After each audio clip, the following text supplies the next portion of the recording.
Welcome to the Boise State Esports Arena, and you join us for the first day of the Idaho Esports State Championships. We have teams from all over the great state of Idaho here at the Boise State Esports Arena to compete for championships in Valorant, Rocket League, and Overwatch. The first day sees 8 teams facing off in Valorant to see who will take the crown, all starting out with our first match of the day, Timberline versus Highland. I'm your host, Jacob Palmer. I'm going to be periodically joining you in the studio with inside looks as to all the action happening here today, as well as interviews with the players and pregame talk as well. I am joined by Kaz Phoenix to set up what we can expect in our first match. Kaz, it's great to have you with us. I teased a little bit that we have our 8 teams ready to go, but let's already talk about who are the major power players, who are we expecting to make moves, and also kind of how the seeding is a little bit interesting for today. Yeah, that was, I think, one of the most significant things that I wanted to bring up. For any traditional sports fans who are looking forward to trying to follow, like, oh, you know, who are we on a base level expecting to be our strongest performers, right? Seeding numbers are almost arbitrary here, right? One of our strongest teams, that of which being Skyline, is our 8th seed. Which I thought was pretty curious, but I guess it works out. I think a lot of the time those numbers end up being arbitrary for this or that reasons. You see situations like this all the time, right, in professional play, where a lower seeded team ends up finding a huge upset against someone who's pretty much favored to take the whole thing, right? And that is a very similar situation here, where we have one of our lower seed teams anyway, who I feel might be one of the contenders to take the whole thing for Valorant. Yep, we can see our first round matches. We are going to be starting out with Highland and Timberline, but you can see at the top there we've got Renaissance and Skyline, as we've been teasing. The reason we're pointing out Skylines in the 8th seed is that if you dig into the numbers, look at the matches won, matches lost, KDA, all of that, Skyline, despite being the 8th seeded team, has better stats than Renaissance. They went 6-0 in the regular season. They have a better KDA, better stats all around with their team. So, like you said, Kaz, we can expect some really big upsets maybe today, but we're going to have to see how it shakes out for the actual gameplay. Now, for the match that we are highlighting, which is Timberline versus Highland, these two teams right dead center in terms of seeding, but I gotta say, I gotta think Timberline has the slight edge here. I would definitely like to think so, you know. I think even throughout like all the competition that Timberline has had throughout the regular season, throughout coming into states themselves, they seem to find themselves in a pretty good spot, at least in this matchup, playing against Highland, a school that, you know, didn't really prove too much of themselves, at least during the regular season, right? That's not to account for the play-in brackets that had happened, where they had a much better performance, at least enough to get them up here, right? And now there is a lot on the line that Highland has to prove for themselves as well. So again, for either team, as I love to say, it's just as winnable as it is losable. There is a lot that these teams have to be thinking about as they're going into gameplay. There are a lot of tiny little micro thoughts that have to happen in between rounds that you could amount to a map win, to a series win, that could, I mean, even ultimately amount to taking the whole thing tonight. Well, I want to leave us with a final thought before we go to the arena, and that is this. If you're looking at individual talent, individual players, there are only nine players in the whole league, the whole high school league, that in the regular season broke 100 on their KDA, got more than 100 eliminations. It's like top power players, top fraggers for their teams. And one of those players, I believe the gamer tag was Endy, pardon me if I'm wrong, but on Timberline. Yes. So, and then followed very closely by teammates such as No, who are like in the high 90s as well. So in terms of raw stats, Timberline has some of the best fraggers in the league. But final note is that as we look here at the arena, some of these players are going to be playing in a environment like that for the first time. The lights, the cheering, the live casting, and that has tripped up many players that have looked good on paper, but when the rubber hits the road, you're in a live LAN environment, anything can happen. And I can think of no two better people than Audrey Norris and Zach Rojas to talk all about the first match we have for the day. Take it away in the arena. Give us our first bite of Valorant action. Hello and welcome to the desk now as we get ready to jump into our first matchup of the day. As mentioned, my name is Audrey Norris with Zach Munson at my side here to call all the action. Now, I want to say that the studio really made a lot of good points about like seeding and just the general like information about these teams. And do you have any other thoughts as we get ready to jump into this matchup about the history here? Well, I would think if you were going to write this one down as kind of a story, I would say the story is more of a proven kind of team versus kind of an underdog with the potential to really shake things up. Now, Timberline, they've been here before. They've kind of proven themselves on this stage to a certain extent, and they're here once again. They kind of qualified in a more traditional manner. They got into their group, won it out, got a top seed, whereas Highland is definitely more of somewhat of the opposite of they kind of struggled during that regular season, but really brought things together right at the end for a big upset to bring them here. So the momentum might kind of be on their side going into this one. Yeah, and as we were talking about it a little bit before this will probably be one of the more even matchups here as we're getting into it. You know, we've seen like a lot of their different strengths throughout the season. So as we're jumping into this first matchup, we're going to get our first look at the agents that we're going to be going into with this, with a bit of a mirroring from some of the characters, though I do see some differences in Reyna as well as one of the newer agents to the game here. Teo. Yeah, Teo. I mean, when you're at this level, you bring out whatever you can, you get it to work, and we're jumping right into the first round here. This is really what's going to set the tempo, set the attitude, and make everyone kind of realize the reality of the situation here. Yeah, and I mean, I'm excited to see this first jump in. I mean, this is the first game of the day. It kind of helps us set the pace, see where everyone's going to be, and these two teams are the lucky ones that get to show off their skills first to the crowd as we're getting ready to jump into one of the more interesting, I would say, Valorant maps, being unique in the amount of plant sites that we have to manage and cycle through. And what a crowd it is as well. Everyone's here ready, watching. It's pretty much almost a full house. Even when I got here, everyone's out ready to support their teams, ready to play. They've been warming up. Surely, they're still going to have a few little early round jitters to kind of shake out, but it looks like we're going to get right underway with an early kind of A push. Endy, fast kill onto Big 30. That's going to kind of slow things out.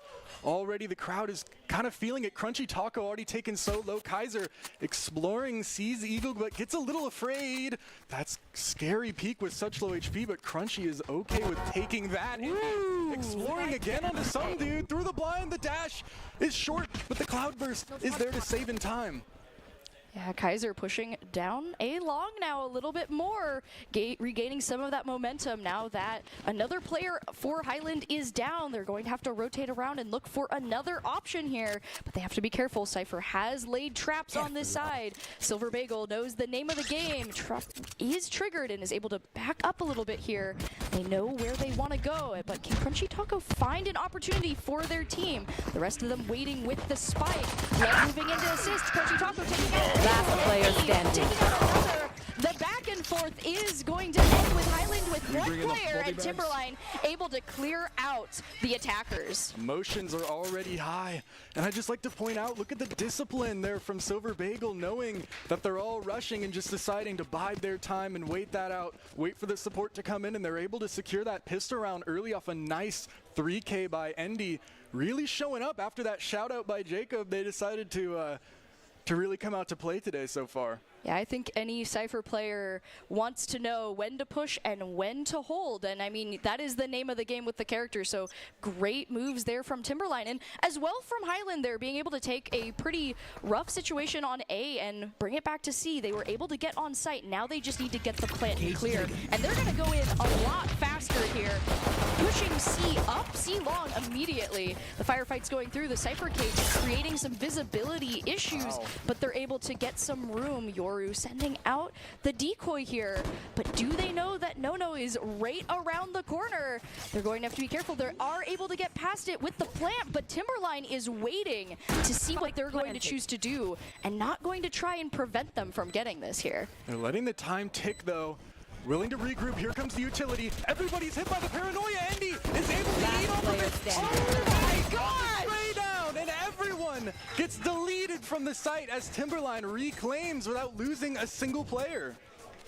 And giving some time to choose who gets the point here. Able to breathe as they get that flawless off of just very careful and patient planning. You know, Spike planted. I would say from everything we've heard about Timberline, that is insane. Yeah, just you see all the utility go off right at the same time. I mean, yeah, So perfect. it's insane. 3 from Endy right there with a backup from Kaiser. Very clean retake. Easy, and yeah, Timberline able to take the second point there. Well, now Highland at least have a chance to get some economy back into it. I mean, if there were 2 rounds, if there was a round that they were likely to lose, it would be the last one. But now, on a bit advantaged footing, they're going to need to get something here. Haven't really been able to get anything started, and that smoke is not going to help. Already kind of afraid of what it could mean for the future if they push through that. They're willing to take their time and use their util, and they spot out Silver Bagel. That's Cypher noted. Such an important character for holding down different sites and different locations, and now that they've seen where he is, they can maybe think about where they need to go now. Yeah, now that they're watching, checking through the mid lane here. Using some of that to potentially find a different spot. Now that Cypher's moved, Teo going to throw out the util here, create some space. Kaiser sees it, but he's not going to be able to push. Starts up. Yeah, Eagle moving up with Yoru here. Shots are fired. Kaiser taking down Yoru, but going down to Teo. The plant is going through, but Highland is kind of boxed in here. Timberline on both sides as Endy moves in, taking down Eagle, and Silver Bagel taking down his mirror. Timberline is able to get the defuse once again. That's a bonus round secured, and momentum now securely in the side of Timberline as Endy, still yet to die this game, has started off so strong, doing everything the team needs to, at least defensively. Yeah, and Highland on a back foot already. Yeah, rough spot here just with all the smokes out. They got boxed in. You can see on the map, just Timberline was able to move in on the retake and spot where everyone is and clean up fairly quickly. Now, Highland's big challenge for this one is also going to be that ult pressure here that Endy has. Now that he hasn't been knocked out, he's been able to charge up Blade Storm quickly, and that just creates a lot of pressure that Timberline is going to be able to use. Highland think that C site might be weak, but it's fake. I mean, everyone's here, and Endy's here. Kaiser's there as well in the back, and that is already the push being stopped. A brick wall ran into so early. Endy will not be moved so far this game, and with only a classic really to speak of, some dude in CRLO don't have much to be done here. The flank on the way. Nono hears him, backs up and is waiting to take the fight. But Highland seem to know that they're boxed in. They're trying to isolate any sort of fight that they can, but there's nothing really to be found. A whole minute, but it seems like it's just a matter of time before the peak comes in. Silver Bagel might test this. Marshall shot goes wide, but actually it hits and it scares Silver Bagel enough to leave. CRLO still only 22 HP though. What is there to be done? A high-low being held on the C site. If they peek, it's not going to be good. Silver Bagel maybe wants to take a peek, knows that Omen is still holding that with the Marshall. 30 seconds left, time is ticking, and there's really just nowhere to go.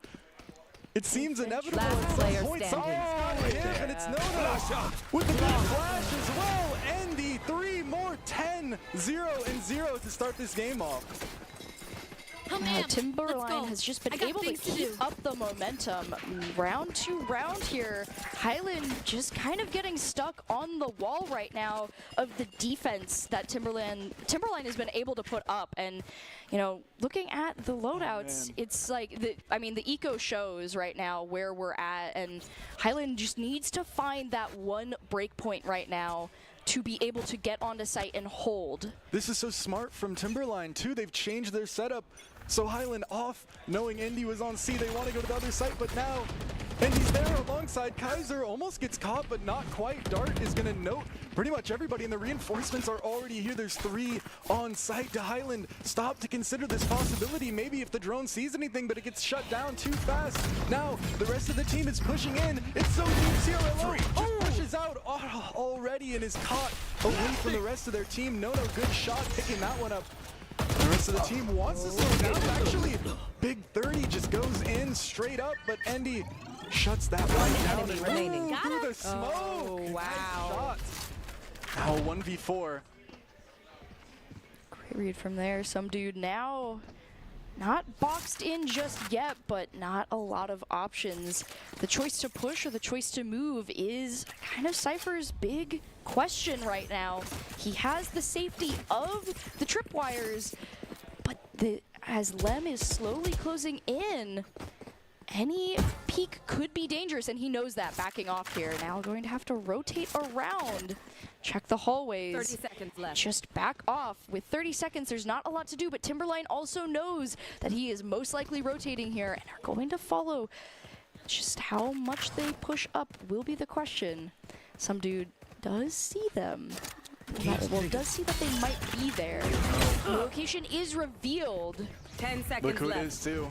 Yep, Endy is here with the dash active, going to move forward. The plan goes through, and a quick, clean knockout from Endy is going to eliminate the attackers before they can get the plant off. But I mean, Look, Lem has 11 assists right now. my gosh, and I mean, you know, such a tough position for Highland there. Like with Omen being taken out so quickly, and Yoru only getting really a trade off. Remaining. Got him. I applaud like the composure he kept in the moment to recognize not to go too quick into that and to rotate, because you know when you're the last player against 4 people, there's only so much you could do in Valorant. Really got a decent look. I mean, there wasn't really too much to be done. It seemed he was kind of worried about a flank, didn't really want to try and run the whole map when really the enemies could be anywhere. But at that point, it seems like the round at that point is almost kind of lost. It seems like they maybe need to rally back and kind of focus very strongly on those first kind of 20 to 30 seconds, because it seems like that's kind of where the rounds are slipping away from them most often. If you lose too many players at the beginning there without getting trades or knockouts, you're going to start really struggling in the end when the numbers advantage just becomes too much. And we saw that there when there was only 2 players left. One got knocked out, and then Cypher was essentially just locked in there at the back line. Off a timeout, hopefully they can come up with kind of just something a little bit better to really get the wheels rolling, get the engine greased on this attack. So far, no one on Highland's team even able to break 1 kill so far. Parity almost across the board, at least on the kills front, and that's not exactly where you want to be, as Ultimate's finally starting to come online, but the money is not really there to support them. Yeah, that'll be with the ultimates that they have too. Wow. They do need Spike down. Pushing out. Oh, there goes Endy, another kill right away, and an offensive smoke from Lem. Endy is dashing in, they've got it spawn. 15 for Endy, and the last one is just tucked away. Gets a shot, a nice little look at something unaware. Just a second. Omen showing signs of life. CRLO, 2 beautiful shots with the Sheriff, and he has a chance. careful on the corner. Oh, Endy. Look who it is, man. A flawless game of Valorant. 16-0-0. That means anytime you peek Endy, you're just immediately eliminated so far this That's game. a knockout right Spike there. down. But I will say, yeah, just that quick remaining. knockouts there, getting the spike and just forcing CRLO back. However, you know, getting the 2 knockouts off of what was unrecoverable at that point from the surprise is at least good for the resource knockout. It, you know, they do have a lot of eco, so it's not as much as you'd want, but it still feels good to get some of that and chip it down. And we're going to see Teo going right into it with the ultimates down the mid lane here. Eagle moving in, getting some information off of the smokes, trying to see who's in the room, sees Breach. That's good info. And is able to kind of force him to push back there with a bit of a bullet spray. CRL moving into a dangerous spot. Nice and we angle. hear Kaiser activating that Timberline down, goes B. down. Wait, the spike planter is out. Kaiser taking out player 2. standing. Highland down to just Reyna. Crunchy Taco does take down Endy, but isn't able to take down Silver Bagel. Somehow Hunter's Fury got 3 there, and That's Endy insane. finally falling for the first time. But I mean, even then you still have No Kaiser, Lem, even Silver Bagel to contend with. I mean, 15 assists is really crazy in 7 rounds. That's almost as impressive as 16 kills in 7 rounds. Highland had a decent look, a better look than they had been getting, but just on that B side, it's so hard to escape the Sova ultimate. It really can just cause some havoc, and now 7-0 for them. It's been just kind of one-sided so far here. Yeah, this could be the momentum that Highland needs, though. They have some more resources when it comes to their ultimates here. And if they can find a good angle, they might be able to do something with that to just kind of break through what Timberline has set up. As we see, yeah, they're not going to immediately go for the push, try and gain some information off the middle area with Crunchy Taco. No is watching, but do they know who's there yet? That's the question. Both of them watching those angles, looking for those potential corners. Eagle checking garage. They do know that the Cypher trip is there. Oh, it's up to Lem, though, and look who it is. Yeah, he's right around the corner. Any quick peek could be the last, and they know he's right there. They get the spot. The paranoia goes through, as well as the concussion here. Oh, no, getting into a firefight with Crunchy Taco and is knocked out. Kind of a 2-point pincer attack from Highland here as they use the garage to spawn to see. Yeah, the ultimate's going out, locking down the area as 30 tries to get in a teleport. Is knocked out, but the spike is planted with No down. The spike's not for main, though. Everybody's running out, but if somebody falls here, the spike can just be defused for free. Oh, and now they're going to get on the bomb, and I don't know if there's anything to be done. Eagle's going to have to push through this smoke. Smoke actually falling. Andy gets one ahead of it, though. Smoke redeployed, and Kaiser on the defuse. It's going through. It's going through. Kaiser gets off, but at this point, it's all done and dusted. 8 straight now for Timberline. Wow. Really strong momentum from Highland at the beginning, but just not able to keep it up. The spike is planted, but they're not able to hold on to it. However, they only ended up using one ultimate in that, so it is not... They're not gone yet. They still have the resources. They have the ult advantage still. They need to find that point for it. It looks like they might have gotten into territory of kind of just buying whatever, see what can work, try and just get something going here. Looks like they're on to the C site once again, but Silver Bagel almost prophetic in their way to kind of change which site they're on, almost reading the attack and what they want to do. But Victory actually hasn't even seen the Cypher yet. Silver Bagel peeks ahead, thought he was being watched, but actually wasn't. Something there, yeah. Manages to take that down, and this is the best look Highland has gotten so far. Spike down, everyone on site. Now it's just up to this. All right, we've seen this before. The spike plant is very crucial. Timberline has shown great skill in the retake here. With the suppression going down, they're going to be able to move in. Smokes are up. They need to find those positions. You see the paranoia go through, taking some tester shots as the owl drone goes out. Lemon Endy down to CRLO and Crunchy Taco. Huge players out as Timberline is down to 2 players with Highland. One enemy remaining. Completely safe here. Kaiser knocked out. Oh my goodness, No down too. And Highland gets a flawless off of that. And energy is certainly still on Highland, in the Highland corner now. You would think maybe they'd be faltering after so many losses, but no, they still have the emotion for sure. Crunchy Taco really showed up that round, got involved on site and took the crucial picks there. And I mean, an 8-4 half isn't out of the equation, and that's a lot more palatable than what could have. I mean, it was looking like it might have been 12-0. And they were still able to make it out of there with 2 ultimates. Though now Timberline has been able to stock up their own resources, this is looking a little bit more comfortable for Highland here. Now they just need to replicate what they pulled off before. Eagle going in for some information on the A side here, trying to spot who might be there.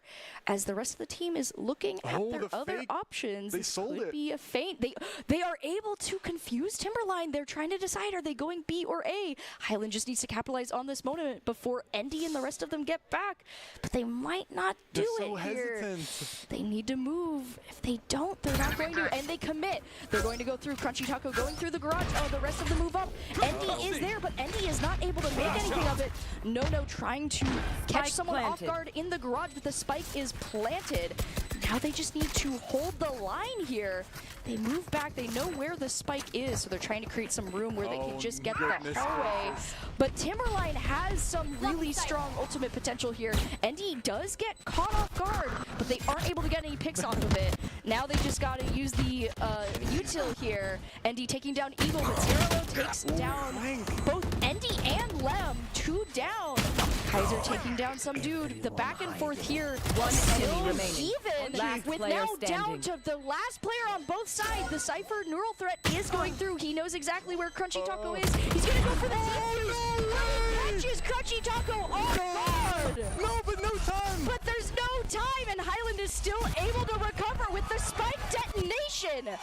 Wow! You gotta win. Flip back and forth with the momentum, you know. Highland getting the spike, and then Timberline getting so many knockouts, getting to the spike. You think it's gonna go through, but the spike did not have time for the defuse. I'm sure I heard it somewhere before, but I'd like to accredit this line to myself, where in any comeback, you know how in a normal game, right? You can lose a few tough rounds. If you use 5 ults, it's a real slugfest, but you can lose those. But when you're in a comeback, you're gonna need to win some of those rounds if you want to have a chance, and that's a round to win for Highland. 100%. Not even time to breathe, really, as we're back in it, and Endy is kind of holding strong against the forces of Highland, at least initially. Ends up falling back as Lem catches one on the other side of the map. Kaiser's gonna spot 2 though, and the push starts to speed up on A site. Kaiser somewhat ready for this, but are they really ready? Here comes all the util taking a forward position. That stun's gonna hit. Good utility from Eagle is gonna force Timberline to kind of fall back and play for the retake here. Good push so far from Highland, but they are down a player. Highland gaining some courage here. Great catch there from the teleports there. Nono is down. However, they've lost the Omen on Highland's side. Endy is up top. That's a dangerous position to have to contest for Highland here. It restricts their movement as the rotations are revealed. Using that. Oh, Kaiser goes down. Endy taking down Yoru, however. 2 to 3 on the numbers right now. We gotta hold this point, but Eagle is out, and it is now some dude in the back here as Endy goes for the defuse. Uncomfortable position to try and peek. He's trying his best, but there's just not enough room, and Lem knocks him out. Timberline cutting down the momentum that Highland was trying to build up here. Last round before the That's a real punch in the gut. Just as things were looking to go their way, it goes right back. 18 assists now for Lem. That's just ridiculous. But a 9-3 not written off completely. Highland need to get their last one with only a neural theft Cypher ultimate to speak of, really. Endy hasn't needed to really use that ultimate all game. No, it's true. Endy has just been holding it here. I mean, I wouldn't be surprised to see it now, as now you use whatever resources you have before that swap.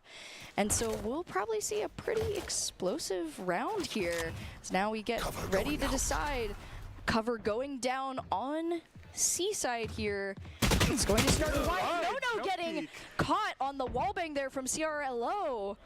Great opportunity there to create some open space in that middle point for Highland. Now watching the garage. Going to have to be very careful walking up through this area. Taco looking and checking those angles. Highland has learned where Timberline likes to hide here, and they are making sure to check as they now swap up the strategies here. Both teams kind of clumping in the middle with the Teo drone going out. Timing. Oh, Super Big goes down. Oh, right into the 2 players watching that side, but it's too late. Highland has to move. Kaiser taking down Taco as the rest of the one enemy remaining. No more proposals. Kaiser, no! No way! A second ult with Switching 3 sides. kills this game on the same site. It's like the definition of insanity. I mean, that's exact. I mean, definition of insanity is B-site sometimes, though, too. As you know, just unfortunately walking right back into the sight line here, and just a unfortunate teleport there too. Yeah, Highland tries to move in, but we talked about it. The Sova ult was up. There's not much you can do there. And although they were trying to get the neural theft through to get information, they got knocked out by Sova there. And so now we're going to go on to the swap, and we'll have to see how both teams adjust to their new positions.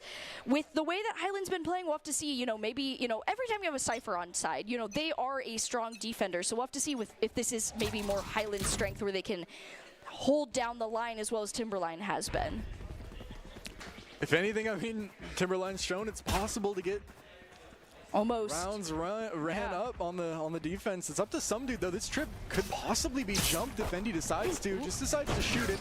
Anyway, someone's still caught by the scan though. Backside, Kaiser is just gonna take that one straight away. No, planting gets a little bit delayed by the Teo mines, but not really too long. No, just moves their feet a little bit, repositions, and gets that spike down. Now Highland wants to flood out, but they're cut off. It's now two of them have been isolated perfectly, and Kaiser One enemy feasts off remaining. of it. Endy gets the kill towards Heaven in the last one. Nice. Decent kill from Big 30, who wants to kind of take their time.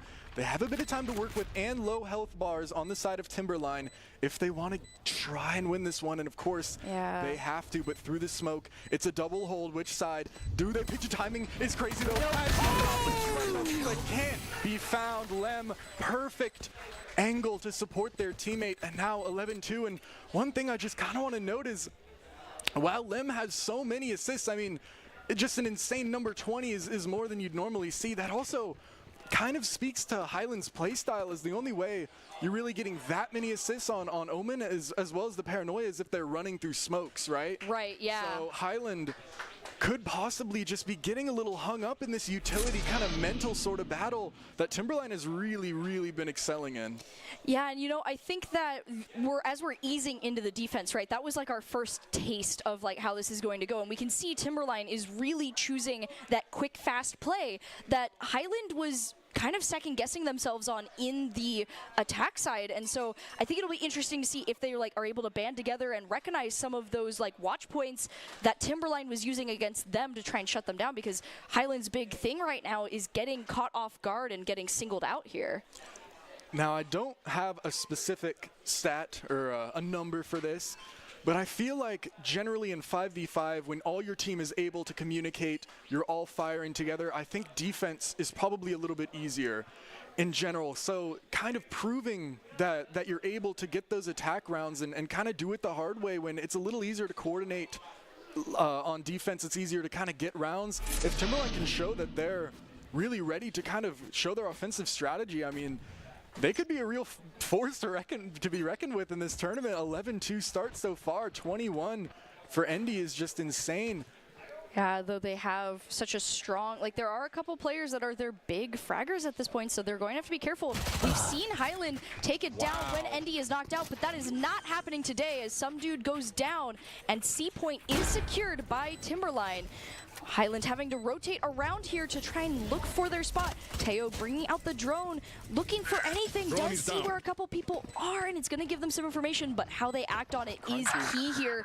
Crunchy goes down to Kaiser. They are able to spot the garage. Kaiser with the rotate there, and Silver Bagel following it up. Highland is cleared out, and Timberline gets the flawless. At this point, now match point. Yeah, at this point, it's been an interesting one. I mean, Highland has showed signs. CRLO has been fragging throughout.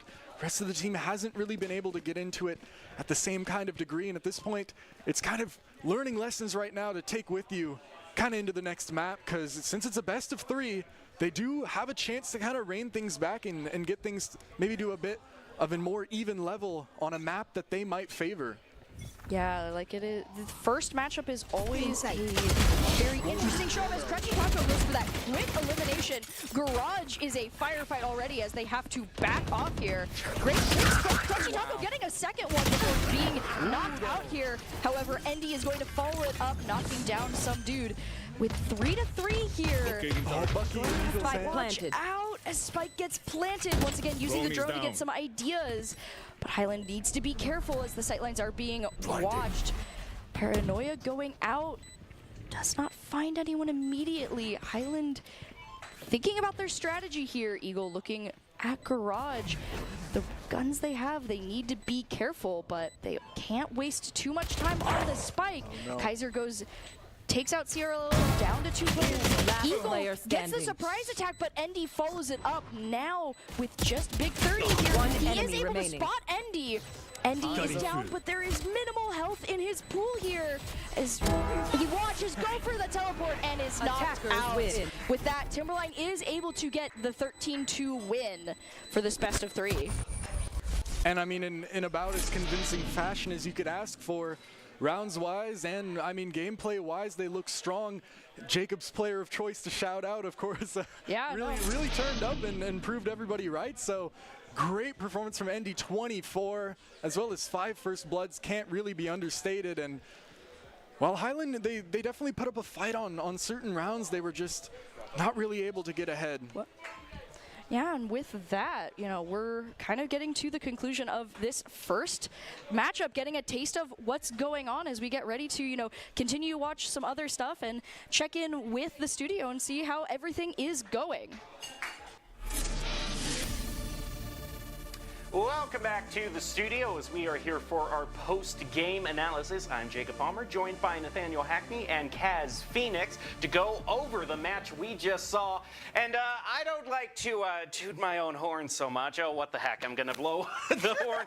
Full lung capacity. I called it out, did I not? Yeah, with you did. ND there. But this is kind of what we were talking about at the beginning of the seeding. You can't necessarily go off it. You got to look at the individual player stats. And 24-5-4 for ND.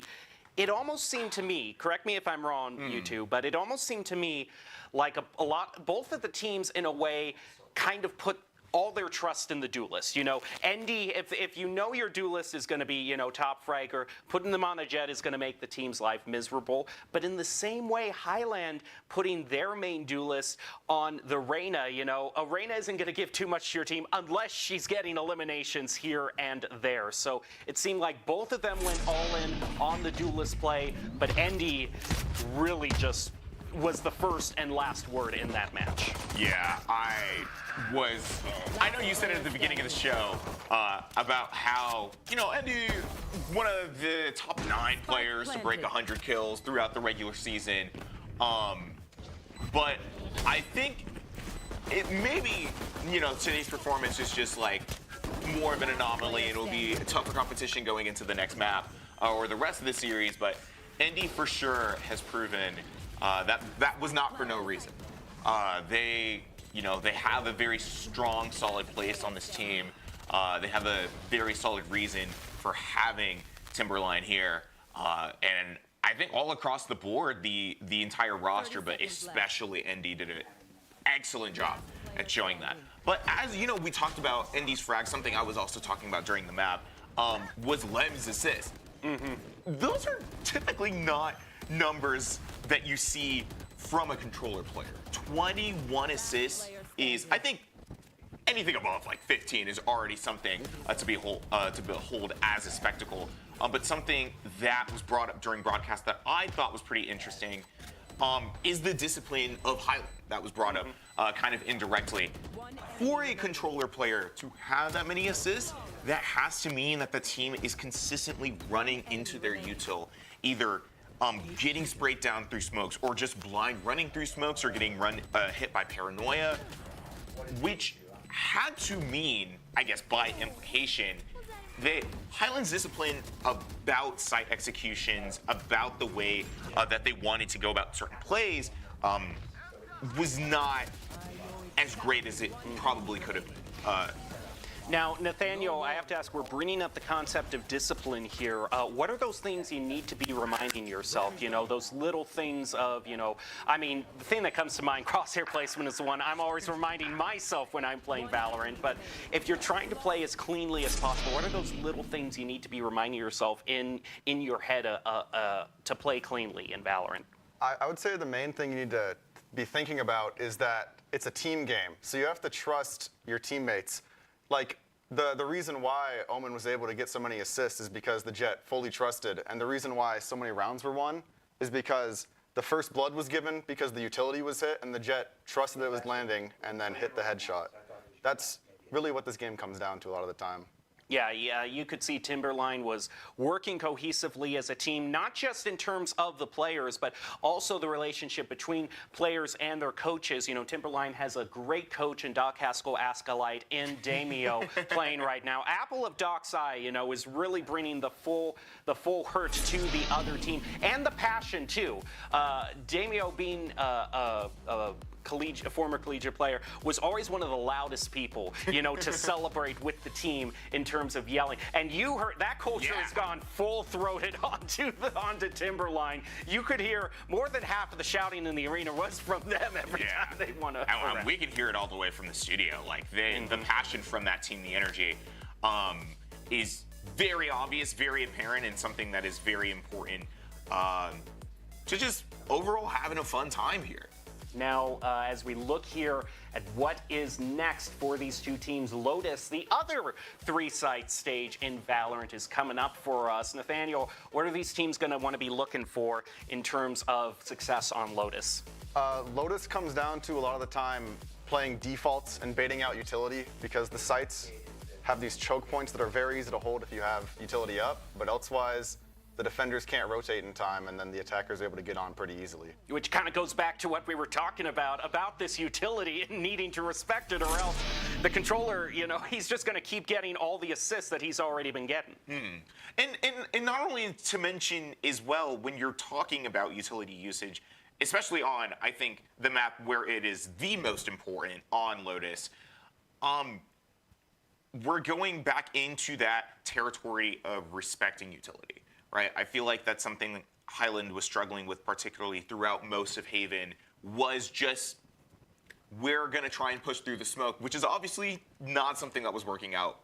That proved itself throughout that 13-2 loss for them. As they're going into Lotus, I'm pretty sure that there has to be amalgamation of thoughts on their mind, but most importantly, how do we allow ourselves to respect their utility while using our own utility to set ourselves up for success on these executions? Although if we're going to bring up the topic of respect, that could be one of the things that helps Highland get back into the game, because we sort of saw a few rounds from Timberline where they got a little bit of too much swagger in their step of trying to go into the enemy spawn, and then you see the collateral from the Sheriff, the 2K there. Yeah. You saw CRLO and Crunchy Taco in particular, I think, are the real sleepers. I think they took a little bit of time to warm up, but as we saw the game go on, we saw them more and more on the feed. I think in the second game that we're about to get to, you're going to want to watch out for them as well. We'll see if Highland can regain their footing as we send it back to the arena, and Audrey and Zach take it away.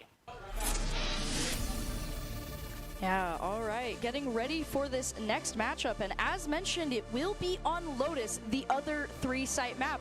I guess those are just the favorites for these teams. You know, a lot of people, I think, get nervous about that. But with that, we're going to be seeing how these teams decide to come at each other now, with Timberline on attack and Highland on defense, now that they've kind of gotten comfortable in the environment and each other's playstyle for this tournament.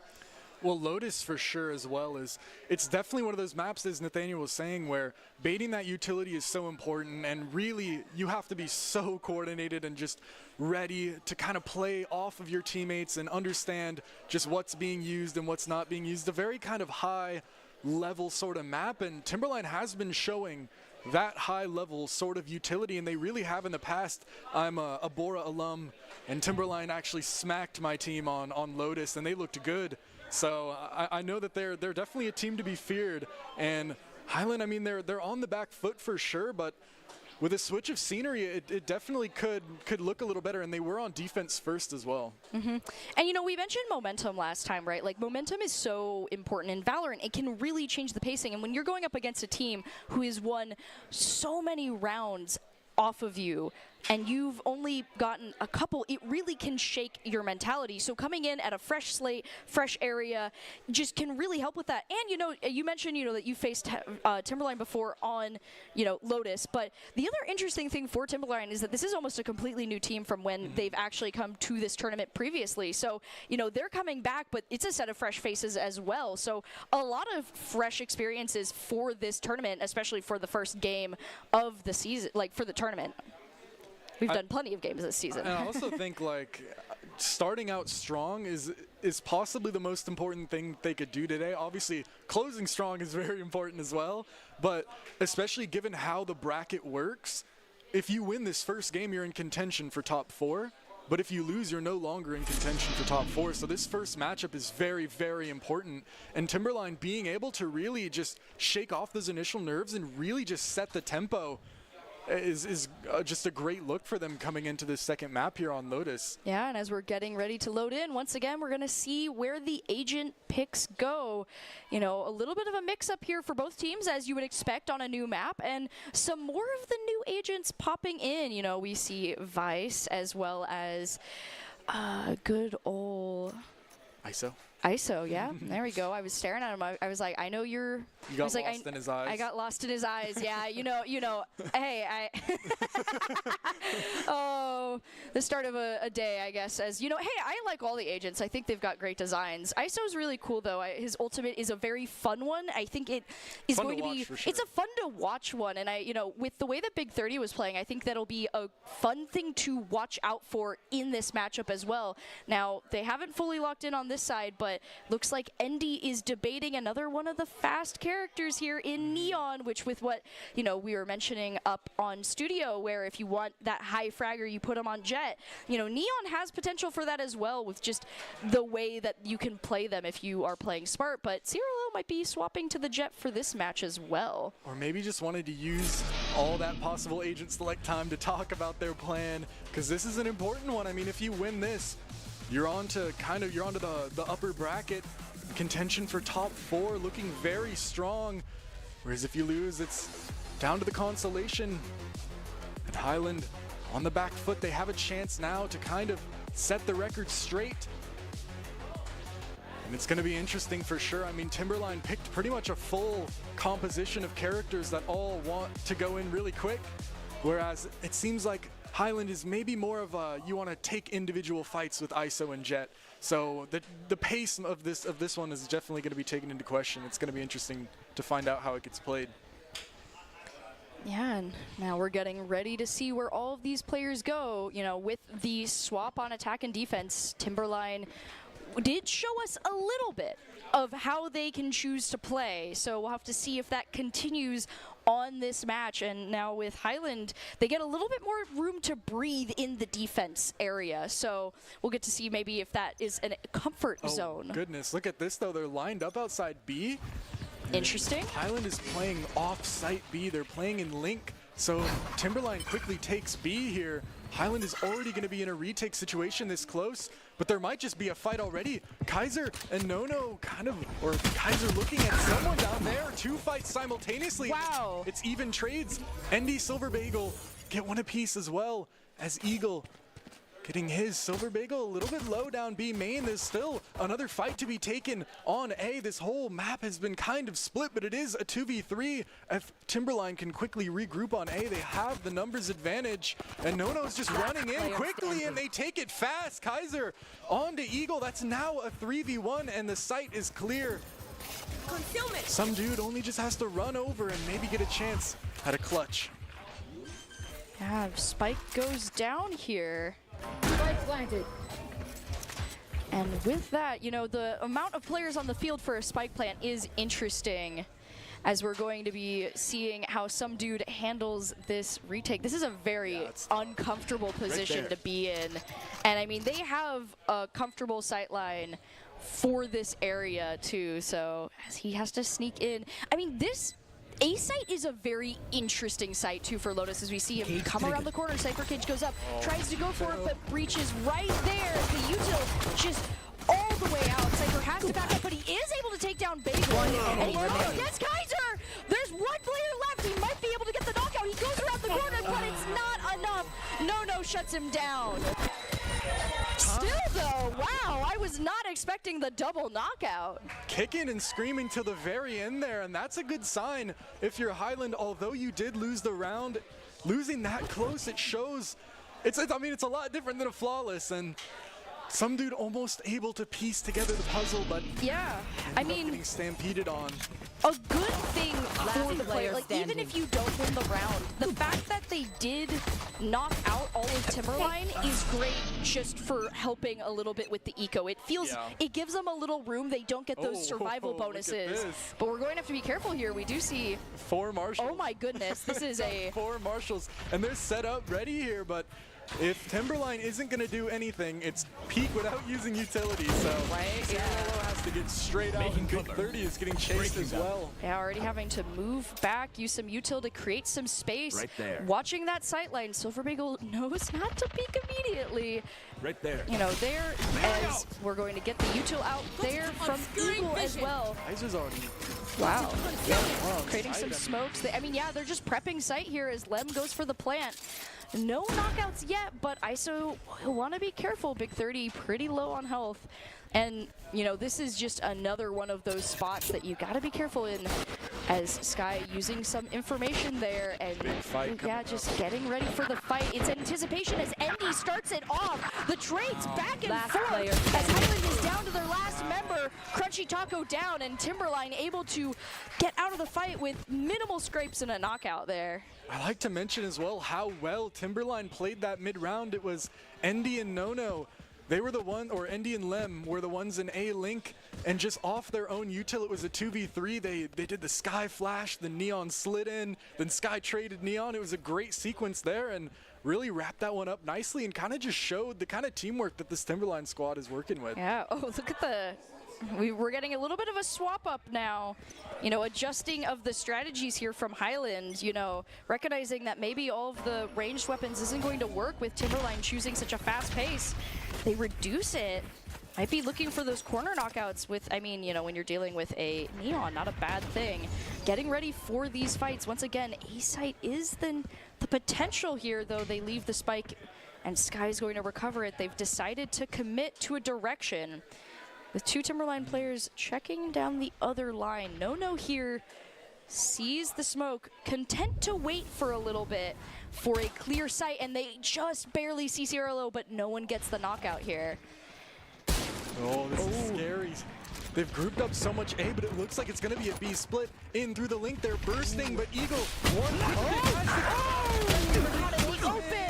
the retake not quite through. No, big flash. He's going to get 2 off that with a Spectre, and now 2v4. It's big 30 with the Marshall. But what can he do in this spot? Smoked off now, and some dude, a Bucky in his hand. A tough spot. They're going to need some sort of upgrade with their weaponry here if they want to bring this one out. Yeah, big 30. They can find something. Double tap goes down.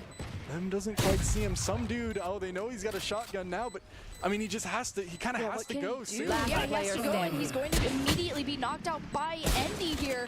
The Marshall shot's going through, does get a tag, but Lem popping through knocks out Big 30. Timberline able to get the spike down and the defenders eliminated. And man, they're looking good. Sorry, but it seems like I just keep going on about Timberline, but genuinely, like, you don't normally really see high school teams kind of. No, they are coordinated very well right now. I'd like, well, probably some of the credit is due to, of course, the coaching staff having a lot of experience and those kind of competitive settings as well. Daimyo, of course, a good player in his own right, but he's kind of just instilling that into these players right now, and you don't see them play with this kind of discipline very often. And they go for the feint immediately there, using a neon wall. But Eagle catches them. Shot. Great job there. Kaiser and Endy go down to Eagle as he shuts down them and completely tricks them there. They do know where he is, but 2 players were stopped. He is a threat to respect over there, as some dude now helping hold down the line, knows that this is where they want to go. They're now watching the other sight lines as Timberline is getting boxed in. Crunchy Taco sneaking from behind, but they know it. The flash goes through. Silver Bagel taking out Crunchy Taco, but they don't know that CRLO is there. Goes down. Silver Bagel goes down, and it is 1 player left. Reach on their own as they have to try and get past. CRLO is out, but there are 3 players that Timberline needs to get through if they want to continue this match here, and they are currently in a weird spot. They don't know where Highland is, and Highland is currently just, you know, backing off a little bit. They've got time. 30 seconds left. Timberline, not so much. 30 seconds left on the clock. Can he find that potential? Eagle needs to, you know, rotate around here. 2 players, they know where he's probably going. They got the read. Could they get a know? look, but they're They so need to disciplined. know. Oh, he falls down and he falls into Nono's trap. Nono tries to One enemy remains. Gets some dude. It is now 1-to-1. He needs to run. He misses the util, and the util goes out back and forth. This is the round robin around this middle point. And it's Timberline for the clutch. He got it. No. Shows up when the team needs it the most. 1v3. starting from spawn, had to work through the entire map.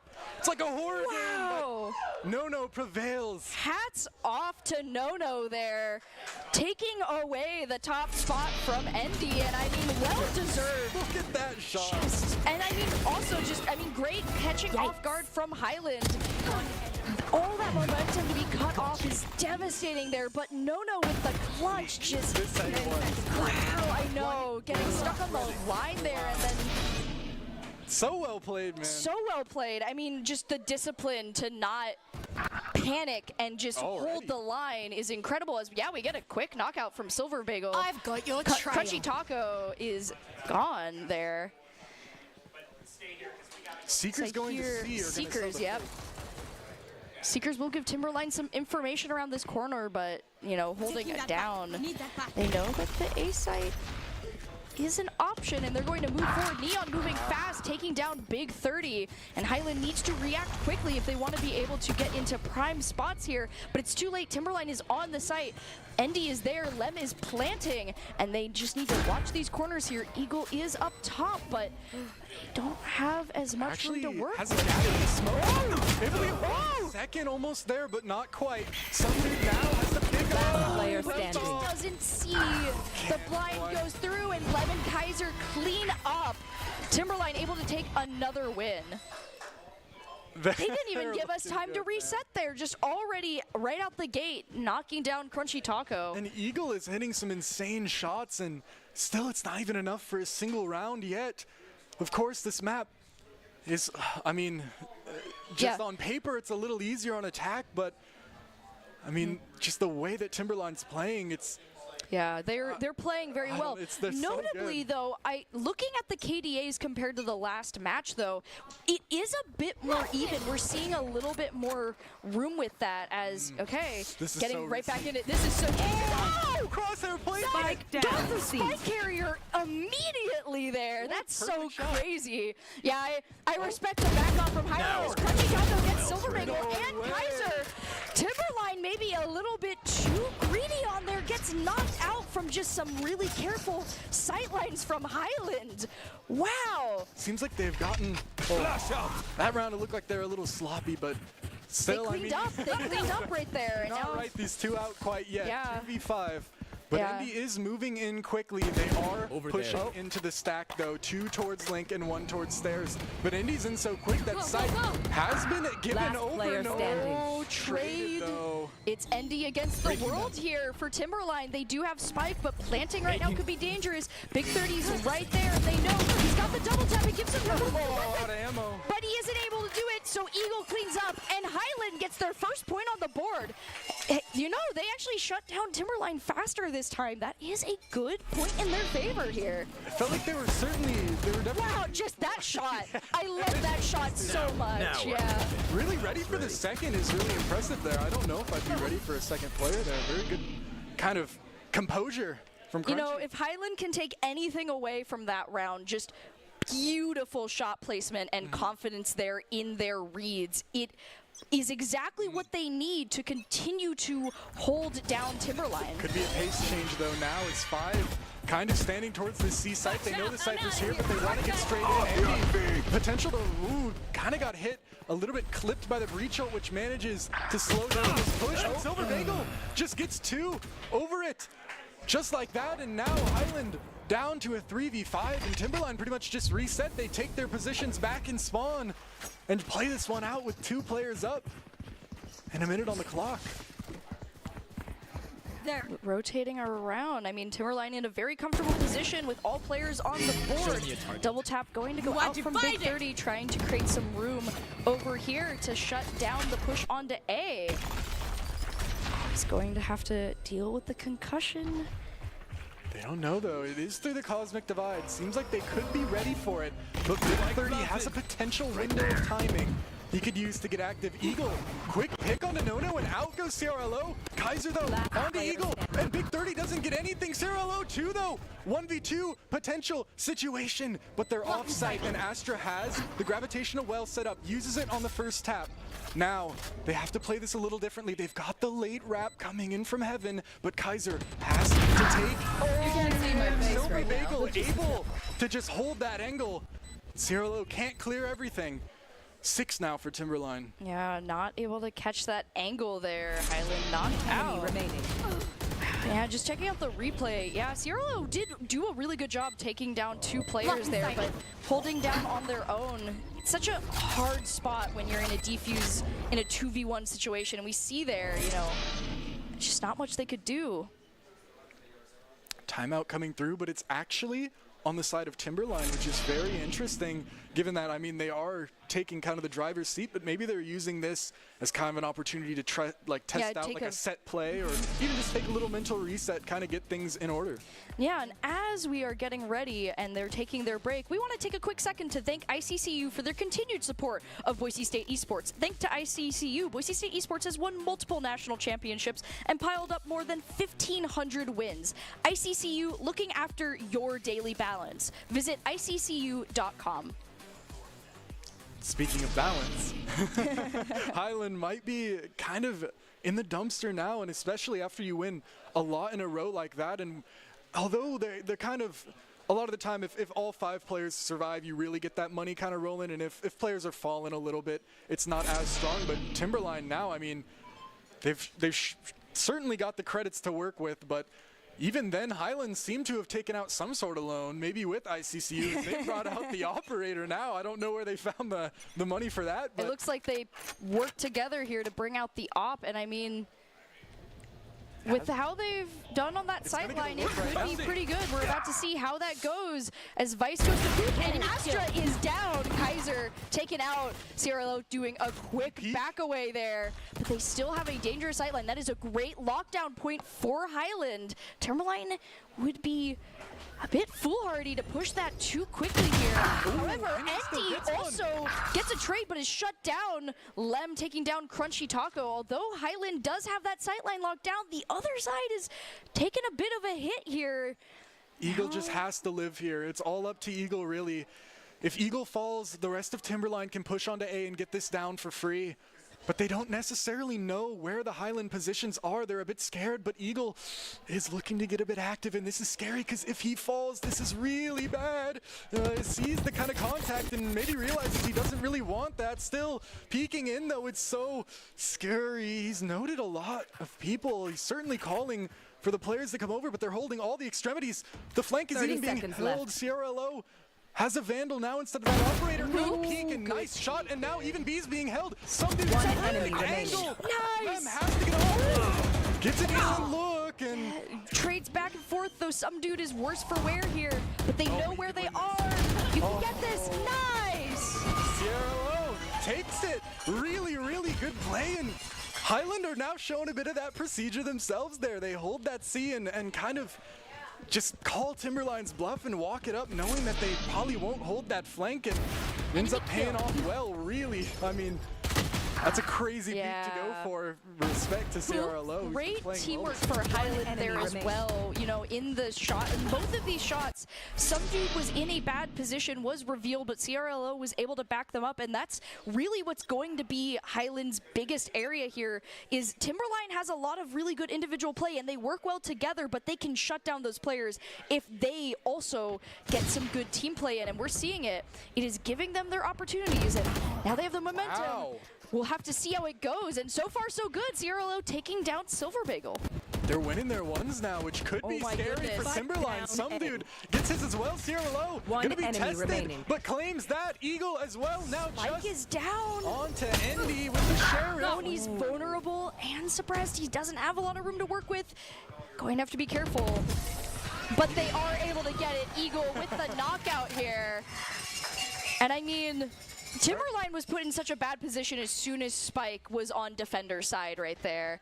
And that is exactly what Highland needs, getting another point.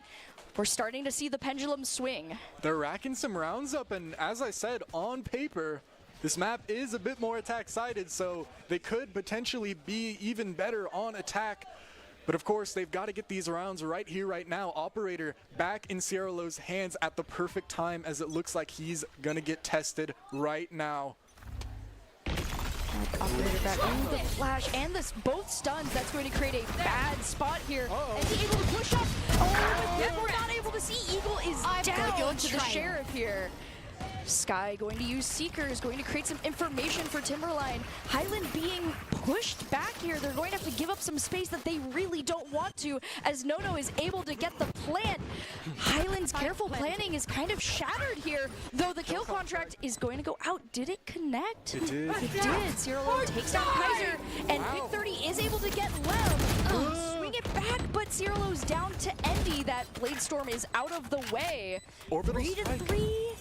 True orbital strike as well. Could be used back. Flash. It would be so big, but Crunchy walks up instead, gets his Endy. Potential ace for Endy. Gets it with the Sheriff. No way. Oh, and with that, Timberline puts another point on the board, not letting Highland get more than 2 here in a row. I'm glad I held my tongue. I was about to say, you know, Endy really, they haven't shown up to the same degree as last game. And then they're like, standard is high, but they're like, hold up, let me get the ace real quick. Wow, off yeah. an eco as well. Right, yeah, with the Sheriff.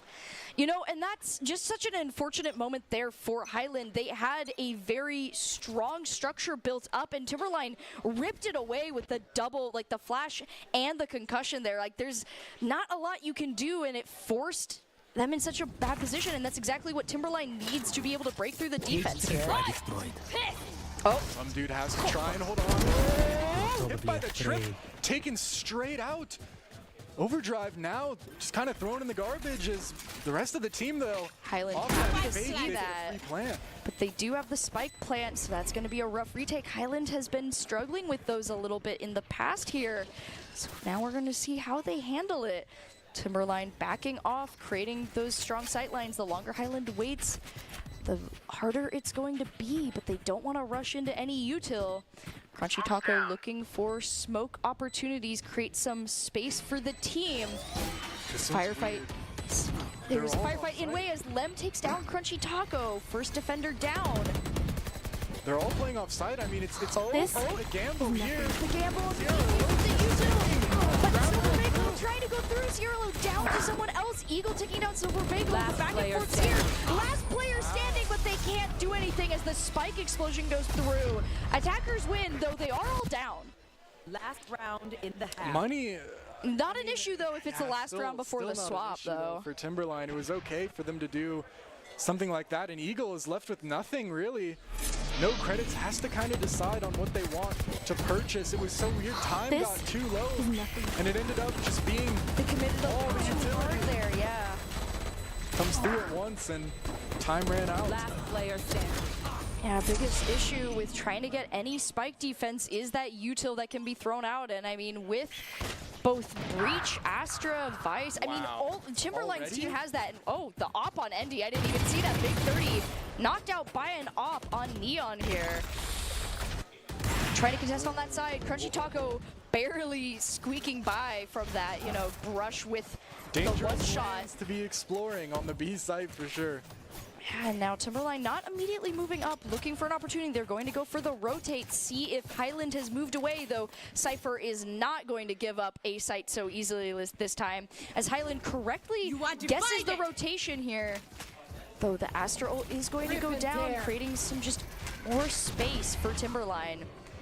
Cosmic Divide being used gives some dude a little gap here, but it's been read by Nono. Nono is fully aware that this could be a possibility if some dude see that the timing! It works just out Kaiser on a Kaiser different part of the taking down map. 2 players though. Now Highland down to 2. Similar spot as before. The Neural Theft does give them an idea of where players might be though.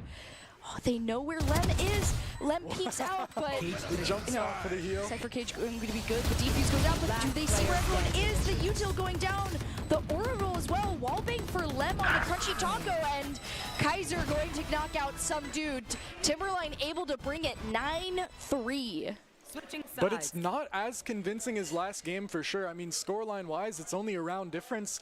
But I mean, really, Highland, I mean, they're looking a lot stronger than they were last round, a lot more cohesive for sure. And if they can get something going on their attack, even though they kind of, the attack was... That was the weak point last time, but, you know, there's always the environmental variables of, like, maps, agents, and just matchups here. I really would love to see how Highland handles this attack swap. You know, they were able to get 3 points this time onto the first round, and they were able to create those openings for themselves a lot better than before. And so I want to see how that translates to attack here, because those were some really beautiful lineups that they had that got them those 3 points. Another thing to note as well is just generally the composition of Timberline is a little bit weaker on defense. It's definitely a bit more for the point of we're going to stun with Breach and then Neon is going to run in and slide and all this speed, which it can be used well on defense, but it depends kind of on how Highland decides to play this one, and I think they're deciding that right now in this timeout. Yeah, and you know, I would not be surprised if we did see some of that, considering in the last matchup, we saw them take a farther up push approach, and that did get them the point. Timberline was able to catch Highland off guard, so Highland will want to make sure that they don't just assume that their side of the map is going to be safe with Neon on defense here. Interesting setup, though, from Timberline. It looks like they do kind of want to get active and fight for something with that Breach stun. Normally, you don't see such a heavy setup on B unless they want to maybe try and open that door onto C and go for something interesting. Creeping up, already noise made on Mountain, though. Timberline is just running up this flank. They could get a very interesting timing, as Highland might not expect so many people to be up flank. I think Cypher might just get caught in camera. Some dude, I don't even think he realizes how many people are there. Looking at him, 4 from Timberline on the flank. Only Lem in CT to contend with this one. Interesting spot. Eagle is going to get the plant. Highland taking some of that momentum and using it to get a quick plant onto the side. Timberline almost completely swapped onto the attacker side of this point. We do have the double guard here on both sides for Highland. Great spot here to contest any pushes. However, Kaiser is going to be trying to create some space here. You see Neon get knocked out instantly, and the immediate push from the rest of Timberline is going to clear out Highland. Wow. They were so ready for that. They were just paying attention to all their angles, and really they ran in and they had only about a couple seconds to kind of find out what was going on, where everyone was standing, and they even got a team ace. Everyone contributed there, yeah, to that knockout. And you know, Highland had a good setup, but Timberline knew what that setup can look like on that hallway there. And yeah, just watching it, Endy was the test run, and Timberline used that information to capitalize on the knockouts here. Yeah, just really good site positioning there. And you know, Highland did take out a lot of players too, but it just wasn't enough to hold that line. But now they're in a really tough spot. 3-10.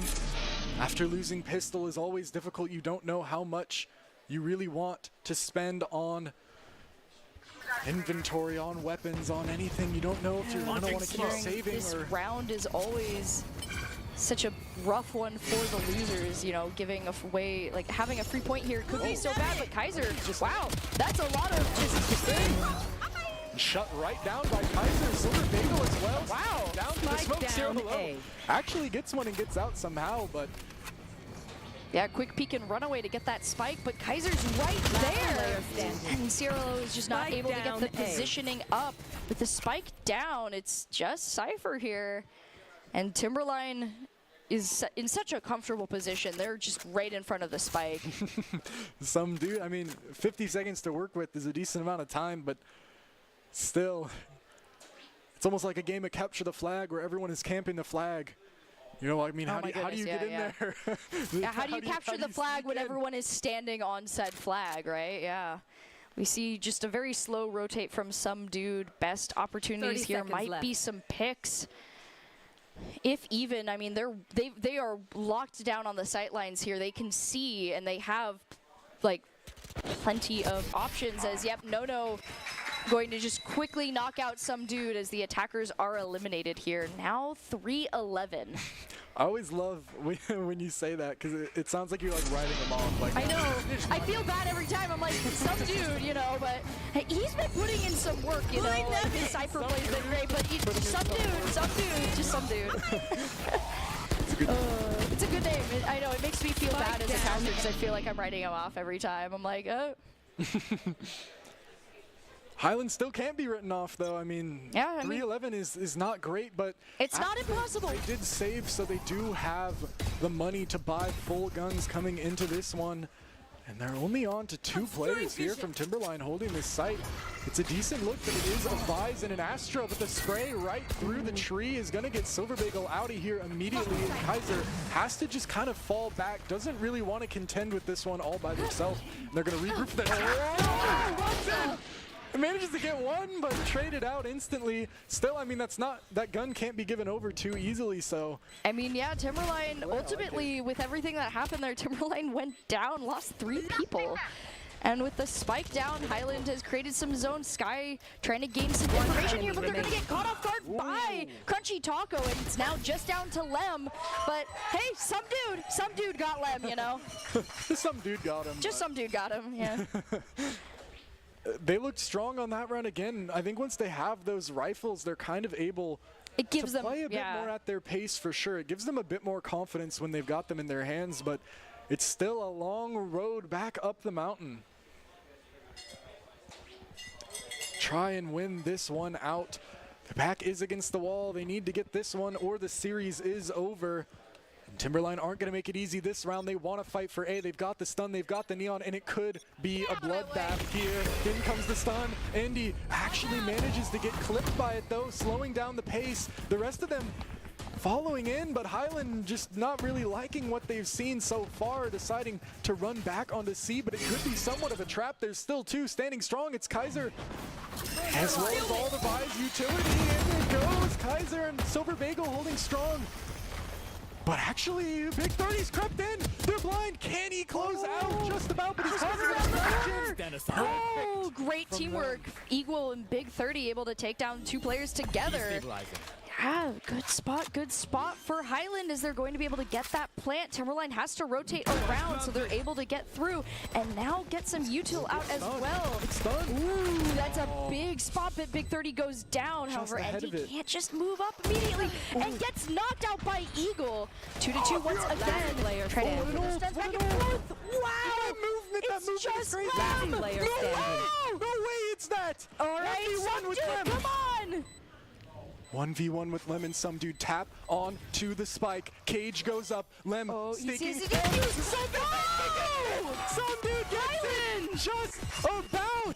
Lem so strong even with the shot while stunned, but some dude doesn't let that go that easily. These are going to be some of the best clips from like the tournament. Is us going, some dude got Lem! No way. Lem, wow. I don't think for people who don't play this game, it's hard to kind of understate how perfect Lem's movement was there of getting stunned. He jumped from the middle of sight to tucked in a corner. It was crazy movement. Yeah, but and I mean, while we have a second to breathe too, just like as you can see, there is a split second between your knockout and like your ability to lock on, because Valorant is such a low health game, and so we're seeing that right here as we get right back into this. You have to be so careful going around these corners. All the util being used to create space so players don't go down early. No, trying to find a spot. The plant is going down, not wanting to immediately use the concussive wave here, but it's gonna go out. Spike's planted, the blinds are up, and they are going for the firefight. Highland with the flawless! Oh, just got evaporated. I mean, good on Timberline for all going in at once, I guess. Yeah, they did not respect the Highland position, and Highland capitalized on it, 6-11. Wow! That pendulum swing we talked about earlier, it's really coming through now.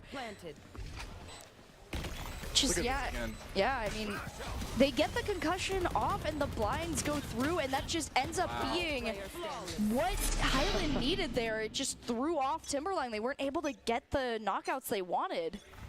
6-11 is, I mean, that's a very winnable That's a very winnable position. Yeah, You know, and the momentum they're creating here, you know, we're gonna have to see how this goes. Oh, Zero is able to get up top. Silver Bagel knocks them down. The play goes through. Oh, the back and forth. But Timberline comes out of this with less players here. They did not get a positive, like, net positive on this as the plant goes through. Good flash from Eagles. Spikes though to go down. No. It's a little too creative. Eagle gets it back. Force team Seekers are coming down. And they go. Endy walking in, gets a decent timing. Eagle. It's gone off guard. Ready for more. Going in backside. A decent timing. 30 HP. Endy.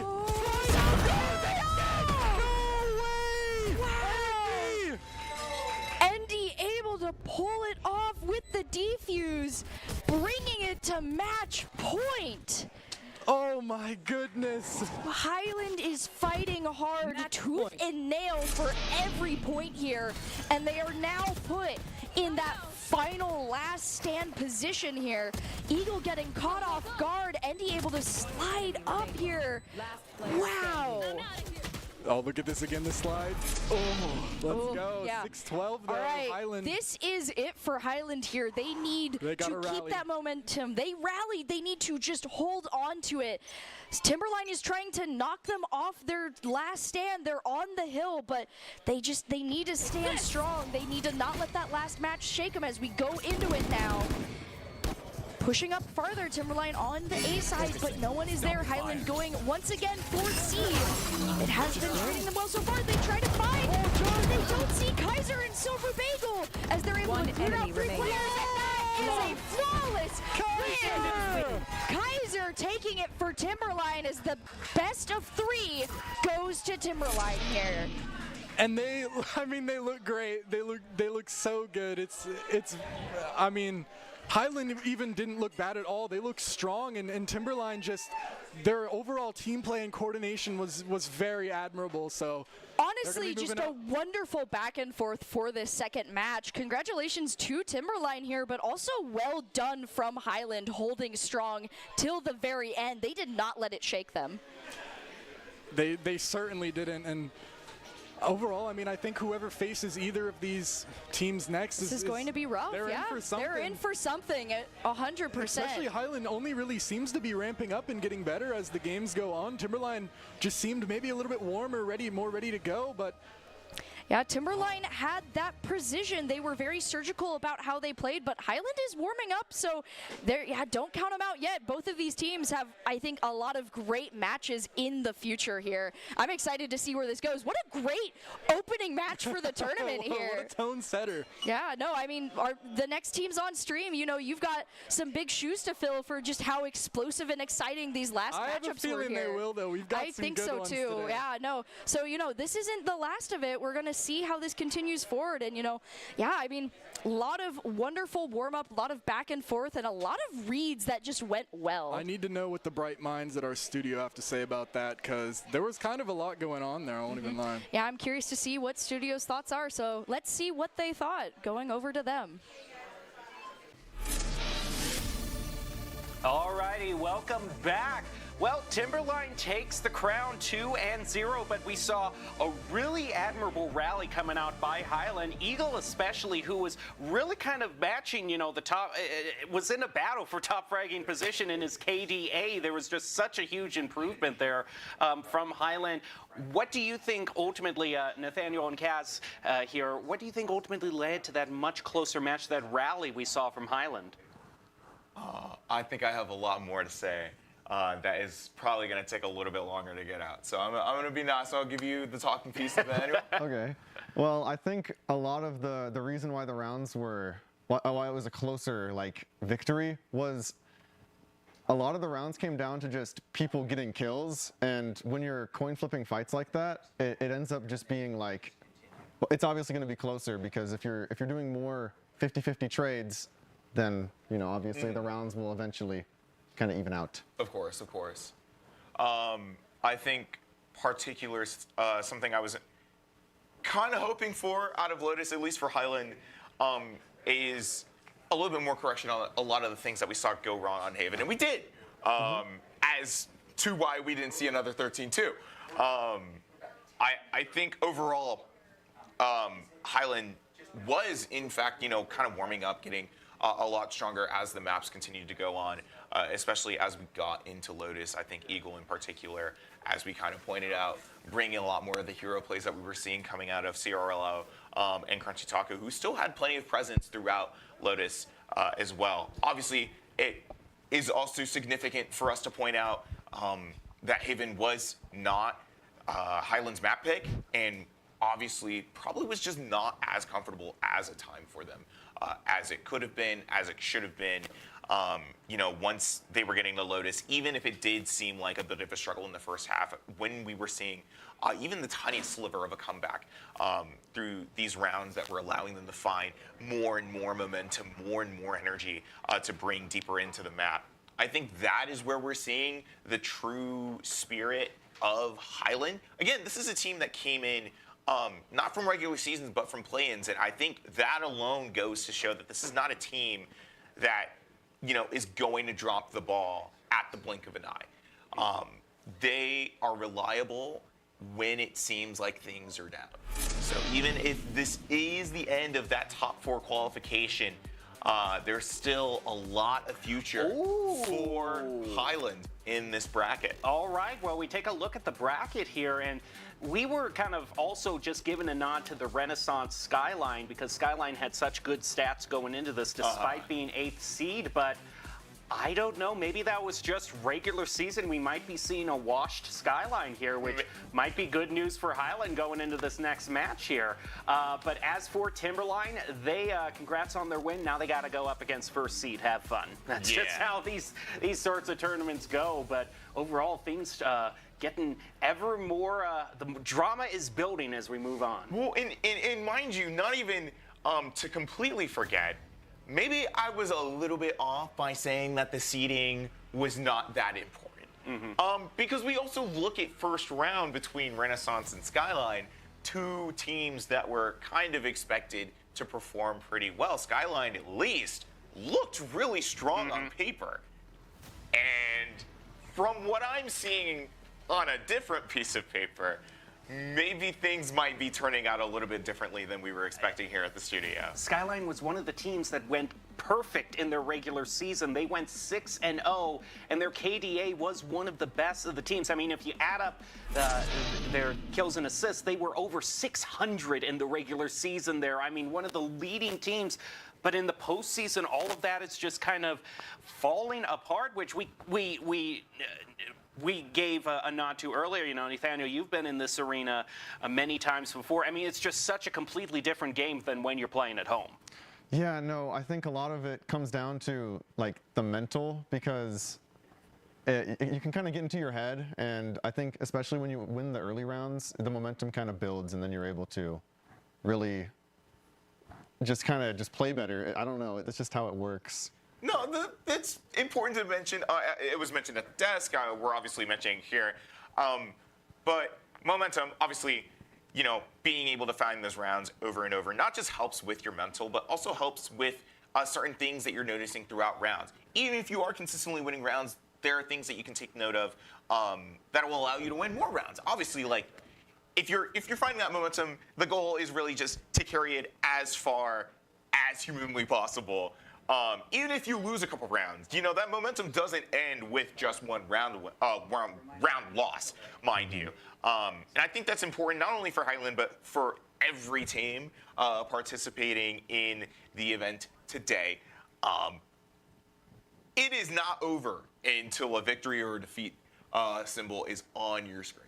Well, let's take a look at some of the highlights from that last match. We've got the top 5 plays ready to bring to you from our opening Valorant match of the day, and then we'll go to a quick commercial break and be back with more Valorant action, so don't go away and enjoy these top 5. In they go, Endy. Walking in, gets a decent timing. Eagle. Let's go off guard. Ready for more. Going in backside, a decent timing. 30 HP. Endy. On the Eagle, and Big 30 doesn't get anything. 0-0-2 though. 1v2 potential situation, but they're off-site. And Astra has the gravitational well set up, uses it on the first tap. Now, they have to play this a little differently. They've got the late wrap. Oh, Super Big. Oh, right into the 2 players watching that side, but it's too late. Highland has to move. Kaiser taking down Taco as the rest of them. One enemy remaining. Goes down. No more. Trying to find a spot. The plant is going down, not wanting to immediately use the concussive wave here, but it's going to go out. Spike's planted, the blinds are up, and they are going for the firefight. One enemy remaining. Gets subdued. It is now 1-1. He misses the util, and the util goes out back and forth. This is the round robin around this middle point.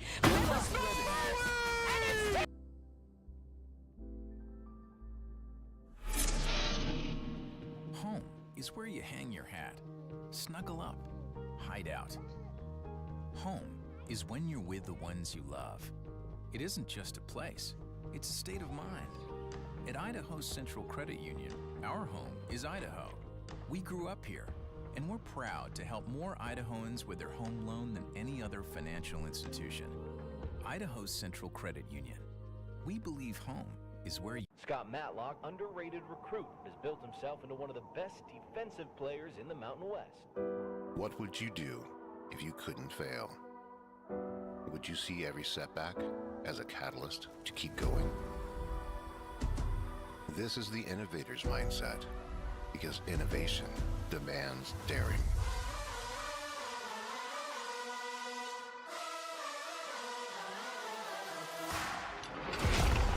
It's finding thousands of ways that don't work, and the one that changes everything.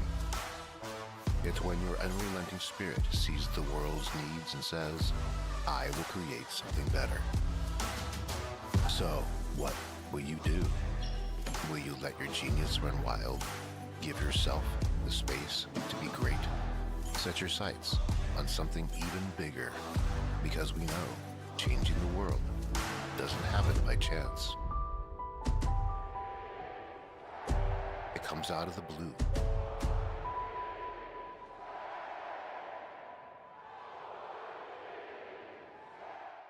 At Blue Ribbon Painting, we're proud to be a locally family-owned and operated business dedicated to bringing your vision to life. Whether it's freshening up your home with interior or exterior painting, or tackling a commercial project, we've got you covered. When you choose Blue Ribbon Painting, you're not just hiring painters. You're getting a team that's committed to making your vision a reality. Call or text us at 208-369-2583 or visit us at blueribbonpainting.net. Your project deserves a blue ribbon finish.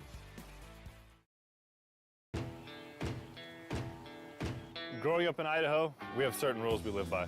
First rule, camouflage never goes out of style. And always buckle up. Seatbelts save lives. That's a rule we can all live by. It's the end of a good day's work in Idaho. Time to punch out. Time to check in and catch up. Time to remind ourselves that what we work for isn't a paycheck. It's to make the good things we have even better. So here's to your good day's work. Idaho Central Credit Union.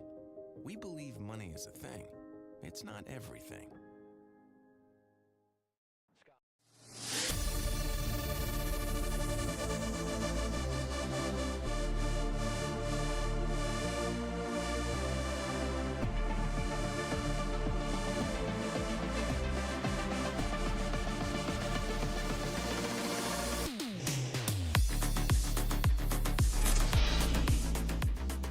Welcome back to the Idaho State Esports Championships. We just saw the opening Valorant round of the day where we saw Highland go up against Timberline. Timberline taking the win in that, moving on to the qualifiers for the grand finals.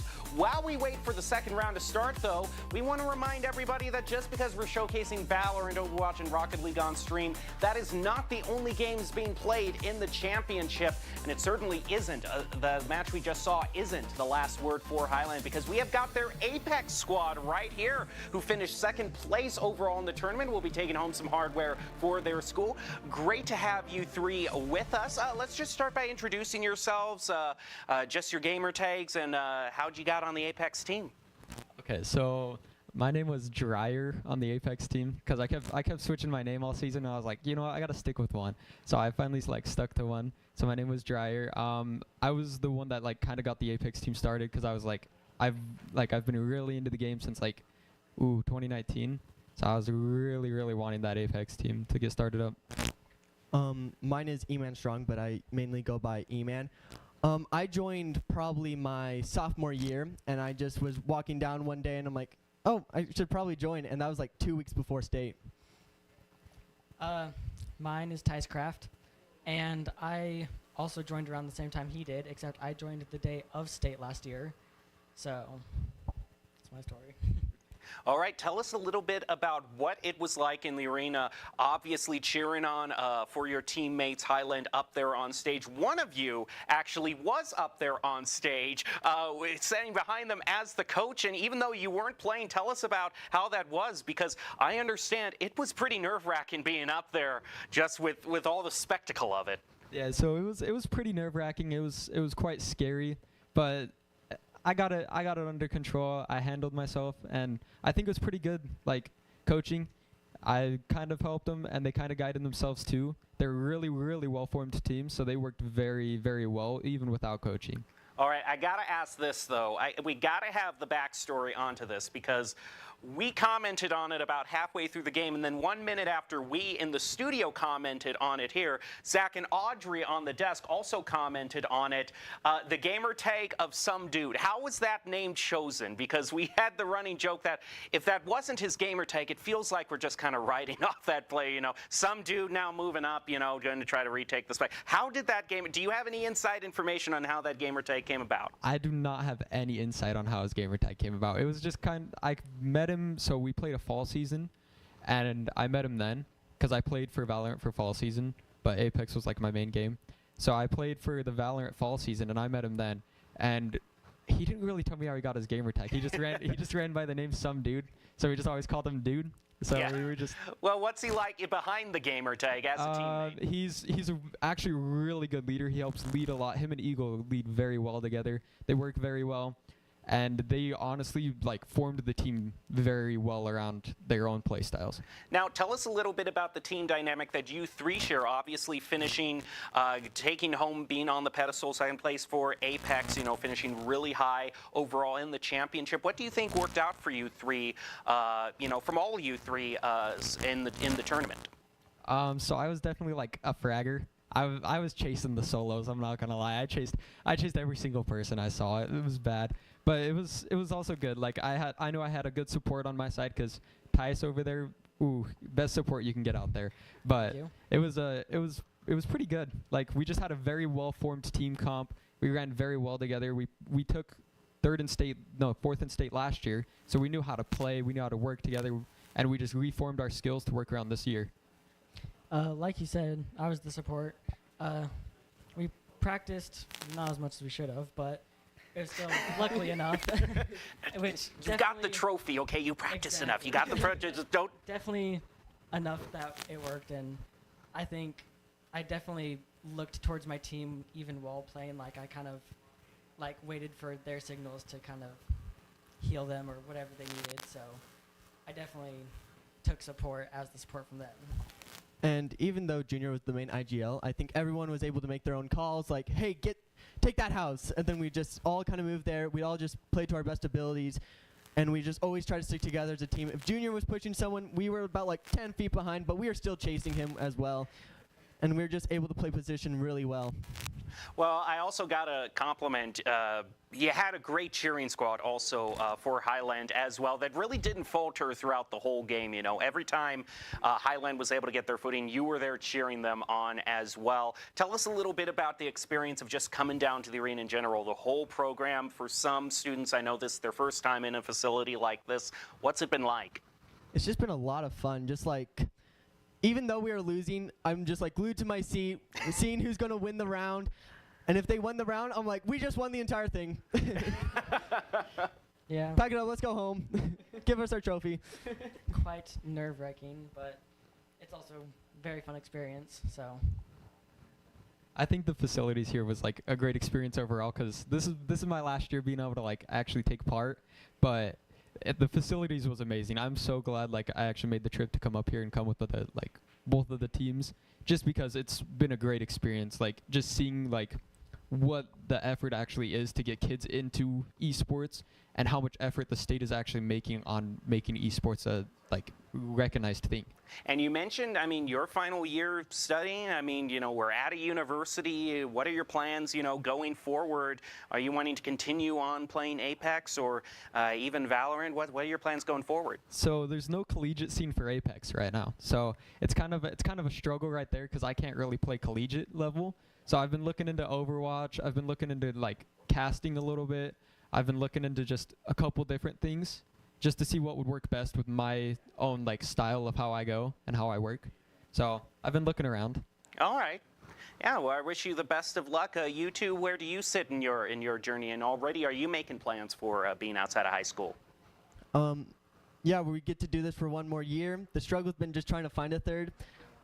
Pocatello just doesn't have a big get collegiate Apex because I think that would be fun to go into when I graduate.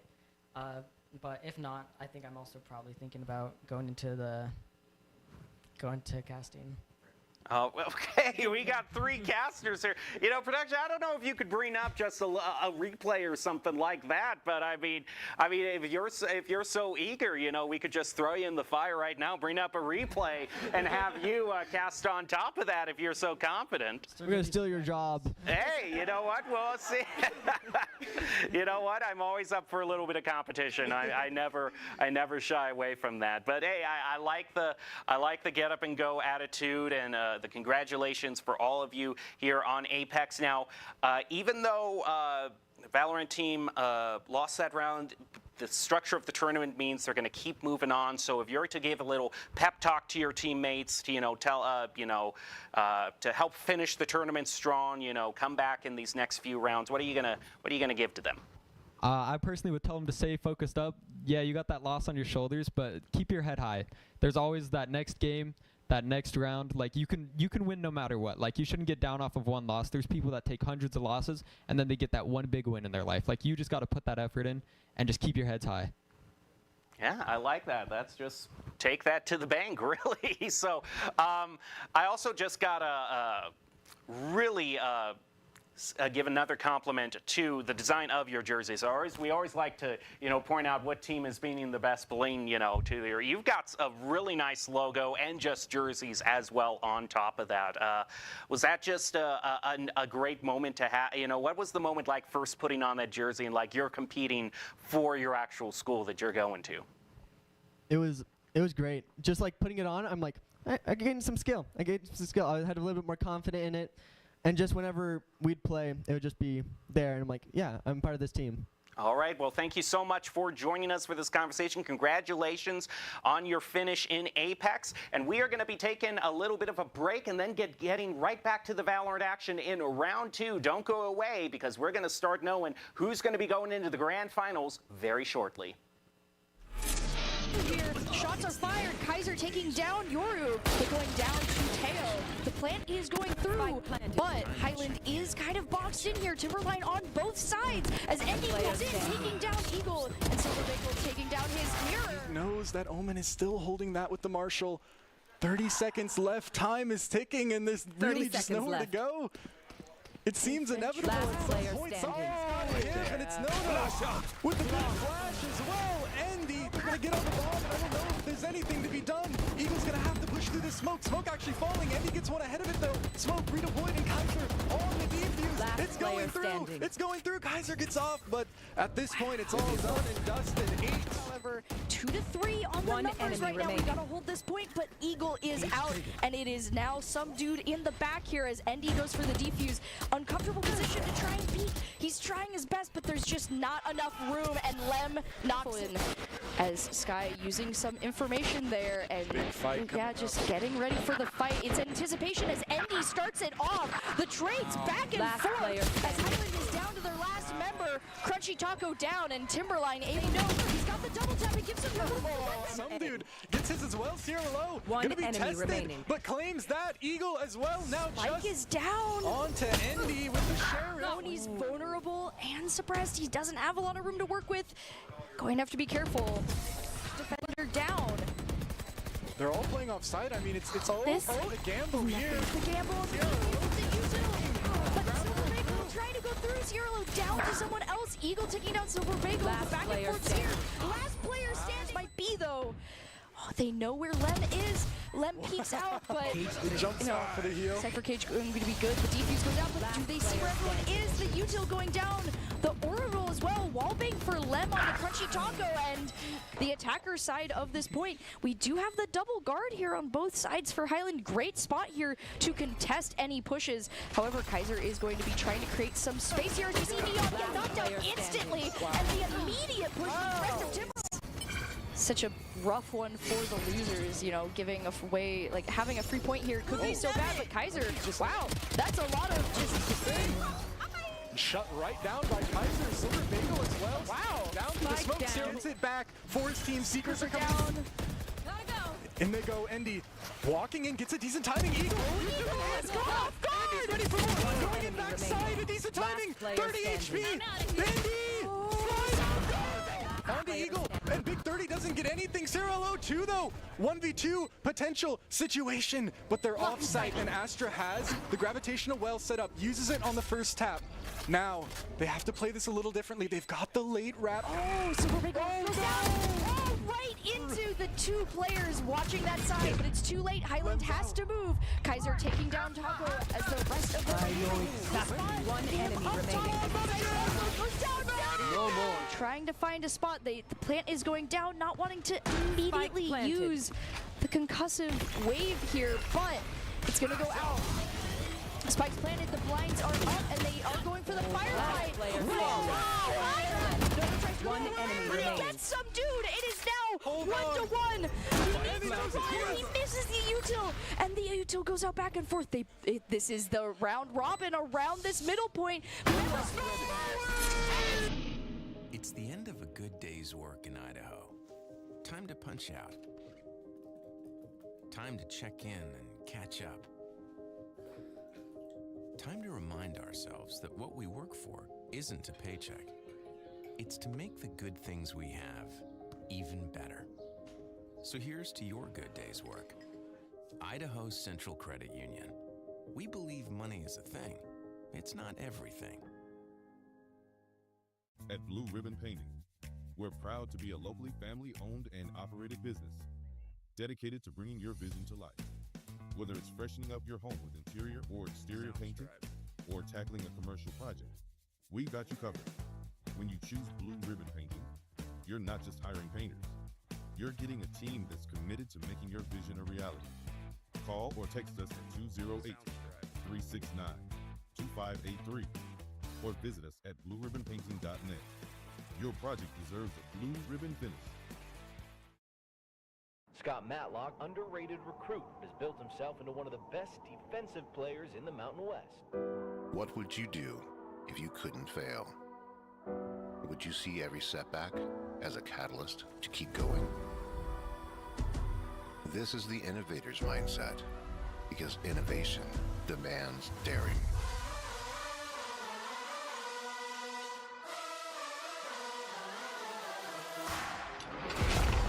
Is finding thousands of ways that don't work, and the one that changes everything.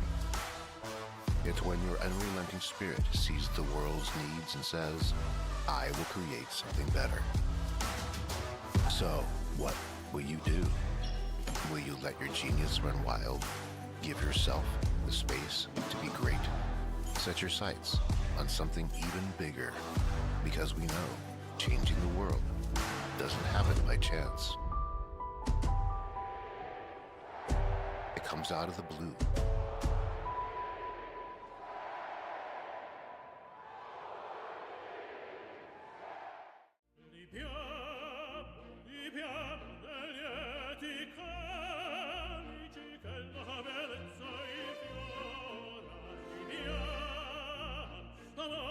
Life happens. Lucky for you, ICCU has a new kind of checking account that comes with benefits that help you life better. Because being human is a full-time job.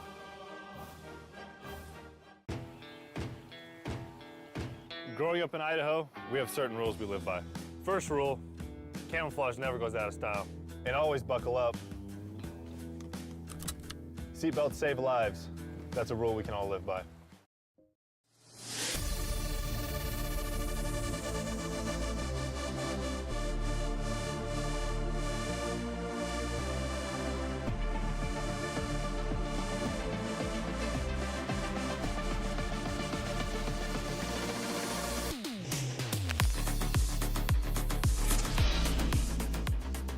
Welcome back to the Boise State Esports Arena. We are currently in day one of the Idaho Esports State Championships. We are looking to crown a Valorant victor as the best in the state. We just wrapped up our first round, Timberline versus Highland, where the Timberwolves took home the win 2-0. And now it looks like we're going to see Timberline go up against the big guys, the big gals on campus, whoever is on the team, they are to be feared, and that is going to be Renaissance. Before we get to that, though, I'm your host, Jacob Palmer. I'm joined by Kaz Phoenix and Audrey Norris, who casted that first game of Timberline versus Highland. And it makes me want to ask you first, Audrey, we're going to see, you know, if Timberline's on stage next, ready to compete, they've got to go up against a much tougher opponent. What do you think Timberline's greatest strengths were, though, that they brought to the table that allowed them to perform so well in the game you just casted? Yeah, from everything we were watching on desk, one of the biggest things we noticed was just the discipline that Timberline had throughout that matchup. And I think that's going to be something incredibly important going up against like such a stronger opponent, you know, than compared to what they were dealing with, because they did not let things shake them. They made sure to follow up as teams. And although they had a lot of strong individual play, their communication was top tier. And so that is all going to be things that they need going into this next matchup. Well, but Kaz, I mean, I gotta tell you, you know, as impressive as the stats were for Timberline going into this, I mean, I gotta go to my cheat sheet here. We go to the official in indelible ink, and say that even though Timberline did pretty well, if you look at the overall KDA, you know, how good the team is at picking up eliminations, which, I mean, we saw their team is really good, but as impressive as they are, Timberline, they've had 426 kills in the main season, whereas Renaissance, the #1 seeded team that they are ready to go up against, got 385. It's not too bad.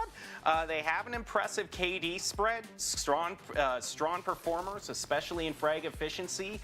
But are they going to be able to match up against the insane offense that Timberline brings to the table? Yeah, you know, I do think that Timberline might have some just struggles with that, though, too, because they probably can't move up as fast in the pacing as Here before. we go. We're going back to Lotus, and we saw Timberline did pretty well, but not as well as they did the first time, Kaz. No, that something I, you know, failed to mention during our last debrief of Lotus was that it seems like it took a while for Timberline to really wake up. Like, obviously, they started off strong in normal fashion, but it seemed like there was a very constant and consistent battle across the board for most of the former half. Things definitely started evening out once we got to the latter half, but for the former half anyway, it didn't fully seem the most confident from Timberline. And it's a lot easier to shake those things out when you're Timberline in a situation against Highland where, you know, they seemed much more confident, much more coordinated, and in general just more put together on the stage. But then you're going against Renaissance. You're going against a team that is kind of like G2 and VCTs right now. It's like we're kind of all expecting that to go one way, given nothing catastrophic happened. But I also feel like Timberline is very much a team in this situation that is very capable of doing some things that we would not expect them to do otherwise. Well, you want to know the biggest joke there that we saw in that lineup. Timberline banned Haven, okay? The one that they went 13-2, and I'm like, you know, you did pretty well for yourselves. That was the one you did stronger on, so, you know. But, I mean, you never know. Sometimes map picks can go the other way. You lose the one you picked, and then you win the one you didn't pick. But we are going to be ready to go into Split here very soon. We are for sure going to see one of the more traditional two-site stages, Audrey, and Split Get is... a little bit of a break, yeah. Yeah. But it's not the one that we see as often, but it's got such pronounced high grounds, heavens, on both A and B side too. I'm just wondering, how do you shut, because we know they're duelists. If they're on the high grounds, they're going to be able to get kills. How do you shut down the duelists? How do you take this off out of the hands of that Jet and throw it over the side? Yeah, I think that's a big question, especially, you know, you talked about high ground. That is so dangerous, especially if you let the duelists run wild, which was something that Timberline had a lot of, and I would expect to see from Renaissance as well, being one of those top-tier teams. So that is just about that discipline, patience, and careful watching of those sight lines. If you are the first one there, you can catch it before it's too late, but it's that if. Yeah, and I also think it's that discipline in relation to the utility, just as a final note, Kaz, because that's something we didn't see in this first round. But I think, especially on when there are such prominent smoke points on Split, you got to make sure you're respecting that and making sure that they're smoked off. Which it doesn't seem like it was that big of a deal for Timberline, right? They're really good about playing around those smokes, and they're really good about playing around their breaches util, which is something that is almost essential for any kind of success on Split. I can go for hours about how essential that character is. But honestly, we might as well just let the gameplay talk for itself. I think our teams are about ready to get things started. So you want to send things away? Yeah, we'll send it back to the studio where we have got Zach and Nathaniel are ready to cast the game. Take us away in round 2, and we'll see if the Titans, the seed 1 team, falls if Timberline continues. Take it away. Well, welcome right back it's a game to restart. the arena where everyone restart the ready, PC. about set up, and we've got our and then whatever you did to make it freeze, don't do that. Line and then ready to go here. Don't do that. Whatever made it freeze, don't do that. Timberline, it's an interesting battle. Timberline looking really strong. Renaissance as well. Like just a hard 0. Hard restart. But before we get into kind of any of that, we've got an interview on stage with the coach of Timberline after that performance. I don't know where they're going to put us. So we're going to go over to we'll stand in the center and then. With the screen. Yeah. It is like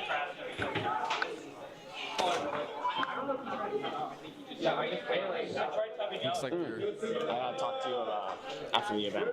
still getting ready for just a minute, but I mean, essentially this is about, so far, I mean, we'd had a decent amount of talk about the seeding kind of not being super correct with we cut him. with everything. Like, well, he graduated. There was some people so I had to have a tough conversation with him. Being underweighted, but now, I mean, every top seed is won, so you're out. With no further ado, let's get on to this interview. Look, you just can't stay. Okay, it's time. Well, we were sitting here chatting. I'm here with Daimyo Marshall-Hayner, coach of Timberline, who just had that unbelievable, not unbelievable, completely believable win. Your team played great. Why did they play so stinking great? I mean, in practice, they've been playing great. They stuck together. They had the vibes up the whole time. So I think we just had a vibe mismatch there. And I think they all had great communication throughout the whole game. It wasn't just one player as well. They all contributed very well. So speaking of vibe mismatch here, a lot of your players have said you're cooked. How do you respond to that? I'll probably have a stern talking with them after that conversation for sure. I'm not. Are they doing laps? Easily, we're doing laps around a set every time. Yeah, you cannot stand for any of that. No, but genuine question. You've been an amazing player for a long time, and you've had some pretty phenomenal wins. But describe how it feels to see people you love win a game. Describe how it feels different from being a player when you get to coach a team who does an amazing job like they did. Oh yeah, I mean, honestly, being a competitor is amazing, and I loved competing here for the 2 years that I was. And honestly, when I took up the job coaching at Timberline, I genuinely was like kind of surprised, but I wanted to see where I was going in that coaching session. And kind of coaching these kids has honestly been an insane experience for me. Probably some of the most fulfilling things I've ever done. And just watching them put in the hard work behind the scenes, ask me questions, be willing to learn, and just being cool people to hang around too. For they're high schoolers, but they all my boys as well and girls. So I love them. It's great to just be here with and this event for sure. Okay, we'll get you out of here on this. Of your players, who is your daimyo? Constantly you're having to listen closely, make sure they don't do anything wrong. There's a lot of people pointing already, but who is the one that, like me, keeps them up at night? Or keeps you up at night? Well, I don't think I did that much for you. Oh no, you did. I'm still traumatized. They're like my students, so they're all just as much equally as misfit as I am. So it's pretty fun. True. Yeah, that's true. They learn from the master. Okay, we're excited to see how this goes. I know what your prediction is going to be, but commit it to tape. I think it's going to be a close game. We lost to this team in the regular season, but I think anything can happen on land, so I'll say we'll go 2-1 us. Yes, sir. Okay. It might be okay corral. There might not be any spike plants. It might just be gunfights all day long. Back to the desk. Great answers from a Boise State legend, to be completely and great answers as well. I love especially the point about, that's why we're all here, is to see kids playing games and being happy, and it feels great. Everyone loves winning, but to cut back immediately to the game, I want to make a bet with you, and I don't think there's going to be more than 10 kills this entire game that are unassisted. Oh, okay. I thought you were going to say just 10. These teams are utility fiends. I don't know if there's going to be 10 kills that are unassisted. In the entire game or in the half? What would your bet be? My bet? I would say that's the half. The half? Okay. Yeah, but these guys do. I've had the curse of playing against this team in Renaissance, and they know how to use the utility well. They're great, especially with that defensive aggression that you normally don't see just in general, but they actually do it in a way that's very unique for teams at this level, the high school level, and I'm just very excited to see it. I know a lot of players on both these teams, and they all work hard, they all deserve it, they all practice, and it's unfortunate one of them's gonna have to lose today. Yeah, it's very rough to see, and I'm glad we're in a map where we get to see just the utility at the max here. I'm glad it wasn't like Icebox is one of their picks. Because, this is going to be – so they're running the same comp. That they ran last game. And it seemed pretty good. It definitely worked out for what they wanted to do, but Renaissance is hitting them a completely different angle. Seemed like Highland kind of went for just a bit more of a slower, but Renaissance is looking to kind of match that pace with pace of their own, going for the Tejo as well. This is going to be adrenaline, but it's going to be controlled, tamed adrenaline where, like I said, I would expect almost every kill you're seeing in the chat, unless it's just like a lurk or something, to be assisted, because these guys use their util well, and they're warm now. This is going to be a good game for sure. Yeah, and I think also one of the reasons why we saw the struggle last game was the Raze pick is very important over the Jet, because it makes it so much easier to control rubble on the defending half. And I think Renaissance knows this. That's why they're picking it. I'm just excited to see how they are able to control the map differently, because these are kind of my two favorites, I guess. Both these teams are very historically strong on Lotus as well. We just saw Timberline on Lotus, but Renaissance, it has been a pick that they have favored as we go into the first match here in this best of 3. We're in the upper second round. Winner goes to the grand finals here. The stakes are large, but hopefully the players can still remain composed here as we get into this one. Yeah, composure is very, very important, especially on the stage. It's easy to get overwhelmed with a lot of the flashing lights and stuff. Yeah. But and they're young too. They're young. Yeah, and they haven't really been super experienced. a lot of them somewhat have, especially on that Timberline side. You're seeing a few kind of repeat players who were here last year in this same stage, same stakes playing, but Renaissance not able to qualify last year, finally have a chance to make themselves known and heard on the biggest stage here. And here we are with the classic defenders throw everything at A main and try to get rubble set up. And almost first time, it's like it's like what they say, like when you go to prison, you need to fight the biggest guy, right? That's like A site. Like, you need to fight it round one. That's the biggest guy, and you need to prove that you're strong enough that we can actually take A main control. Because if you give it up, they're going to run with it, and Renaissance so far have been able to get that space, but Timberline waiting, util of their own in response. Derpgod has to fall off. Okay. Naki though, good shot, headshot, and another on the way, but Nono and Kaiser clean that back up. That's too quick, and now they're running it down, wanting to get in quickly onto that A site, get the plant in before the reinforcements are able to arrive. But it looks like Timberline's maybe second guessing themselves. No, they're going into the site now and planting for A main here. Oh, but Stairs is left open. And with that smoke dropping, things are looking a little dangerous. Tejo's looking up and he finds the knife out.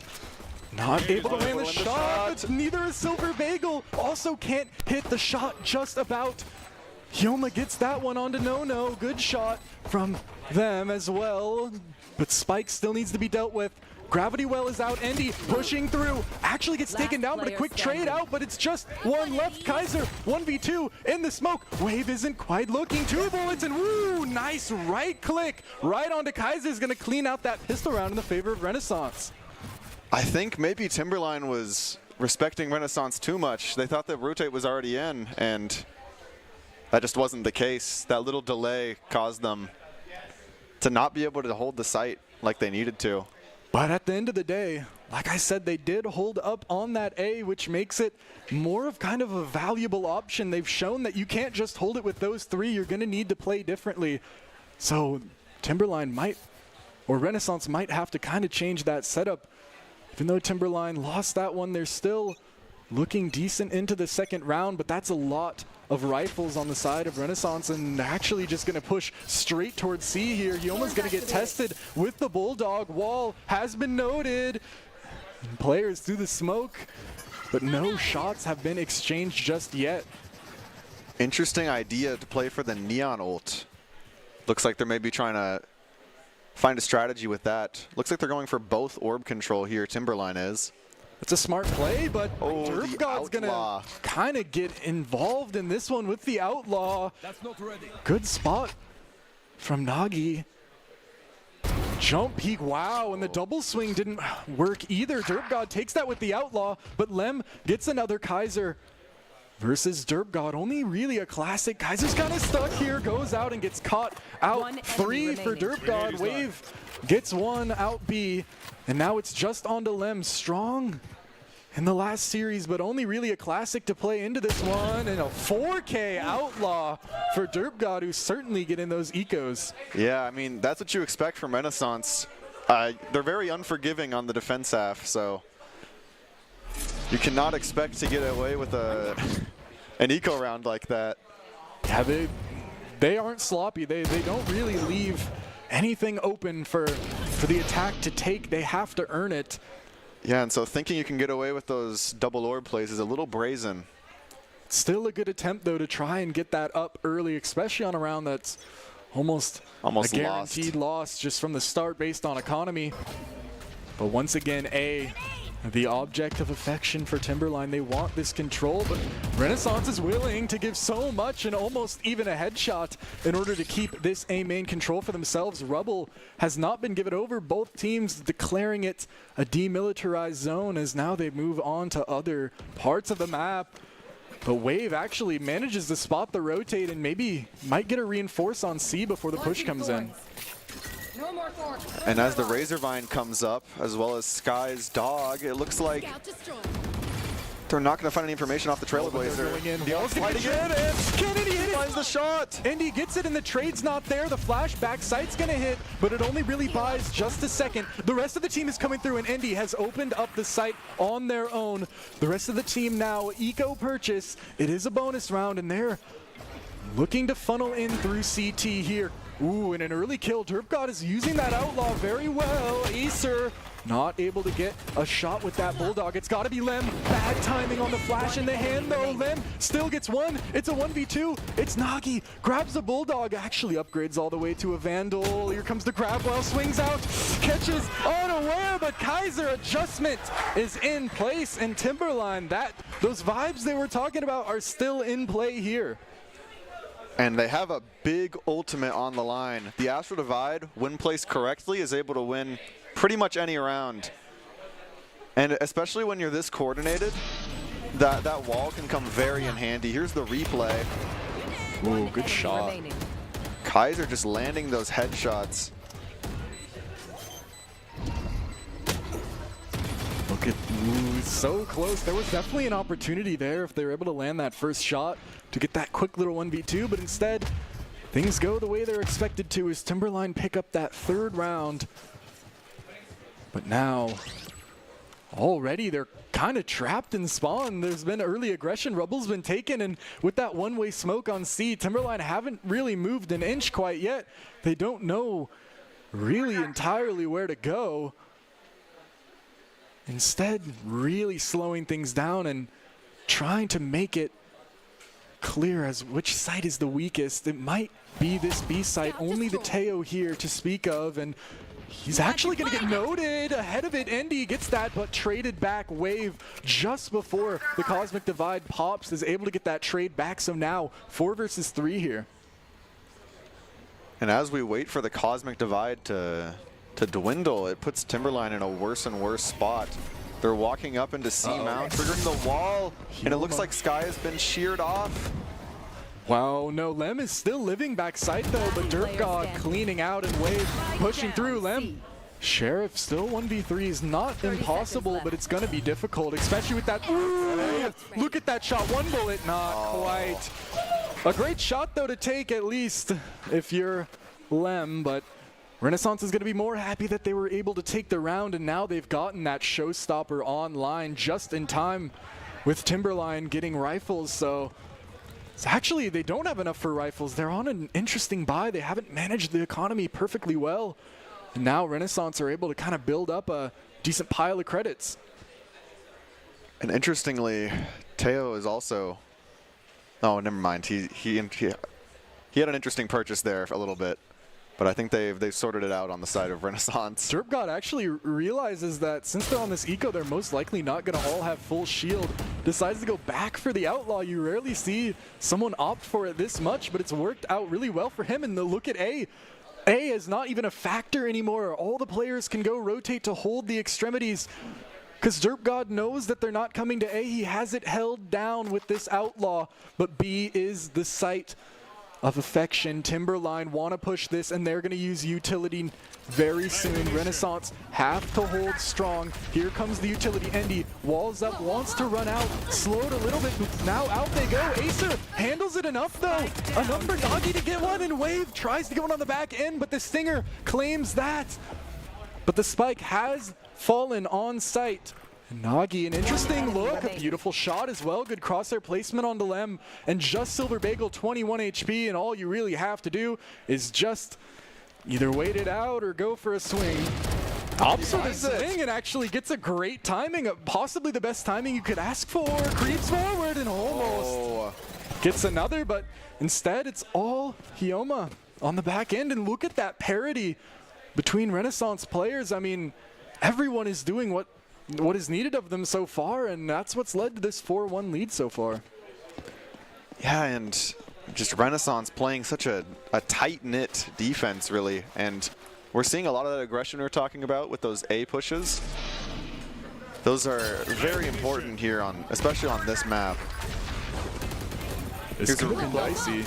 This could have been really dicey. They were able to get out, and it was really a 2v4, but just able to hold it down so perfectly. And that Stinger, I mean, even only on a Stinger, Silver Bagel was still able to be such a threat. Like, almost getting 3 people there is kind of crazy for an 1,000 credit gun. And the vibes for Timberline still high, but maybe faltering for the first time today as they've actually taken a decent deficit of rounds. They've only really found themselves up so far, but now they're going to be a little bit tested.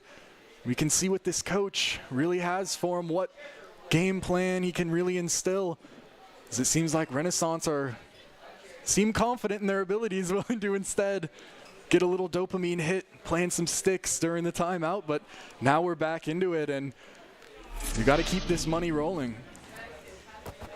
And it looks like maybe a B push coming in from the side of Timberline. I guess this does make sense because a lot of people, a lot of people are on A, and that Vise is just so hard to push. Only really Acer and Wave, probably the two agents I would be least afraid to run into, at least on this team, but it's still difficult. Actually, A Rubble has been gained. Endy's managed to get out, and this could be a decent B split, but Renaissance is so ready. They have 4 players here. Wave has been taken low, though. Derp God grabs one on A site. Rubble before things can really get out of hand. Wave is so low, though. If they peek this, they might just die. Kaiser tries to go through the flash, but the teammates perfectly there. But another great flash from Nagi, who transfers it just right. But Endy is still alive, and you know what Endy can do. 1 versus 2 situation, but the fights have been isolated. Spike still needs to be grabbed on site, but Nagi has back turned. They think that Endy is flanking all the way up, but they don't know. But this corner is so hard to clear. Knife out, Endy, please. No, Nagi manages to get it. Endy doesn't know how close they really are to the enemies. And 5-1, Timberline now on a weird kind of purchase again, but things are getting out of hand now. Yeah, I think part of the strategy there was for Lim to pop Sky Ult and then be able to enter the site, but that pick was just so unfortunately timed for them. And once the ult economy gets this saturated, the rounds start to become a little more Overwatchy. Colorful. Yes. So we're going to see what exactly Timberline's cooking up here with this A push. Once again, they want to try and fight for this A, but Renaissance is willing to give so much to fight for it. And Timberline is willing to give Endy Renaissance early lead, and they want more. Wave goes exploring and finds theirs. Acer as well gets the trade onto Lemon. This one is falling apart at 3 different angles so far. Nothing going the way of Timberline on their eco. Now Renaissance looking to run it down. Nono's going to get found, back turned. Wave exploring once more for the flawless, but actually creeps it. Silver Bagel with this stinger is still a bit of a problem. 1v5 though is a tough task. But they are in nice little bite-sized chunks here, 2v2. And Wave can't get caught. Shots a little high, and everyone's coming. Everyone's running in. Knives are out, and Nagi's gonna get it in all the chaos. Now up to a 6-1 lead here.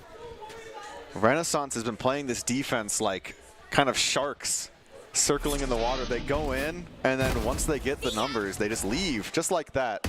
They know not to overstay their welcome. Yeah, if I'm either one, if I'm either one of those plays there, if I'm Wave, I'm running it just down. Going in, bro. But this discipline, I mean, that's what we were talking about. So many assists, so many just procedured kills. Just really, Timberline, they're down 6-1, but none of these rounds have really been completely out of their control, except for probably that last one. Endy wants to get in there quick, wants to get active, get some information, but Yoma's just holding this so confidently, really only them and Wave, but they're just feeling it. In comes the Rolling Thunder though, everyone's going in, Seekers as well. Half the team is still cut off. If Yoma peeks right now, they have a crazy timing. Endy though manages to get that Rolling Thunder back the other way. Hits so much, Vizolt as well. Kaiser running out of ammo, Silver Bagel just about able to get Wave, Nono plants. And now Renaissance in a tough situation, 2v4, Showstopper is online. But that's it. Everyone has been spotted now by the Trailblazer, and they just really need to stall this one out.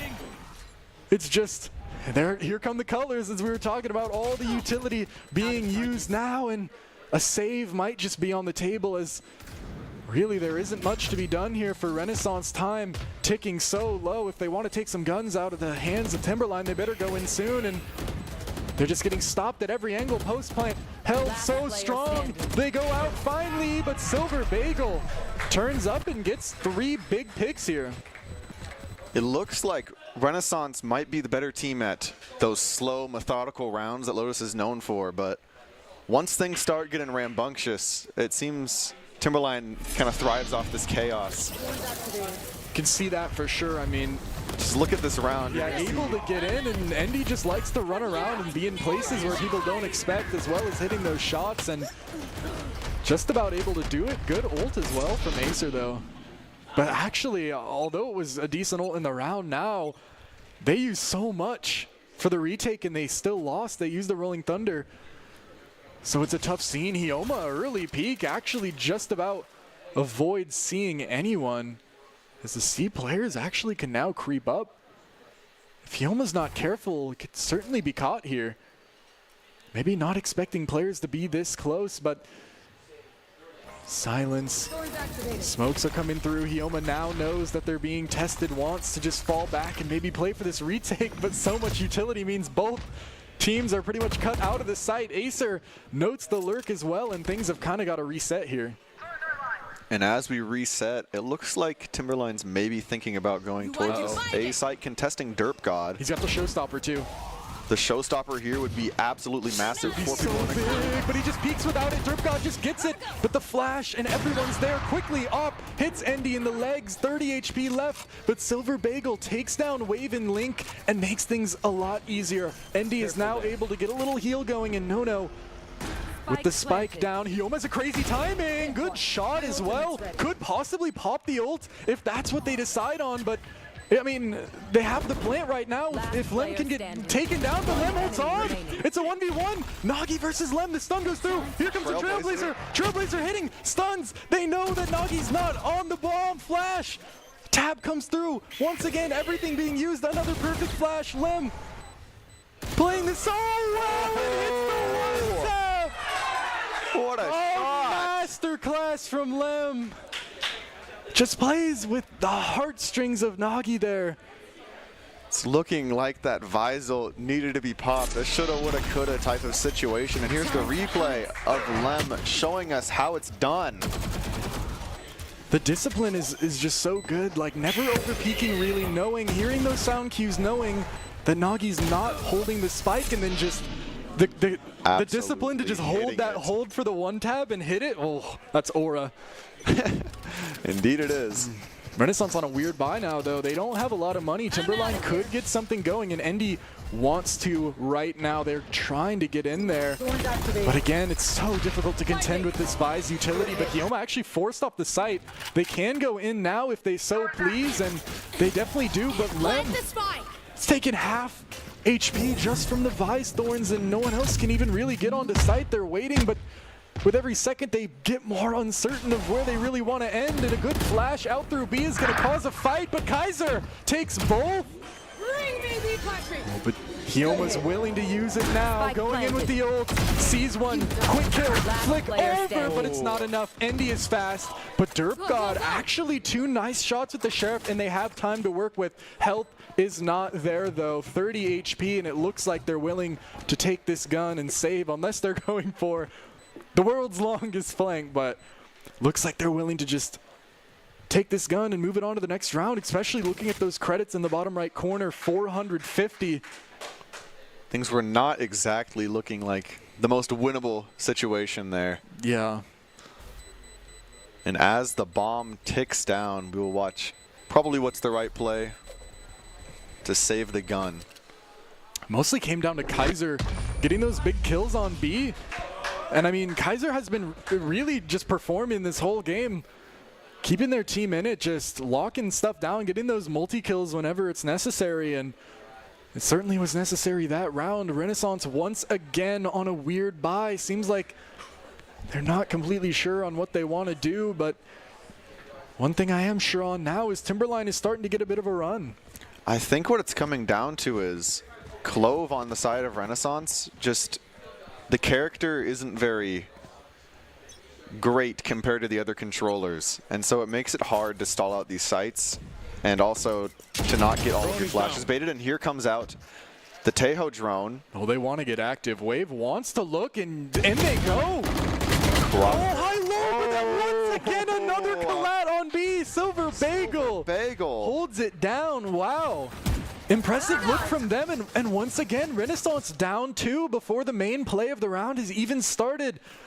Derp God not necessarily close enough to hear those rotates, I don't think, but they're all going to A now. Kaiser leading the charge, playing a bit of entry Astra. Wants to get involved on this round, taking out all the utility, and they're getting a decent setup here once again. Yeah, and with that bomb down ready for main, it makes it so that they have to retake pretty much everything. Oh, look at this. Oh, no. You break the door, you're in for a fright. Stun through the door, though. Actually, that might kill Silver Bagel. Silver Bagel can't leave. Oh, Interesting. no. 2v3. It's not out of the running quite yet. And Nagi, how is this happening? Manages to get another. It's no on site, and Endy is off. It's going to be so difficult to play into this one, though, with Endy in such a deep position. Has to be cleared. It's a nice shot. On the unexpected angle there. 5 now for Timberline, making a run back off that timeout. Very impressive. It seems like they've kind of gotten maybe a bit of the puzzle figured out, a few more pages opened on the book, and they're able to kind of read now what Renaissance want to do a little more, and they're exploiting these early plays. They're really getting the advantage off. Renaissance is walking in so early, and there we go. Silver Bagel just held it down and gave their team the win. Yeah, it looks like coach knows best, you know?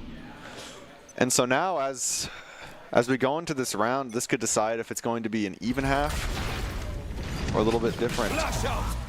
Here's that aggression from Renaissance, but Timberline knows all too well. They're wise to it. They waited out, and they have a lot of ultimates here. Oh, it's all on Hyoma here. It's actually all on Hyoma. Can he hit it? No, Endy. Trailblazer drawing the crossing on for Endy to slide in. Oh, no way. Endy keeps going in. He wants another ace. Wants another ace going in. Nagi's holding it, the rest of the team in tow, and Nagi maybe a little ambitious there. Possibly a little bit ambitious, because now, I mean... Look at the map state. Oh, this is... Oh, look at this flank from Kaiser. There's no way they expect this. And they can play it so late. Silver Bagel catches Nagi late, and Derp actually commits Showstopper. It's last round. Might as well hit it. They know Lem is in the corner, but try to live. Wait, they're actually on the spike, and there's no Astra. There's no Astra quite yet. There's nothing pulling them off. They're just confused and they stop. They just stop. They just stuck in the face of 3 players. The plan was not where they thought it was, and Renaissance will certainly take a round like that on the road here. A slight miscommunication on where the plant was. That's that ping nerf hitting where you're not allowed to see in-world pings anymore. Sometimes when you have a plan, the longer the plan is, the more steps it has, the more holes there's potentially lurking in the plan, and that was a big hole right there. The simplest ones most of the time. And you know Renaissance loves to keep it simple with A-Site. They will keep going there. It's the tried and true. They love it, and they will fight for it tooth and nail, to the death, every round if they have to. They just arrived in prison. We don't have to do it again. It is Endy here, though. Actually, 3 players standing strong towards A. It's difficult to play into this many on A site. But if the drone finds them, B is going to look pretty appealing. I don't think the drone saw anything. Oh, but here's Lem trying to fight off both Wave and Hyoma. Oh, this could be so good. Go. Through, but actually, Lem probably shouldn't have taken my advice, as the rest of the Renaissance team came through Lincoln. And really took over control, and now a 5v5, an interesting place to be. Wave is in a good spot, gets cleared, and somehow manages to get one there. Endy's shots just only managed to really land at the end. Oh, and there they go, Lem into the smoke. Endy as well, Lem running it down into Link, gets one, but he gets shield! Hold on, Endy! Endy gets it! No way! The shield! Oh my goodness! We could hear in the arena them scream no when they realized they thought they killed them. Oh my! It happens so much. All the time. That Ghost, it should be a one-shot pistol. It needs to be, but... Yeah, look at that. Luckily, oh my goodness. Luckily, Endy was able to clean it up, so... Good from them, and now a chance to even things up. Actually, good firearms as well. And here's an interesting purchase. Sometimes you see omens buy what Derp God's looking for here. As these B executes... Whoa. Oh. Wait, it's open. There's no one home. B is just completely clear. Even if they get faked by the util, I mean, B is open. And coming out, seeing the plant in default. Derp's got a shotgun as well. Oh, but Derp gets cleared. Nagi trade in through Lem. Caught out a little. 10 HP gets out. Acer gets one with the classic. No, hold on. Nagi gets one as well. No way. It's just Lem. 1 health. Spike needs to go down. Oh, but that poison almost hit him. It almost kills. But Lim, what a precarious situation. Everybody one shot. Solo. Lim wants to swing 2 classics, has to contend with the right clicks. What do they decide to do? Time. There's not enough so time annoying. For these plays. They want to flank, but they can't quite do it. Stun. And the Still utility. On. Lem, just bite the bullet. Swing it. Lem gets the first. Hold on. No way. Jumping shot, Lem. Jump shot, Lem, to go I for saw that. the idea, In but that moment. Oh no. I think the call was that Hyoma was 1 shot, but they were 2 shot. They were lied to. Goodness. Oh no. Man, that was a nail biter. Somehow Renaissance get their eco, come out on top. Lem had a great chance, but Renaissance are going to stuff out some of that momentum with their boot here and get back into the driver's seat. I saw the vision. What an interesting play. All 5 outside B, and no one's home. We knocked, and no one's answering. Now it's time to go to a new house, A site. Everyone's rotated over. Noise has been made. I'm not sure if Renaissance has the read or just extremely lucky here.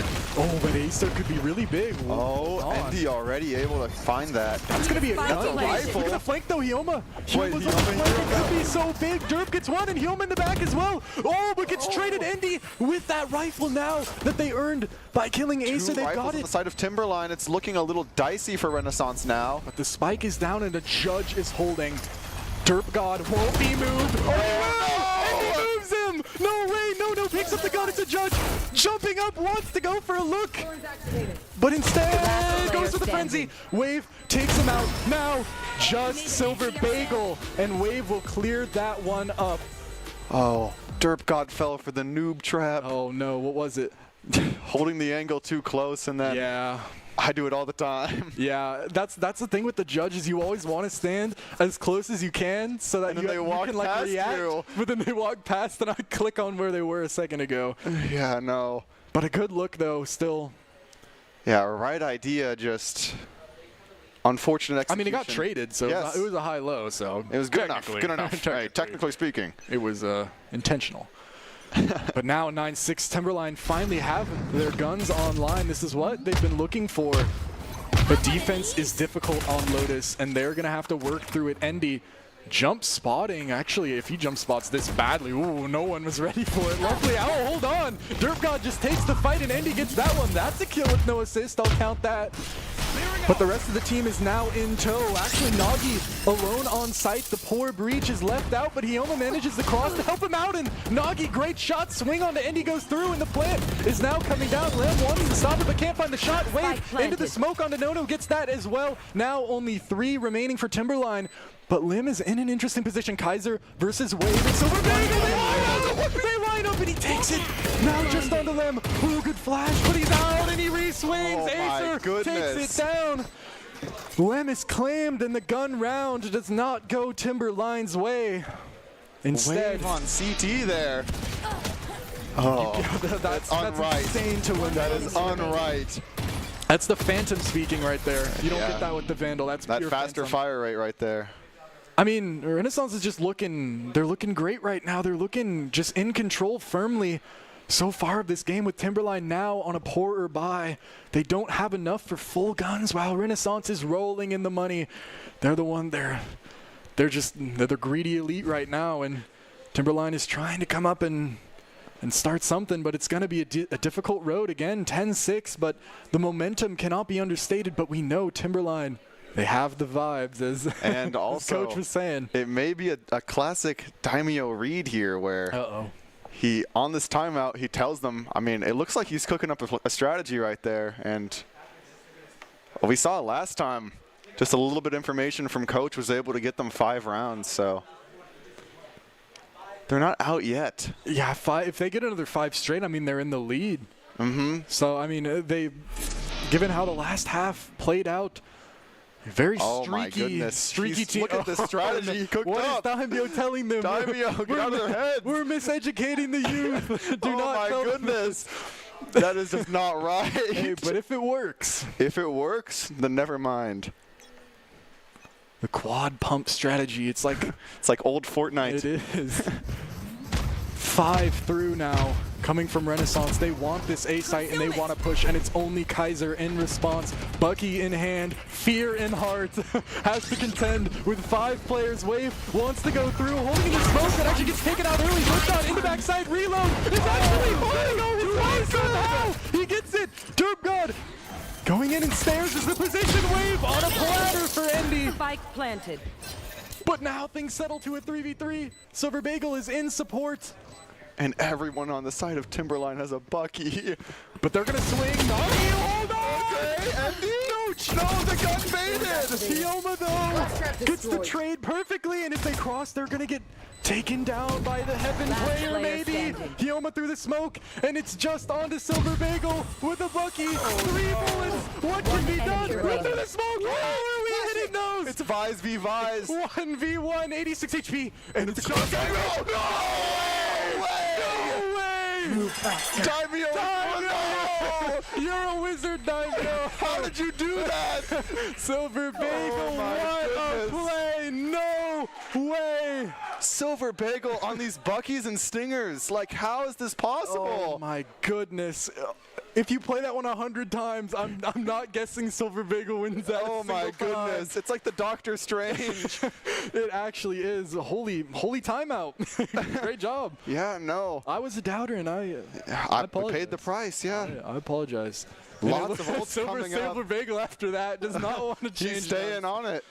Hey, rightfully so, man. And here, contention on A. Classic A push. We love to see it. Out comes the blinding light from Sky. Oh, and the robo control. It lines them up. Stuck in that corner. That is not where you want to be on A. If you're there, you better start writing your will and testament. No takes him out. Dirt God just wants to retrieve the spike, but it's really difficult, especially with this ult to contend with, though, is actually making a decent wave. Making a wave. Hold on.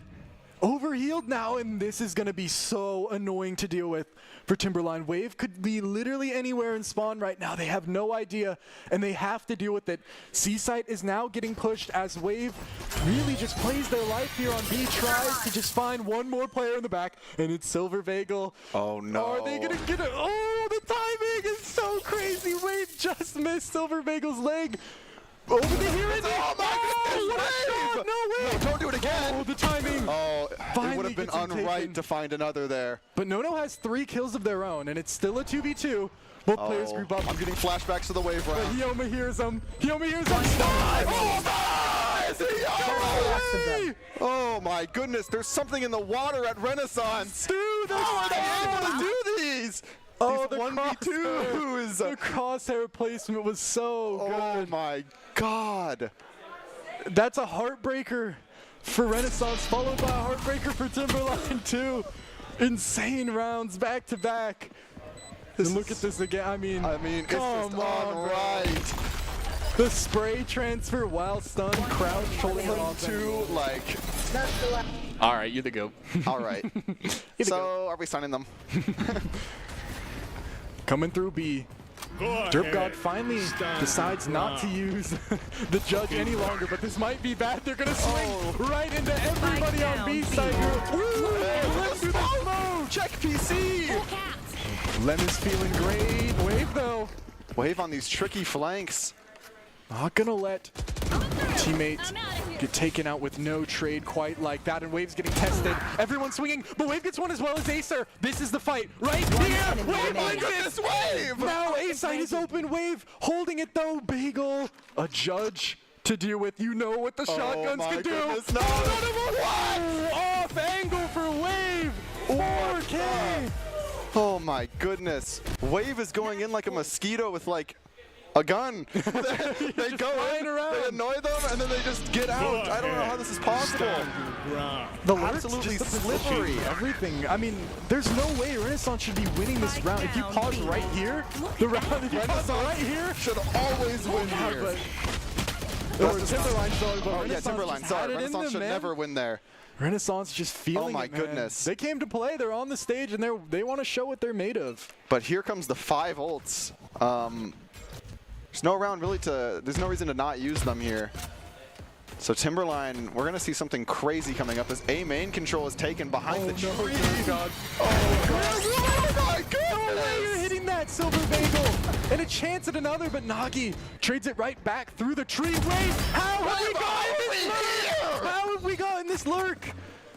3v4 now. Goodness. It's like Wave spawns with them. That's so true. It's like Wave is on their side at the beginning of the round, and look again. There's such a pest. Oh my goodness. Could be a timing. No way. Wave gets it again. Just. And the thing is, they can do whatever they want because they have the revive on Clove. This is just disgusting. Wave wants another and gets another look. One more! Finally shutting it down, but they're pressing the ult out of pure ego here. Second phase of the boss fight. Oh my goodness, Endy's able to take down Wave. But now that bought a lot of time for Renaissance, and it's going to be very hard to find 3 kills here against a Breach Tejo. Like, yeah, this one might be. Oh my goodness! If you're not popping Neon Ult and running it down, crazy things today, but this would take the cake. In goes the Rolling Thunder. Actually doesn't hit. There's now a little tiny window for Endy to maybe get something done, but with all this util, it's slowly running out. In goes fault line, and Endy's gonna get taken down. Renaissance strong, showing 13-7 on the first map off the back of some pretty crazy rounds. Some wild rounds. I mean, this has been. I don't even know what words to say about this. Like, I don't know if anyone actually has better words to say about it than our dear studio team. And I'm excited to see what they have to say because I feel like I have a lot of words that have not gotten out. So, jeez, 7 first bloods for Endy, yeah, but. Oh my goodness. Now we're going to go over to studio now to kind of break that one down as we get ready for map 2 here on to Split.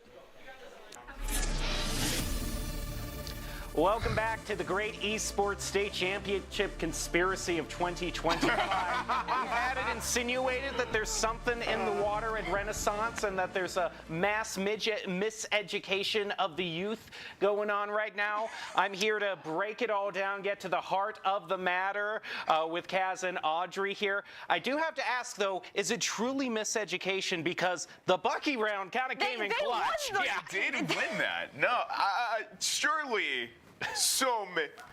some level of thinking that us mere mortals could never even hope to comprehend happened during that timeout to prepare for that 4-man Bucky play that somehow worked. And you know, it kind of just like caused momentum into that next round afterwards because Renaissance just looked confused. So I don't know. It seemed like the play worked, and it might have just given us a new piece of information. I mean, Renaissance did win, okay, but let's talk about the Bucky play some more.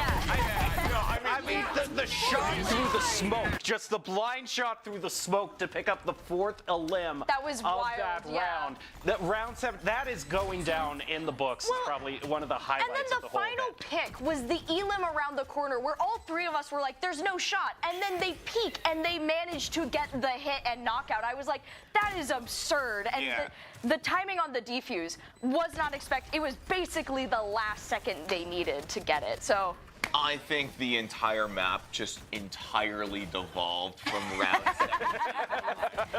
Because as you were talking about with that kill around the corner full stun, that happened in the round right after the 4-man Bucky round. Yep, it was the 4-man Bucky round, and then right after, full stun collateral 2K.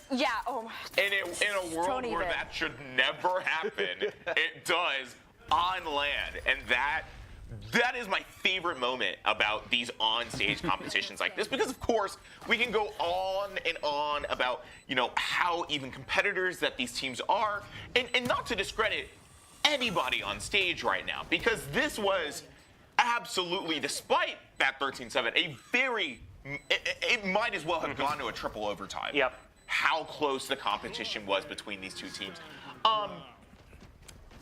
But then, like, round 17 happened, and I just can't talk about competition anymore. Well, I'll bring up something you brought up while we were watching this, saying that Timberline looks like a completely new team. And we did see, I mean, the big thing that stood apart for me for this round in general was the general parity between every single team. You know what I mean? I mean, all the players, it wasn't like the first round we saw where we're relying on Endy. He's going to go 20-4, you know. Exactly. He's going to do it for us. Everyone was on point. Yeah, no, I 100% agree with that. I mean, like, one shout out I wanted to make was Kaiser at the beginning was leading in the KDA. Like, it wasn't Endy, it was Kaiser who was picking up, holding the line, helping the team. Same with Lem, who was kind of the last man standing in a lot of situations. And, you know, so I would agree, like, Timberline's had that. And, I mean, same with Renaissance at the beginning versus how they were playing at the end. Completely different because they really had to change their strategies based on Timberline's momentum throughout the game.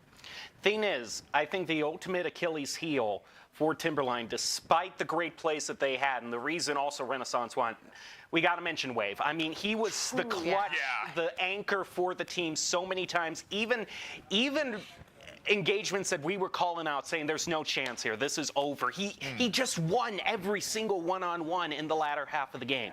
Yeah, there was a bit of a warm-up phase there, but then after the fact, I mean, let's see, like, what did they say on desk? It was a second wave of the boss fight, was just going up against Wave.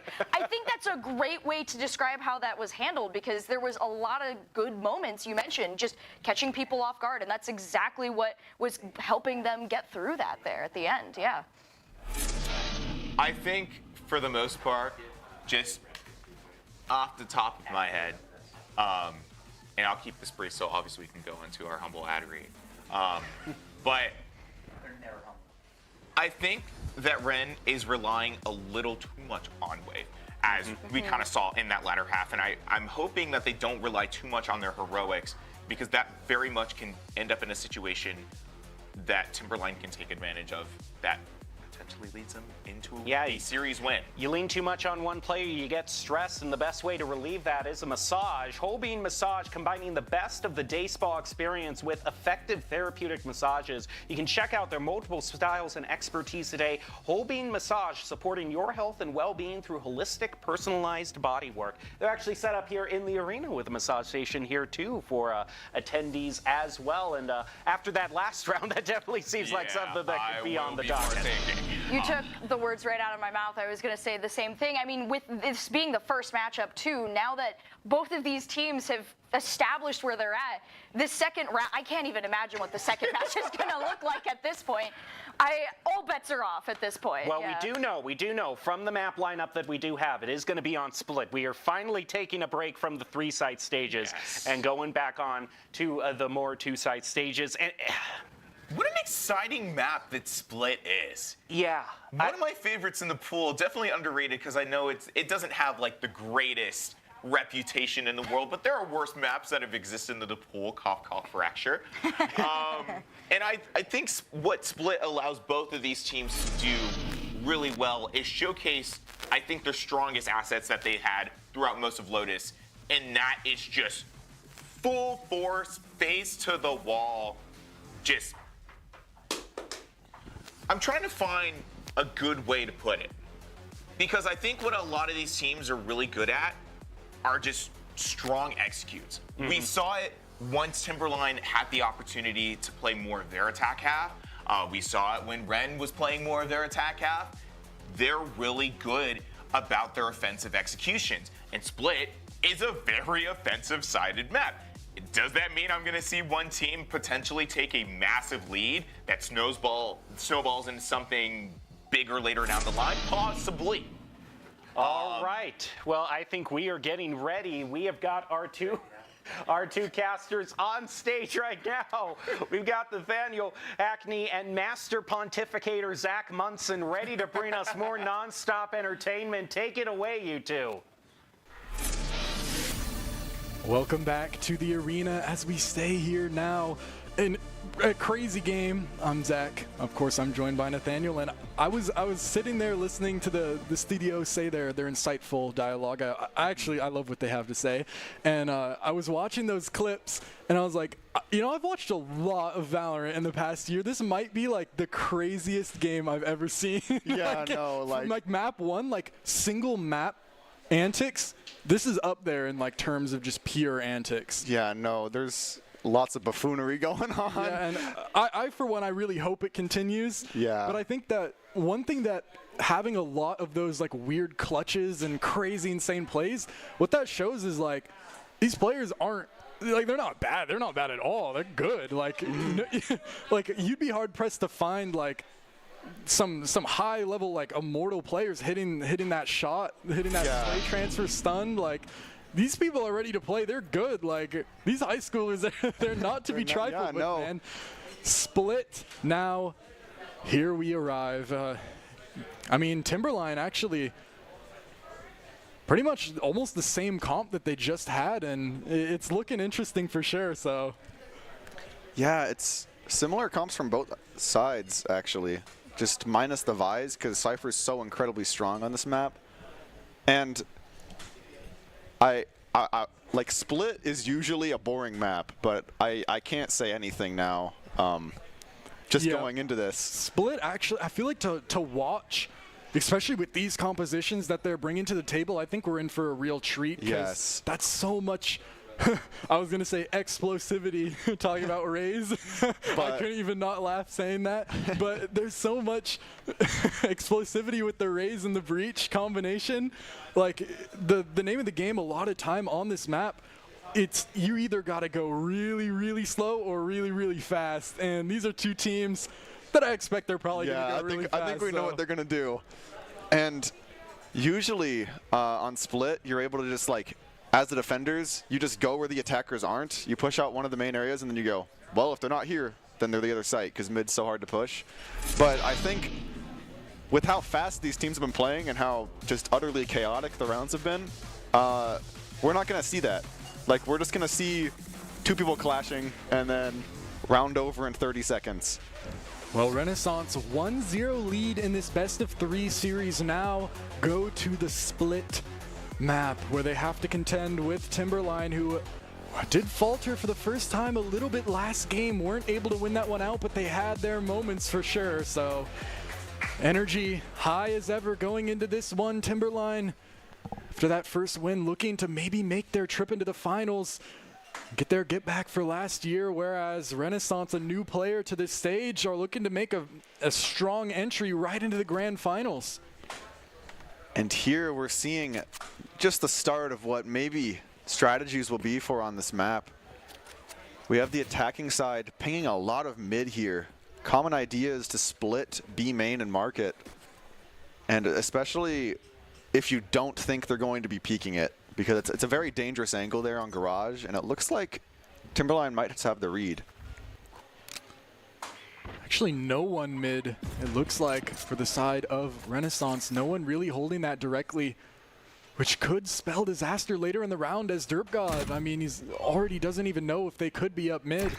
It's a difficult situation, but there are two players holding here, and the Cypher is involved. Endy trying to break the trips, actually misses one, but goes over it. Goes over it straight into Waves, but a perfect flash is going to save Waves' life, who's able to get one more from the top. Kioma peeking around the side and through! The damage! Nagi gets one! On site, no, can't quite hold on, and it's just the Heaven Lurk remaining. Silver Bagel gets the first kill, and now 22 HP. Are Renaissance going to wait, or are they going to go up this rope into the jaws of the shark? I don't know. Of the Silver Bagel. Of the Timberwolves. There you go. Oh, somehow DerpGod gets that one, actually, and I mean, it's still a tough situation, a 1v2, but I mean, you'll take that kill about as free as you could get. 8 HP, though. Barrier. If Silver Bagel steps on a goat head walking to site, you might die right now. Interesting angle. Spots him. On the camera, they're going to double peek acting this. accordingly, and they're able to find the shot. Good procedure. Very good procedure. And one thing I wanted to note, I couldn't find a way to say it fast enough in the round, but Acer hit the Teo mines on site, and Nagi actually peeked through them to get an unexpected angle. You can see it here. Here come the mines, and Nagi just takes the damage, peeks through it, and gets a nice little kill onto Endy for free without anyone looking. And it's a great play and just kind of awareness that, I mean, that's very high level awareness to see a play like that. Yeah, and that just really shows like how good these teams are. Yeah. And here with the mid push, trying to go on these closer angles with our pistols because don't want to be taking those long range fights. Straight in the vent. Straight in the vent. It's a party. The conga line is coming through. Will they be able to deal with the Renaissance coming behind? Somehow Lem lives. Spike down A. But Derp God is still alive. There he goes. Shot. Gets it.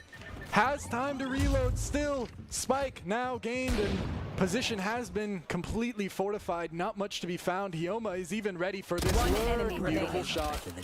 And it's all on to Kaiser here. In an even more difficult situation than last round, arguably. Yeah, there's not very many spots to go here. Camera notes Kaiser's location. Sneaky. And as they walk up, clearing all those angles through mail and into tower. Looking for Hyoma. This is the right one. Hits it. Unlucky spread. That wasn't even a bad play. I like that a lot. Kaiser, hearing the jump peaks, gets the perfect timing to kind of run in and close the distance. Yeah. If there was if there's a way to get a look at that round, that was it for sure. Yeah, I mean, the levels of awareness we're seeing is just you don't usually see. Insane. Like Kaiser going to the tempo of the jump scout. I mean, who does that? Yeah, I mean, these players are different, bro. Yeah, these kids are different. New gens. 40 chess out here. My goodness. Strong players, man. Timberline finally have a bit of weaponry to work with. Big guns, and they want to kind of slow it down. Bit of a pace change. They've been noted all these past rounds, and now they want to be a little quieter, but by breaking the camera, they kind of tell Hyoma that they are, in fact, here. But as that information gets older and presence isn't shown anywhere else on the map, Renaissance gets a little more uncertain. As you can see, they're deciding maybe we should peek stuff, but they're trying to stick to procedure. Kaiser. Will they check? Kaiser. Perfect timing! Oh, it's okay, Silver Bagel handled it, but traded back. No, the other way somehow. Through all that chaos, Timberline were able to get onto the site, and now they hold it down here. They've got the plant in, and the Lem is very low HP. Could get sprayed through the box. Derp God with the outlaw. Oh no, Endy has to run, but gets out just in time. Just able to get out there. They have the high-low here. Derp God looking for a big flash. And the reload peak. Good timing. It's very unfortunate timing there. Now able to get their first round here going. And most importantly, they have the Neural Theft online, which wins rounds in split like crazy. Look at this timing here. Swings in the smoke menu. A little unlucky spray. Everyone was in util because Acer immediately hit mines salvos, as soon. yeah. So everyone right there was ready for the fight, but also not ready at all. Yeah, no. Interesting round. One corner back, and it's completely reasonable. He's going to clear this out early with the bomb buddy wave. Might actually get spotted, not quite though. Able to kind of stay around this angle if they so please, but it's really just a noise. It's just a party popper being hit on B. Confetti distracting Renaissance, keeping them unaware of the real play going on A site. They're creeping forward, but the jump spot is surely going to see this soon. Backside, it's Nagi who sees it. Whoa, but Kaiser caught out by Derp God. Wide swing out mid is unexpected. And Timberline now have to push this one and go quick. They have to up the pace. Flash, not quite dodge. Nagi is hitting all this util so well. Really just being a pest backside. Finally picks to swing. But it's just not enough to stop the site from going over for the time being. Timberline sticking it 2v4. It's up to Endy. Beautiful shot at first. Paint shells committed. And going for a second kill. Oh my goodness, Endy. Oh man, I don't know what situation. It could be any situation. If it's Endy alive, man, it's winnable. Yeah. And Hyoma, a second later, and Endy could have possibly adjusted to the new angle, but yeah, that could have showed Hyoma's going to take barely didn't stall out. We get a replay of Thanos versus the Avengers here. My goodness. Boom, one tap. Hey, show me another. Like, yeah. Oh my goodness. Yeah. These guys are good, man. It's unright. Renaissance still taking an early lead like they did last map. But the economy is weird actually for both teams. It's like a weird team deathmatch type of eye. Everyone's on something weird. Lem wants to go in, but that's contact. Beautiful blind on the wave. It's going to get caught early. Hyoma, though, through the wall onto Kaiser is a big kill, but it's all up to Hyoma to hold this. How much can Hyoma do? Running out, and it's not enough. No is going to take them down. The neural theft revealing the rest of the situation. Renaissance now has to run back into it. Lem ahead of them, though. Pump from the top ropes. Gonna even things out, or to a 2v3 here. Timberline still with the player advantage. Spike is planted for Garage, and that's where they're playing. Nagi and Derpgod have to go. Are they gonna check Hell? They're not. Silver Bagel, they're gone. The ankles. With the Bucky! Silver Bagel! Stay on the Bucky, it's your weapon. Renamed to Silver Bucky right now. Oh my goodness. You gotta stay on that gun, man. There's just something about it. Yeah, it's your gun. Daimyo might have unlocked. Maybe I was wrong. Maybe we're not miseducating the youth. We're like guiding them on how they could grow and develop on their own. Daimyo's unlocked like their hidden chi power, and they're able to. Oh my goodness! Just hit every shot. That's the thing, though. I feel like the normal rounds are the ones that Renaissance tend to win, and all the Timberline's rounds are like, what? How did this happen? What is going on? You gotta win the messy ones, really, if you want to be a great team. So, Derpgod almost annihilated on the jump spot. I've got your trail. Almost peaked and terminated. Tries to break any possible tripwires, none will be found. So up into heaven goes Endy. Kaiser takes one on the wave, but quick ult back. Hyoma's ready for that angle. That's crazy. Lem stunned. Oh my goodness. They do it. Somehow one kill still gained. Nagi takes it back with Derpgod. Oh no! Oh no! 200! And they say I can Bucky too! Oh my. Hyoma clears out the site, and it's just Bucky for Bucky, band for band each round. Oh no. We're gonna have to start having some real Derpgod versus Silver Bagel Bucky conversation soon, man. Yeah, no, it's the goat and the goat. Like, and also that neural theft, like letting them know that there was 2 mid. Running right into the crosshair.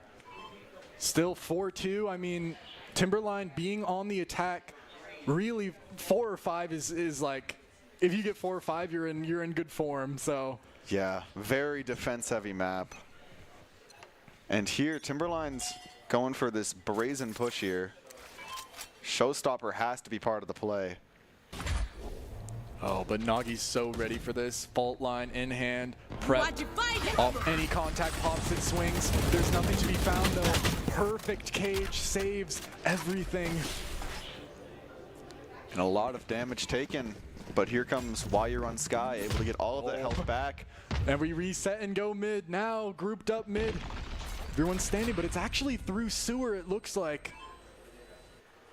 Now full restart, go different site, but Derpgod is already here, holding and pops the showstopper, here's everything, shoots it, still gets out to Rick, has their placement on point, shoots that, but not enough to find everybody. Luckily, doesn't have to do it all on their own, as Acer's gonna take that one back, and it's nothing but a little mid push left to be dealt with for Renaissance here. Spike is in main, but it's still an awkward round for Renaissance as they don't want to really push through that smoke and see the spike entirely because they're kind of afraid of where 30 seconds Timberline left. could be, and they could have an interesting flank here. Nice shot for Silver Bagel with the stinger. This guy is so good with these guns.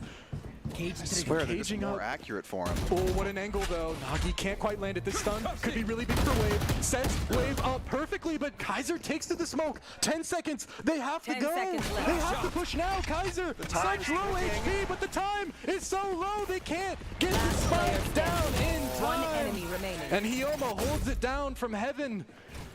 9-2 for him, if I'm not mistaken. Very impressive start for both these ciphers here. And here's the timeout. A little bit of a replay for what just happened. Timer was just running so down. 5 more seconds in this round and it could have been a completely different story, but Timberline just had to rush to the objective. Not a second to spare. And we know these timeouts, man. we know what they can do to this Timberline squad. But while we're in this timeout, I'd like to shout out ITC. So this stream is powered in part by ITC, partner for IT support, cybersecurity, and network solutions. When tech problems strike, ITC keeps your system running so you can stay in the game. And I have to say, compared to normal, I've noticed a lot less tech problems. Yeah, usually than what's normally going on at an event like this. Something going wrong, but so we got ITC dialed in, man, and hopefully dialed in is this Timberline squad after this timeout. Renaissance still, I mean, they came in with kind of a confidence you can see when we're in these timeouts. They're playing like rock, paper, scissors at their desks and stuff. So they definitely feel confident. They got the nerves out and it's showing. Yeah, getting those nerves out helps so much. And I'm just waiting to see what Daimyo happened to cook up. I don't know. Here's looking like a mid push with a lurk. Trying to bait out some people. This mid has been weak in the past. Renaissance really not playing too many towards it, but this time they've got a decent amount. Wave takes a little bit of chip from those paint shells, but it's nothing to really write home about quite yet.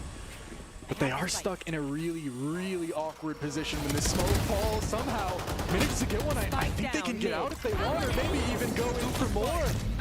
Spike gain, no down to 10 HP through this decay, trying to leave, just about gets out, but Kaiser catches Acer in a different part of the map. Kaiser's kind of pinched though in, and Derpgod actually deals with Kaiser. Somehow Silver Bagel as well, unaware of the situation, and this round has been a mess. Players are where they shouldn't be. Everyone's kind of switched up, but now it's sort of stabilized to a 2v3, and Timberline looking to get involved on this B site, but they still have to deal with this tripwire. And Lamb out, manages to get Hyoma. 1 versus 2 tap comes through. What a shot! Sticking the bomb now, down quietly as Wave. Trailblazers still up and well. Wave is walking around pillar.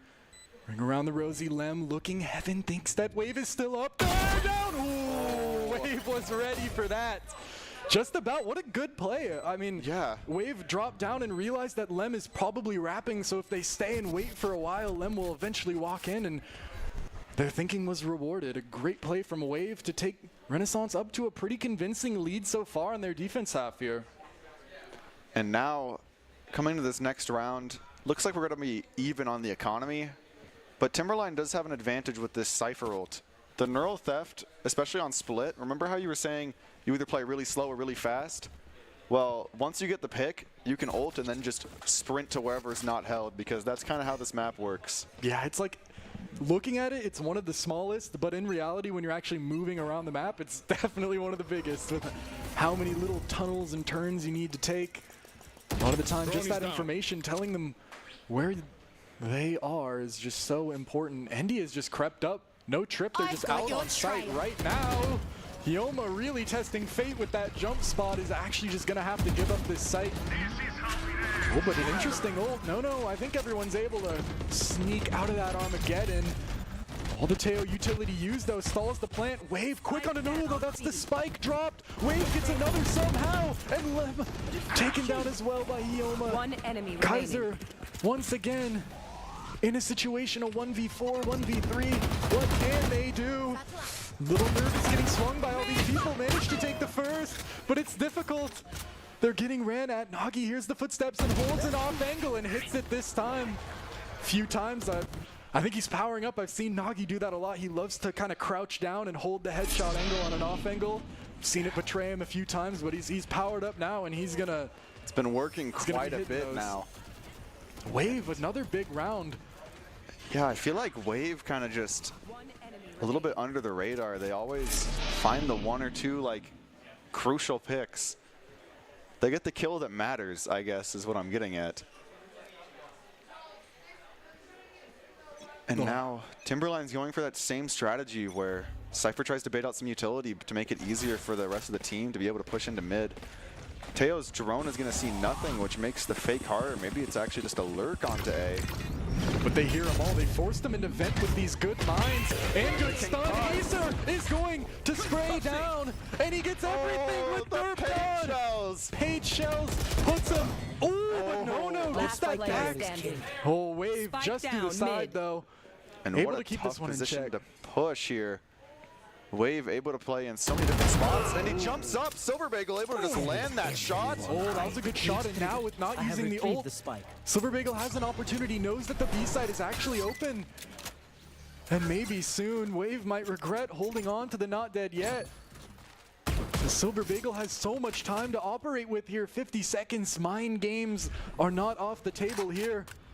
Silver Bagel wants to get this into a 1v1 situation. There's no way you check this spot. Oh my goodness. If it comes to it. But it looks like it might not. He almost playing a really interesting angle. Oh, the timing. No way the timing. 30 seconds left. No way the timing is going on. He's past the trip. There's no way. There's no way they expected to be past the He's trip. about to assassinate them. No, but he goes the other way. I don't even think he's going to see Nagi here. How is this possible? He's running out of time. Silver Bagel, you got to go. Oh, no. Finally rewarded, although it was a little different than he probably expected. Timing was ridiculous in B Heaven. But overall, a nice setup from Renaissance forces them into the vent to concuss them and hit them with paint shells. And then they clean the round out with Nagi sitting there as a trapdoor spider, ready to leap onto the attackers. You know, they remind me of little kittens in the shower. Like they, what do you mean? when they're in the vent, oh, the paint shells are coming down, okay. they're just like there and they can't leave and they're just sad, man. And it happens like that over. sometimes. A little bit of pause coming in as we get a bit of a break. Just, I mean, from the action, adrenaline levels can finally come down a little bit. Parity, not really the same this time as it was in the previous game, at least as rounds are concerned. There they are More again, rock, bro. paper, scissors. As far as rounds are concerned, but the rounds themselves have been quite close for sure. Timberline as well, I mean, you can look at the scoreline, you can say whatever you want, but at the end of the day, they're on attack, on split, and you've seen some pretty crazy stuff go on. Lots of comebacks, big comeback potential next half. I wouldn't be surprised if they run the score up a little more. Yeah, you can be 12-0 on split, and then it doesn't matter because that's just how the map works. It's the sad truth.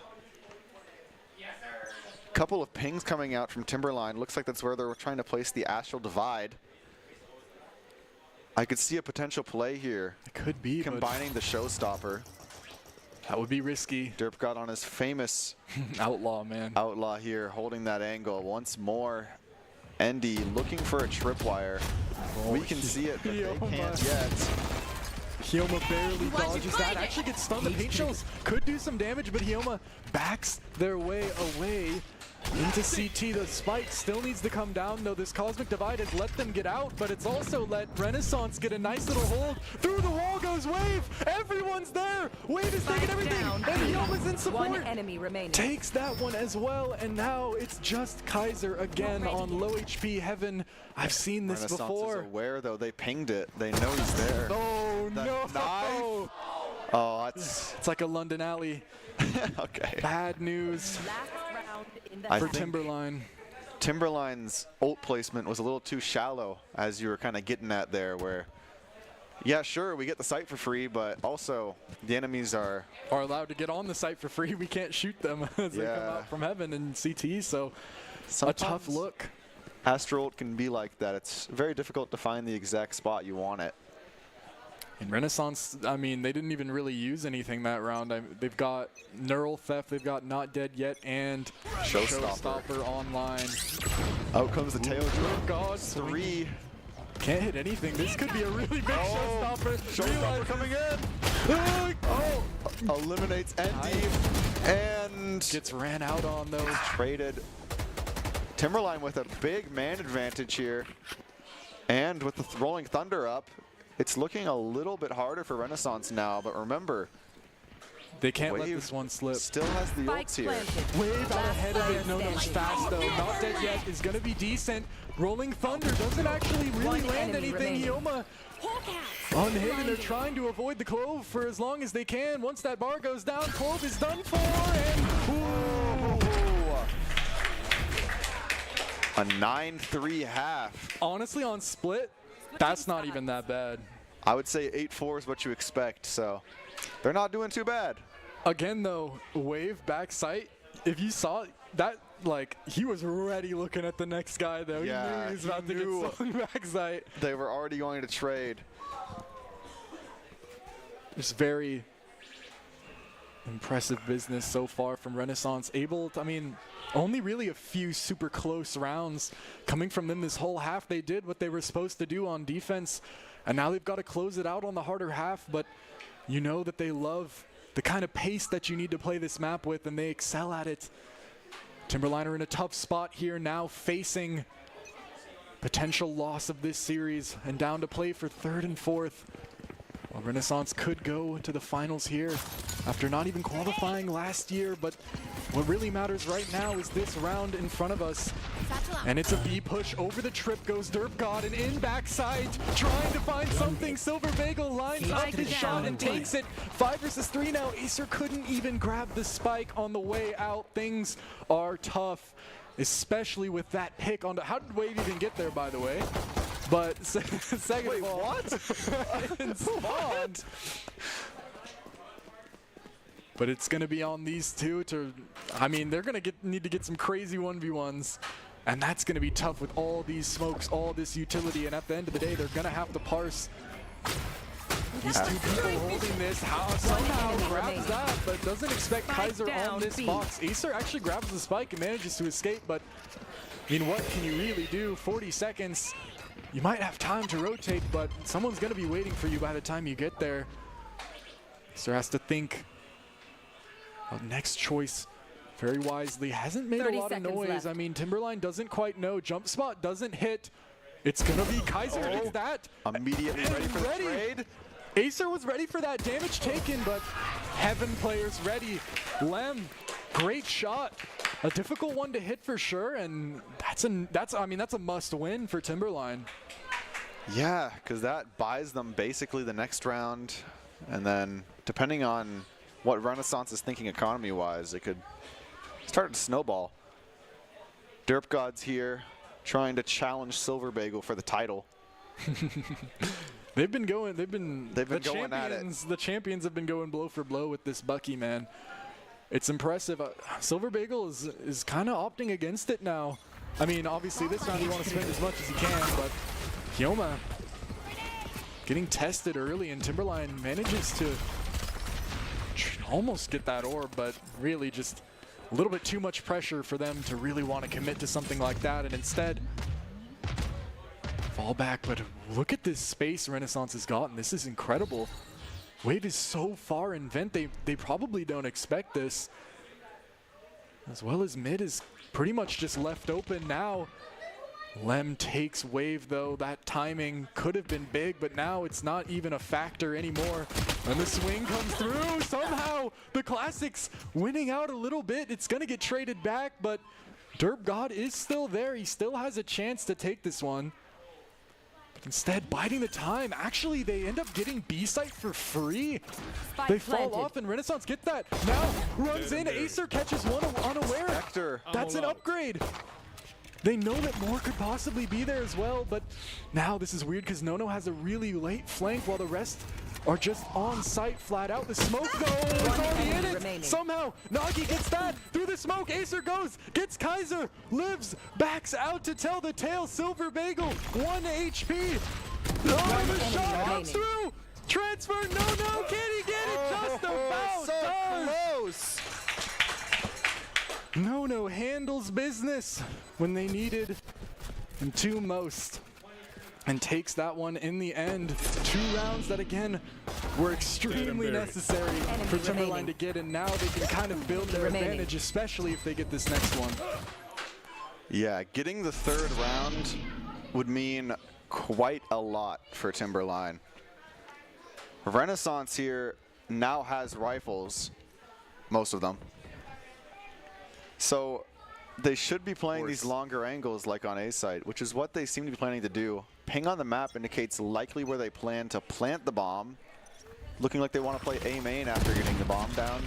It's all onto Endy pretty much this round. The only person in any position to stop this play. And the only person I would trust on the side of Timberline to do this play. If I had to pick a player, but Endy values their life a little bit too much to even try doing something like that. But yeah, plant comes in safe since Heaven isn't controlled.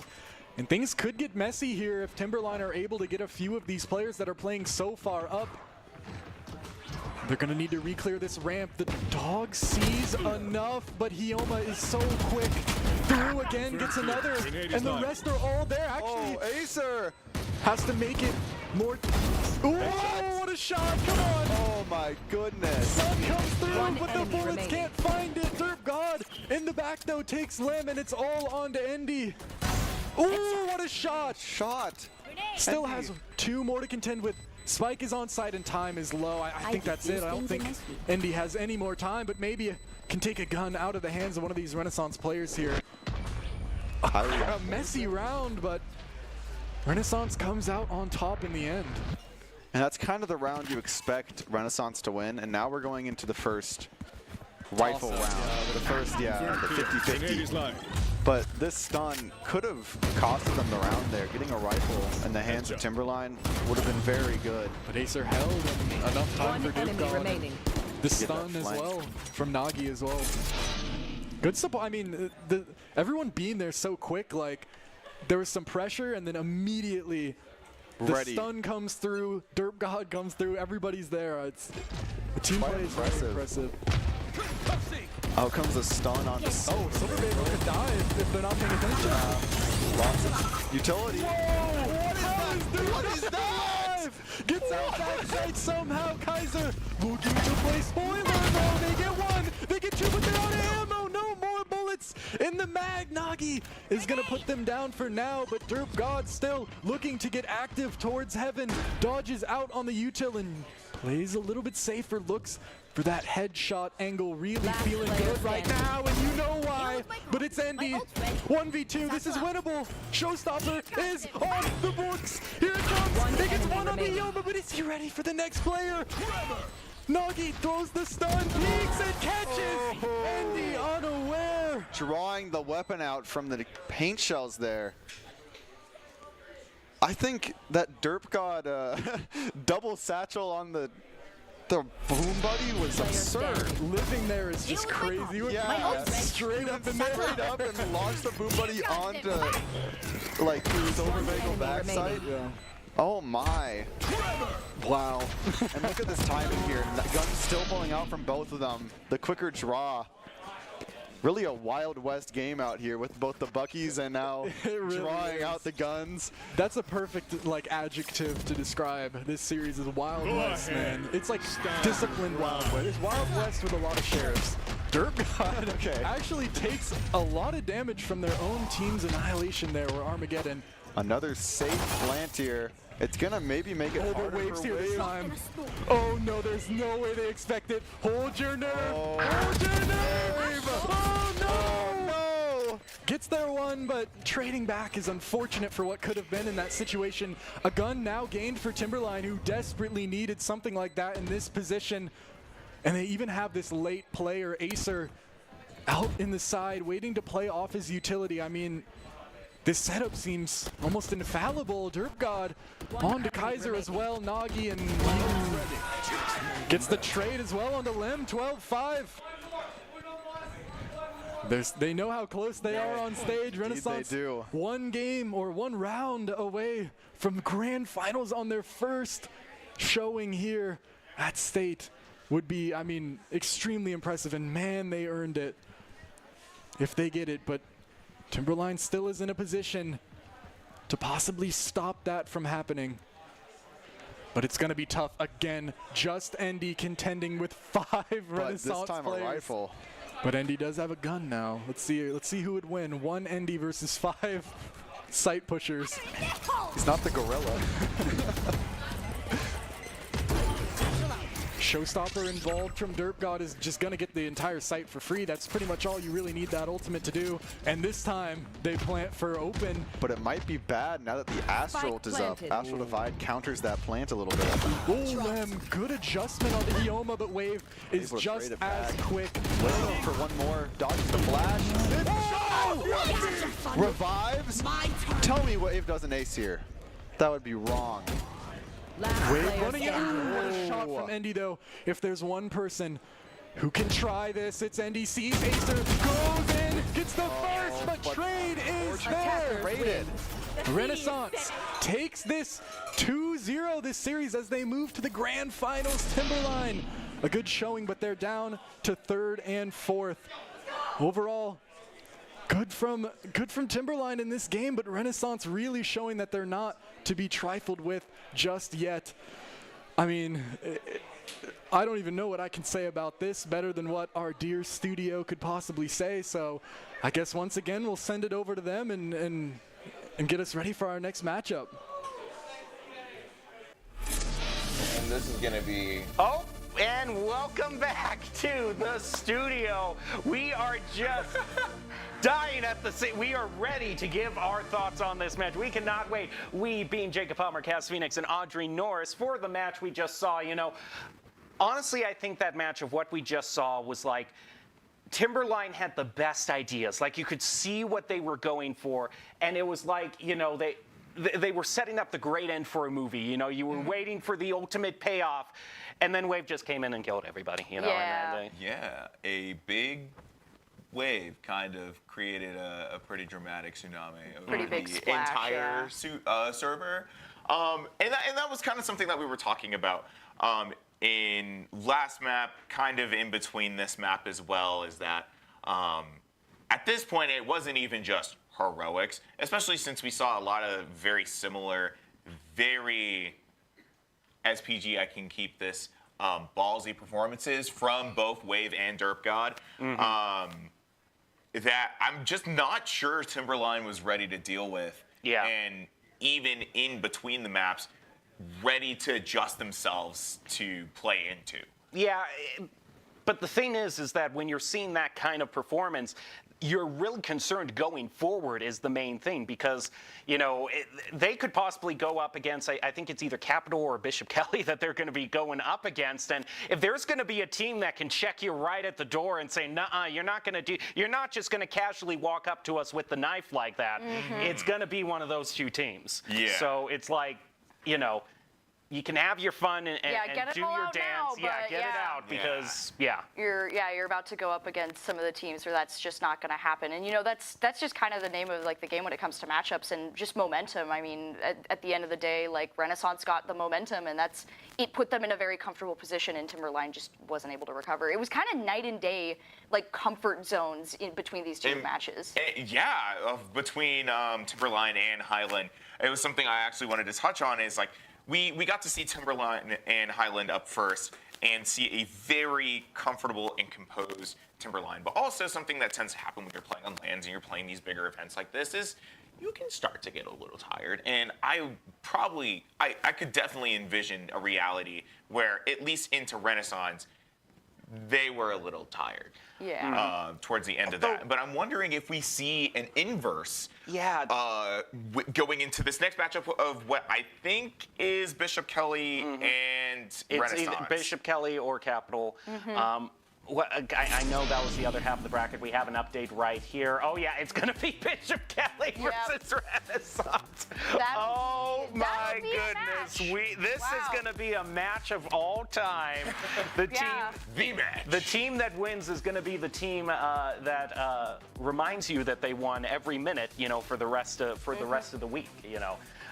We've got the top 5 plays of the game while we're all coming to grasp of the big spectacle that is going to be BK versus Renaissance. We have got a top 5 plays for you and a short break. So we'll be back getting close to the championship. It's one you are not going to want to miss.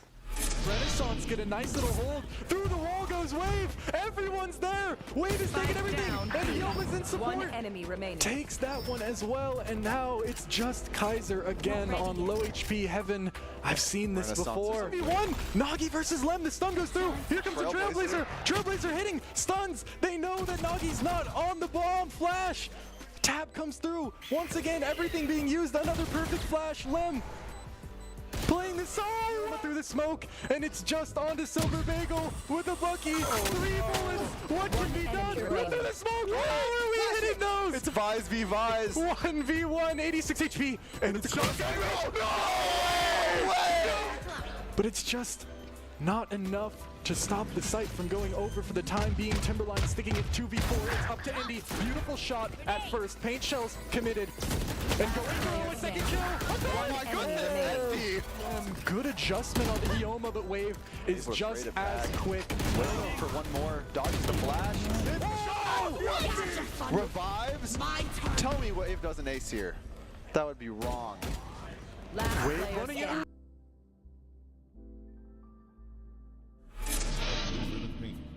We're proud to be a locally family-owned and operated business, dedicated to bringing your vision to life. Whether it's freshening up your home with interior or exterior painting, or tackling a commercial project, we've got you covered. When you choose Blue Ribbon Painting, you're not just hiring painters. You're getting a team that's committed to making your vision a reality.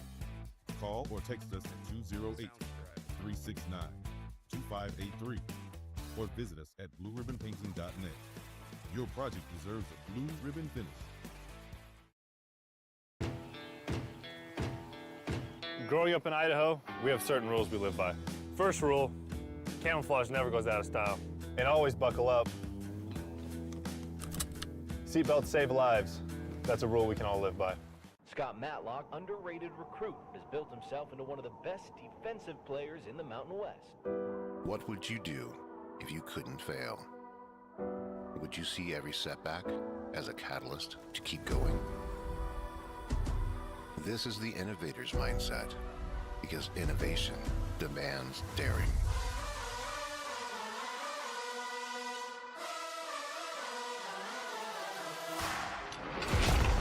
It's finding thousands of ways that don't work, and the one that changes everything. It's when your unrelenting spirit sees the world's needs and says, I will create something better. So, what will you do? Will you let your genius run wild? Give yourself the space to be great? Set your sights on something even bigger, because we know changing the world doesn't happen by chance. It comes out of the blue.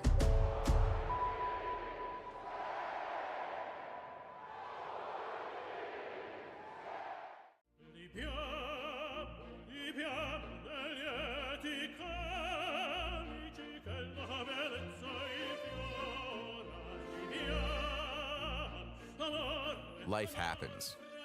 Lucky for you, ICCU has a new kind of checking account that comes with benefits that help you life better. Because being human is a full-time job. It's the end of a good day's work in Idaho. Time to punch out. Time to check in and catch up. Time to remind ourselves that what we work for isn't a paycheck. It's to make the good things we have even better. So here's to your good day's work. Idaho Central Credit Union. We believe money is a thing. It's not everything. At Blue Ribbon Painting. Them as well, but Spike still needs to be dealt with. Gravity Well is out. Endy pushing through. Actually gets taken down, but a quick trade out, but it's just one left. Kaiser 1v2 in the smoke. Wave isn't quite looking. 2 bullets and woo, nice. It's a smart play, but Derp God's gonna huggy.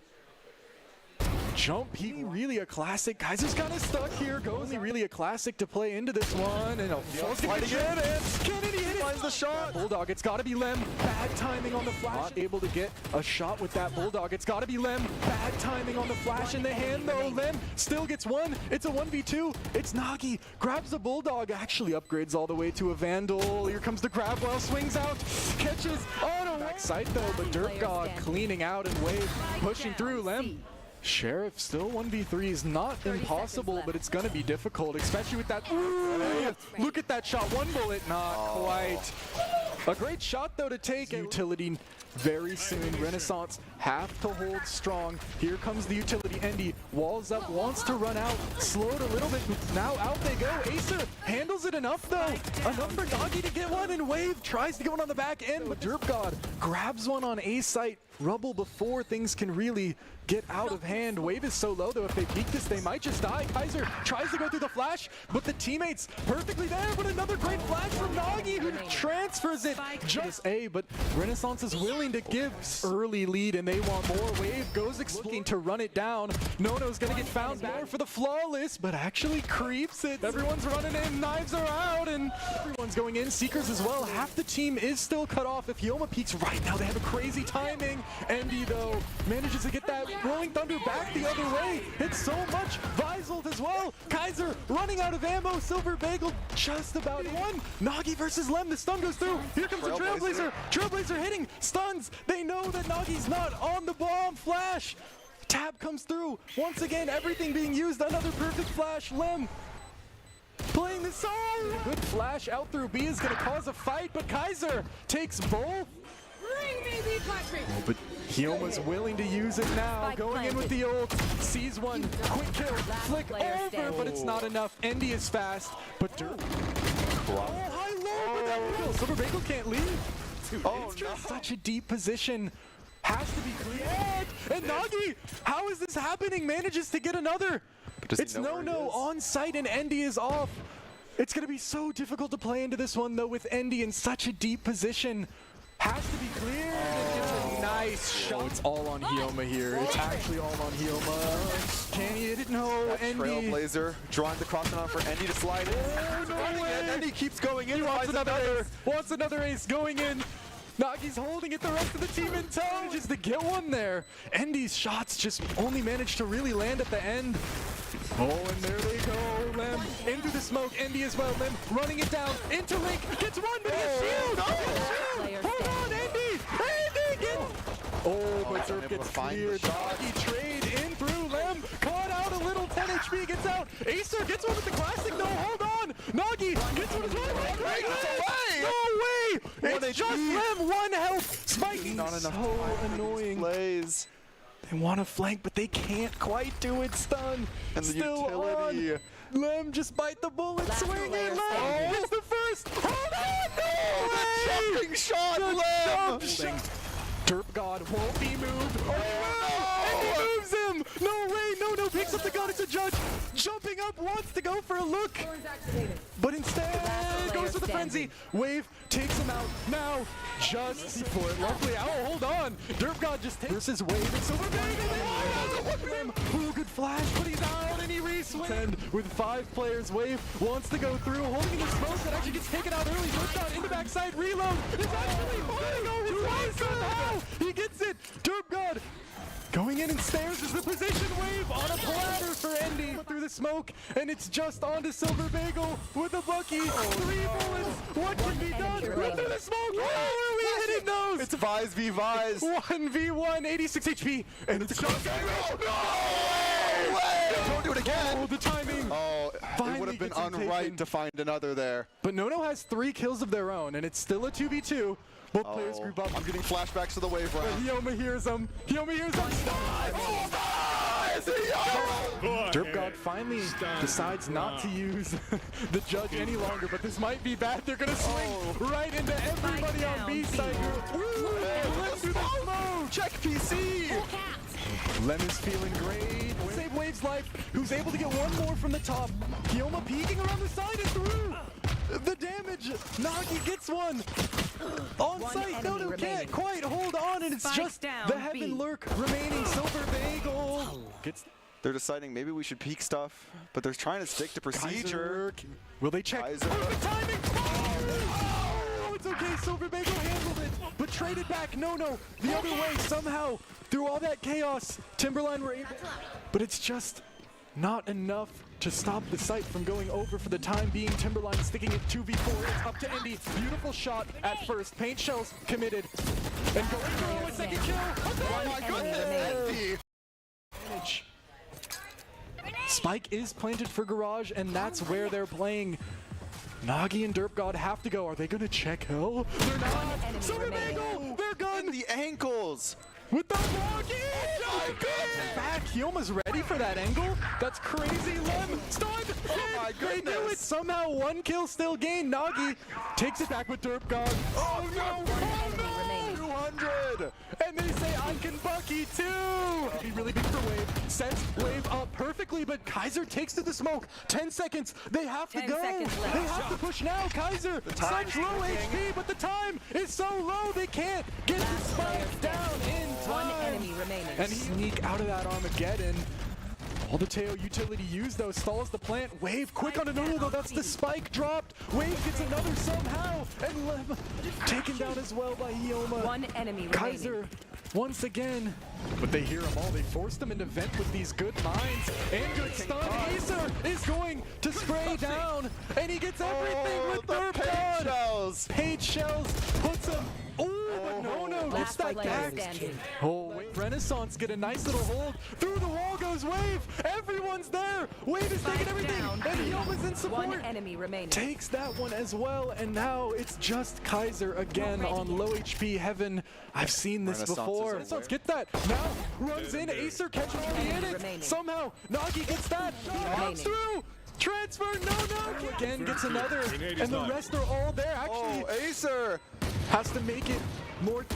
Oh, what a shot! Come on! Oh my goodness! Sun comes through, but the bullets can't find it. Derpgod in the back though takes Landon good right now, and you know why. But it's Endy. 1v2. This is winnable. Showstopper is on the books. Here it comes. It gets one on the Hioma, but is he ready for the next player? Nagi throws the stun, peeks and catch.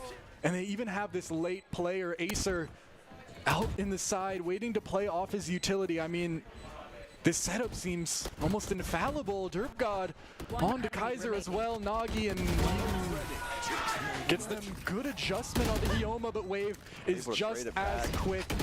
For one more, dodges the flash. Oh! Revives? Tell me Wave does an ace here. That would be wrong. Wave running it.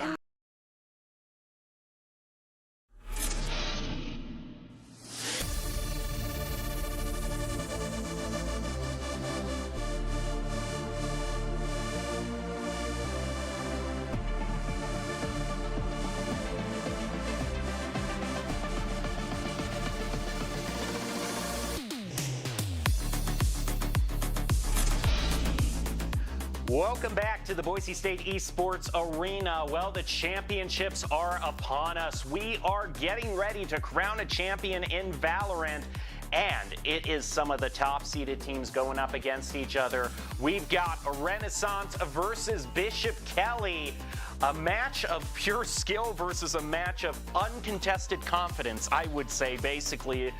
You know, here's the thing, is that Renaissance is probably a team I have never seen more confidence in them than I just saw in that last match. But in terms of breaking spirits, which I just love to do as a caster, is just break everyone's hopes and dreams with rock hard reality. This is the stone cold fact they have to go up against that Audrey mentioned.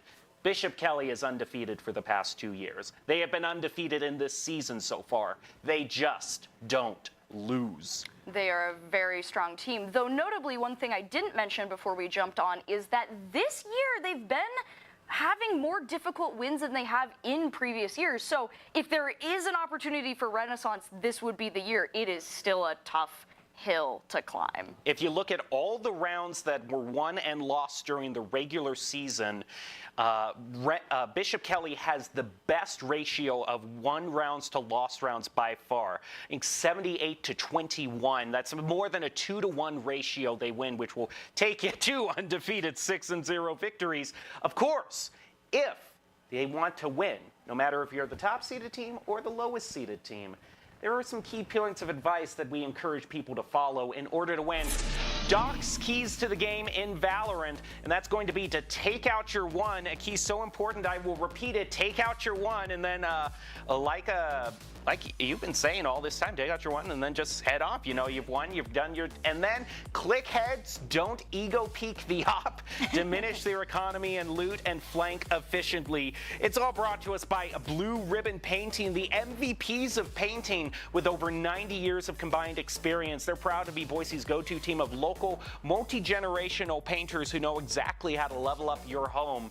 If you're ready to transform your space, then you can go to blueribbonpainting.com for a free estimate.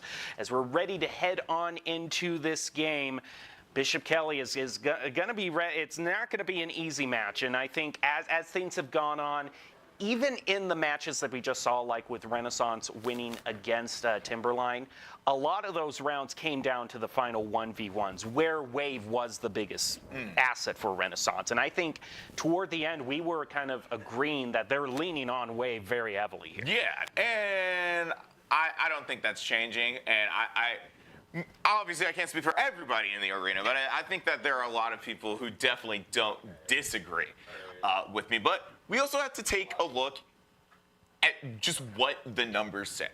And right now, the numbers say that Renaissance is seated above Bishop Kelly, a team that has gone undefeated for, 2 years now. It's big stuff going against a team who's having their first appearance at state, as you were saying a little bit earlier before. So to not only have your first appearance at state, but also come in at first seed against a team who has been so dominant in the space for so long, this could mean some things for Renaissance. Mostly that there is a lot of pressure riding very, very heavy on their shoulders going into this grand final. Of course, I must also mention that if there is any team that has had more LAN experience, high school team of the Bachelor that has had more LAN experience in venues such as this, it is Bishop Kelly. I mean, they have been to this arena multiple times. They've been to education conferences that have taken place at the plazas, at the Grove Center over there, across the street, and they have just been on stage so many times that this is their home. This is where they just take care of business. And if you look at the overall win-loss records, it's going to be the first time either of these teams have to swallow a loss in terms of their pro season run here. One of them has to finally taste defeat. And Renaissance definitely looked like the team that was definitely taking it easy, playing rock, paper, scissors during timeouts when you're normally supposed to be discussing strategy. They were just, as casual and lackadaisical as you could be till the very end. But also to mention, Jacob, these are the first time, maybe outside of scrims, because I have no idea what these team scrim schedules are like, I believe that this is the first time that these teams would be playing against each other. These teams exist in different conferences, so obviously would not have played each other in regular season, would not have played each other in play-ins. So unless they had the opportunity to scrim each other, I think this is the first time that these teams are being exposed to each other's plays, each other's strategies, each other's confidence. And I'm very curious about how those dynamics between Wave and the strong performers from Bishop Kelly will interact with each other on stage. How will they clash? How will they affect the performance of either team? And overall, who ends up going home crowned as Idaho's Valorant state champions? Well, as we're waiting for this grand championship match to start, we want to give a thank you to our sponsors at Ideal Idaho. Ideal Idaho's 529 Education Savings Plan is a great gift any time of the year. You can give the gift of education by opening a 529 savings account today at idsaves.org. Ideal Idaho's 529 Education Plan. And in case you are just joining us, all of the competition has been leading up to now, the grand championship match. Bishop Kelly ready to go up against Renaissance, the number C3 team versus the number 1 seeded team, respectively. And things started off with a bang. The very first match, all the way back at the beginning of today that we saw, was a 13-2 sweep by Timberline. But things have been just getting closer and closer. And It has to be. I think the start and the end of the conversation is a lot of these rounds are going to go to those final 1v1s. Who is going to get the better of Wave? Yeah, and I also think a good way to look at this matchup is with like what we've been talking about. Bishop Kelly is that undefeated team. They are that like unstoppable like wall they have been, and so it's going to be, I think, like an unstoppable force versus an immovable object at this point. It's Bishop Kelly versus the momentum that Renaissance has built up, and so honestly, this is going to be a very intense and interesting finals to be looking at. And looking back at some of these clips, like we can see how Renaissance has been playing in their previous matchups here, and there has been a lot of that back and forth that you were talking about, those 1v1 fights. And a lot of that determiners back then. And the thing is that even though Wave has won a lot of these one-on-ones, not every single one of those has been because he's just gotten a head tap right off the bat. There was a bit of trouble time and time again with Timberline in the last match with that gun control and just letting the spray get away from them. You saw in the very first, kind of racing right behind the runner, and so it's a thing of does Bishop Kelly, are they reliable enough with their lineups, with their crosshair placement to just make scenarios like that not happen? Because if that's true, then Wave is going to lose plenty of his rounds. Yeah, and like Renaissance also needs to be ready for literally anything from Bishop Kelly, a team that has so much experience in this area. The reason why the Bucky round was so insane is because it was such an unexpected thing that worked so effectively.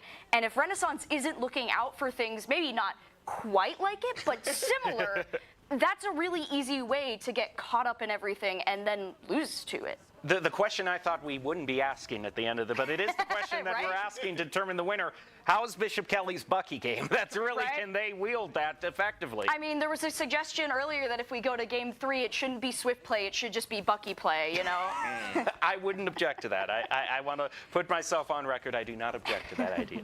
I mean, hey, it was entertaining before. Why not again? But that is the name of the game, right? Like that unpredictability element, especially in teams in grand finals where you've been watching how people play, what their preferences are. If you don't want to get caught off guard, you have to have something in your back pocket, and that is the thing that will win and cause those run-throughs, and that's what caused Renaissance to stall out after Timberline pulled that. It tricked them for long enough. It gave Timberline some momentum back. And I can see that happening again too. It's very standard in tournaments where you just have a surprise like that. Yeah, also, I gotta say, I mean, we saw it a little bit more as the match went on. Timberline just kind of getting more and more unsure of themselves, waiting a long time to try to replant the spike or trying to choose which route they want to go. And I think Renaissance really played that to their advantage of kind of getting in their opponents' heads. Thing is, I just know Bishop Kelly, and they have one of the most passionate coaches, by the way, too. Yes, Bishop Kelly's coach is the stuff of legend around here at Boise State Esports Arena. He brings so much passion and energy to the crowd that if there's going to be anyone to stop any sort of negative thoughts or auras that Renaissance would love to plant in Bishop Kelly's head, it's going to be him. Would you say that Bishop Kelly are more of the mental warriors of this tournament? Or you would certainly hope so, because I certainly hope so. They have the record to back it up. I mean, that's the thing, is that Renaissance, like Audrey said, they have a team with so much momentum, but is it the momentum versus the proven history that Bishop Kelly has at these events? They're more battle-hardened, they have more experience at these events. And sometimes it is the team that is kind of the most showy, the most kind of has the most swagger to their step, that gets tripped up the most when things don't go their way, and then they're the ones who start tilting. And I mean, we kind of saw that in the Timberline versus Highland match at the beginning too, where Timberline took a similar position to where Renaissance was. They were comfortable. They were able to push in. They were able to have more flair in that match. They were more comfortable in the matchup.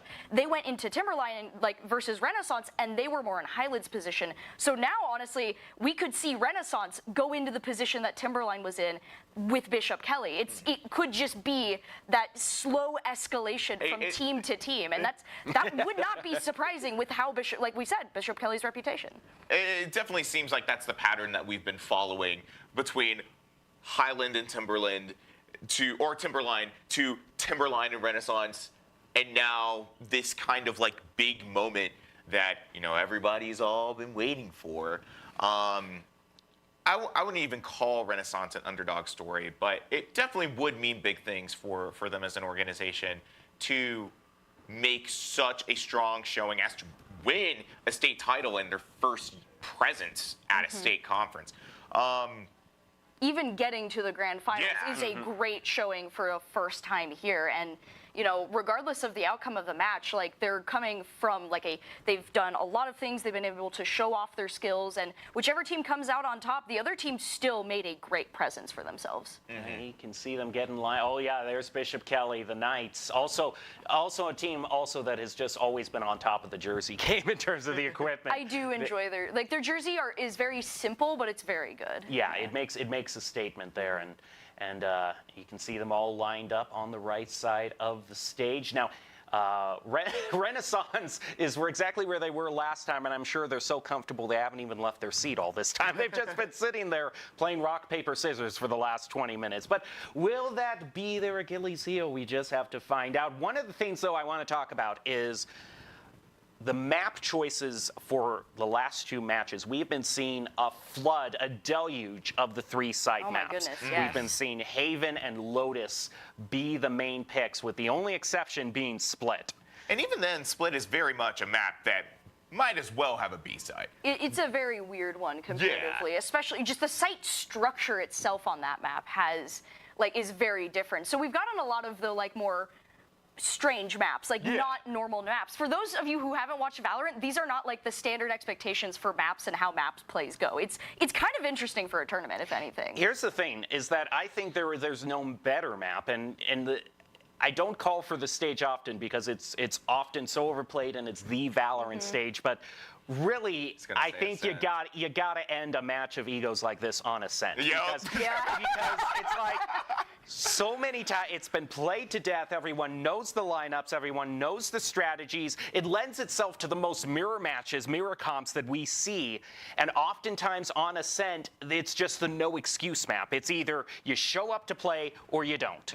I think on the inverse of that, though, Jacob, is that with Ascent being such a map that is so tried and true, I think that also opens itself up for a wide possibility of comps and strategies. Why Haven works so well, why I guess Pearl works so well in a kind of similar way, even though it doesn't share these attributes with the other 2 maps. These maps have not changed basically since release, I guess with the exception of Ascent. So now you can stand on top of the box and drone B main and spam everybody down with an Odin, as if that was something that we were doing at this level of play anyway. Regardless, I think you're right. At the end of the day, it will ultimately come down to who is actually showing up to play. Someone had mentioned before our competition day that really this all boils down to who had their Wheaties in the morning. Now, speaking of the morning, one of the things I brought up in the morning, we were talking all the way back about Timberline. I said, you know how there's only 9 players in the high school league that in the regular season went over 100 in their KDA. Well, I mentioned the Timberline, they were one of the 9. But if you want to talk about who was 1, 2, and 3, Bishop Kelly players all the way. I mean, they're just scary. They are. I mean, when you open up the player stats, who has the best ratios, and it's all 3 of your players all lined up next to each other. That's just another layer to how rock solid and steadfast Bishop Kelly has been in these tournament settings. Well, I think outside of all of that, we should probably move on to the final part of the analytics show. Predictions. Who is going if there's one we got to do predictions. All the marbles. Personally, my bets are on Bishop Kelly. I think if the record really does reflect this team as they are now, surely this should be nothing more than a cakewalk for them. I don't know if I'd say necessarily a cake. Well, maybe not a cakewalk, but it's more like a what's rougher, like a Chips Ahoy crunchy walk. There you go. I like like it. I like it. Yeah, okay, yeah. I see Zach is rubbing off on you there. So there Yeah, we go. I give this series a solid 2-1 to Bishop Kelly. 2-1 to Bishop Kelly. You know what? I'm going to be bold. I'm going to say it's a BK sweep. I'm going to say they sweep it.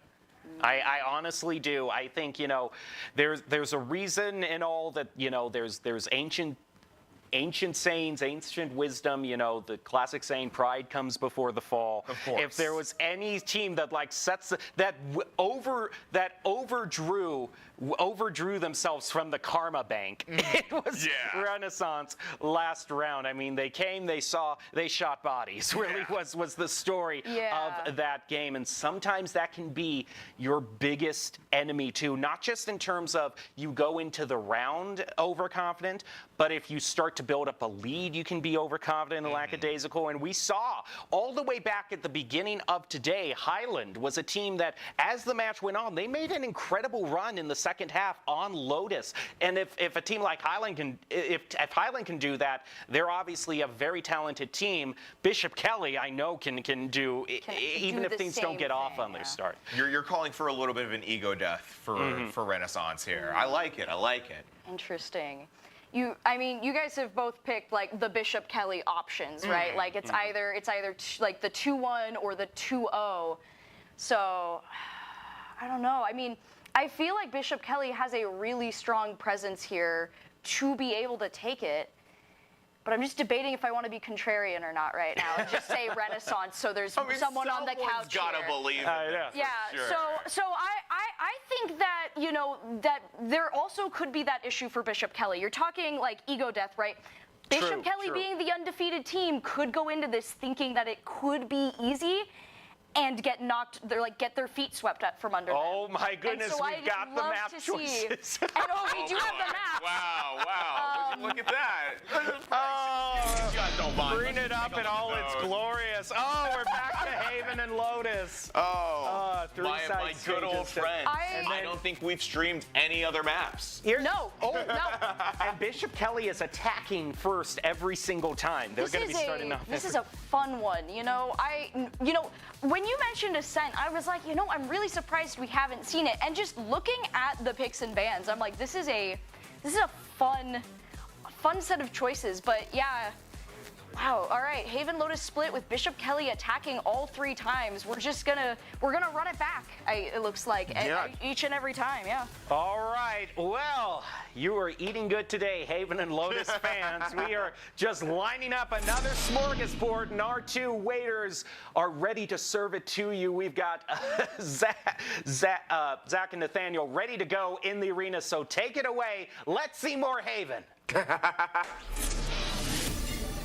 I love Haven. Let's go. Welcome to the arena once again for the big event, the grand finals between Renaissance and Bishop Kelly. And now, Nathaniel, you and me are uniquely qualified for this match in that we were in a very similar situation as Renaissance last year. We played Bishop Kelly on the same stage in the same finals, and the result nearly sent me to counseling. I got smacked so hard. Yeah. So, I mean, do you see this one going any different? Well, Bishop Kelly, like, a lot of the time we knew what they were going to do. Like, you can read the play, and then they walk in and just shoot you. Yeah. And there's nothing you can do about that. But Renaissance, so good, man. Well, they've been hitting some nasty shots, so I wouldn't count them completely out. I mean, to be fair, Renaissance has pushed them, I think, the farthest of any team so far this season in the regular season. I mean, it was still like 13-8. Yeah. You know, but I mean, anything can really happen. Renaissance's form today has been great. Obviously, they're in the grand finals. They earned their way here, but it's hard for me to bet against BK ever after all everything that they've done to my team. Like, when was the last time they've lost a Valorant map? It's been over 2 years, hasn't it? I think so. It's been a hot minute. Yeah, I think selling this one as anything other than BK are the overwhelming favorites, I think it would be a little disingenuous. But if anyone's gonna take a swing at them this year, for sure it's Renaissance. So yeah, I can't think wait. They're the best.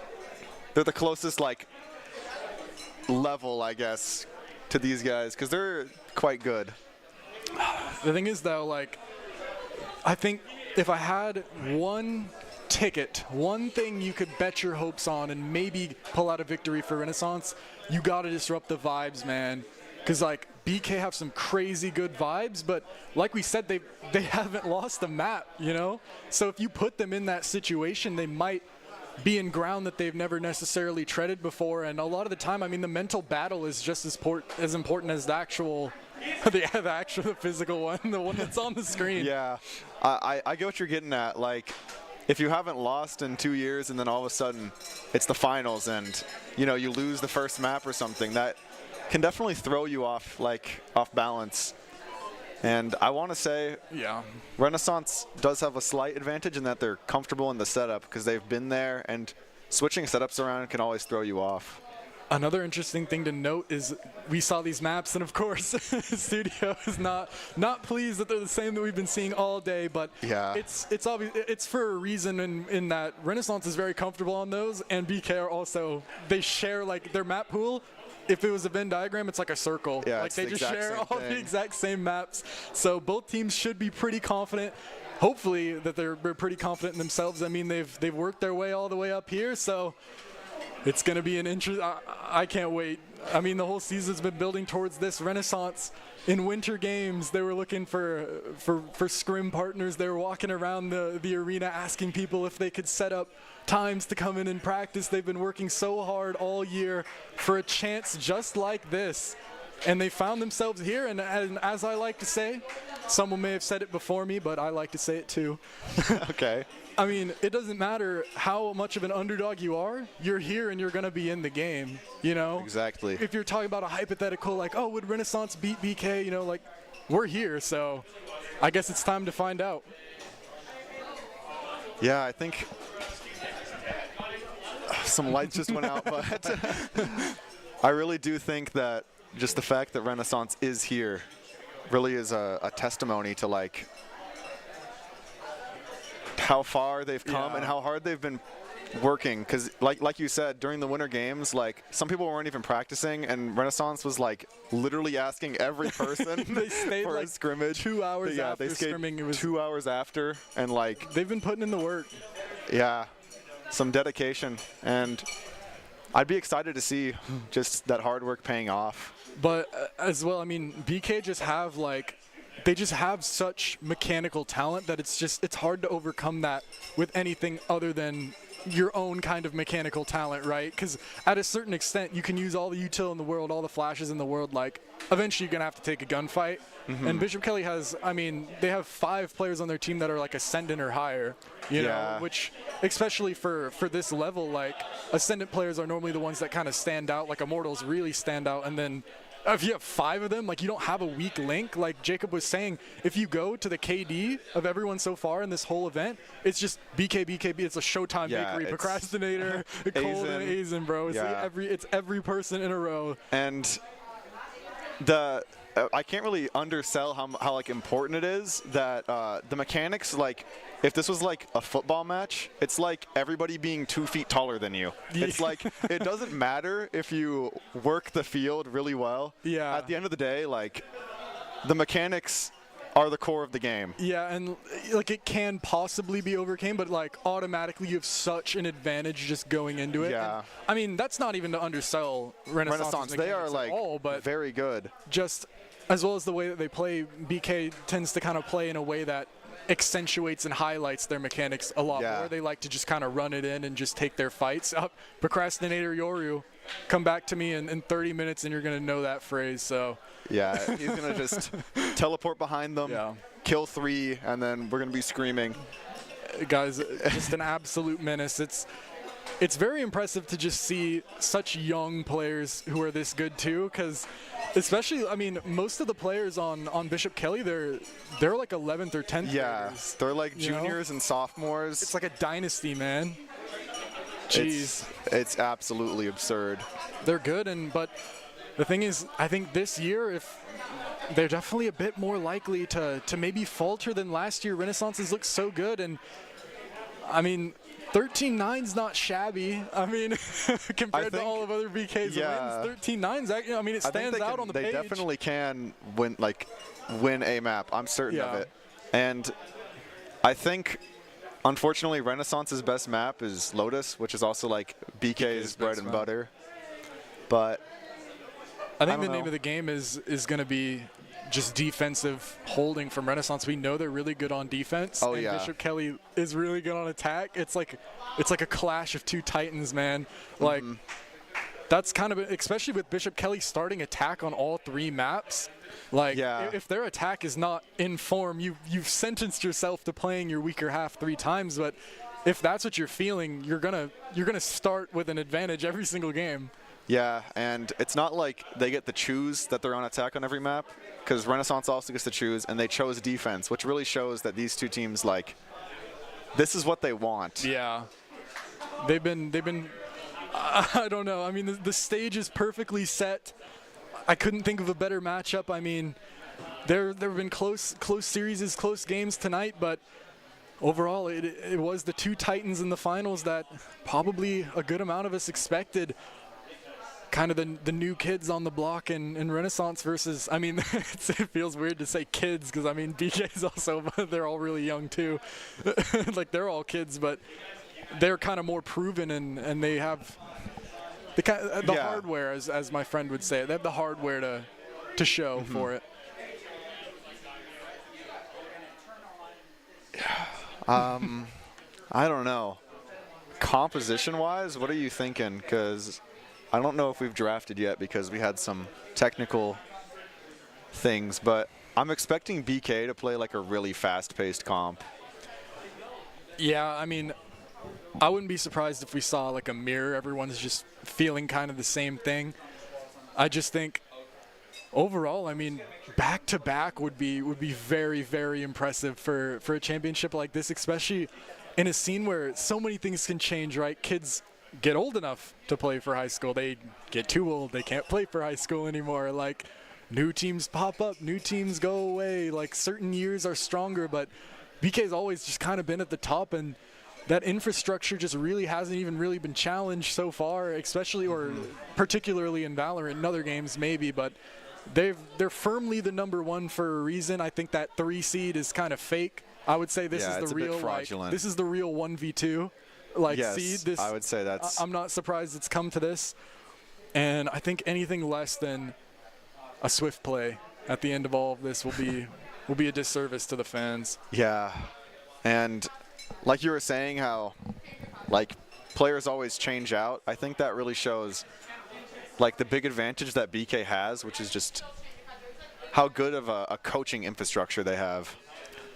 I mean, that's certainly true as well. Renaissance a little bit more free form, but right now we're trying to get all the PCs working, everything going good. So we're going to go to a quick little break, but we'll be right back with the goods in a minute. Growing up in Idaho, we have certain rules we live by. First rule, camouflage never goes out of style. And always buckle up. Seatbelts save lives. That's a rule we can all live by.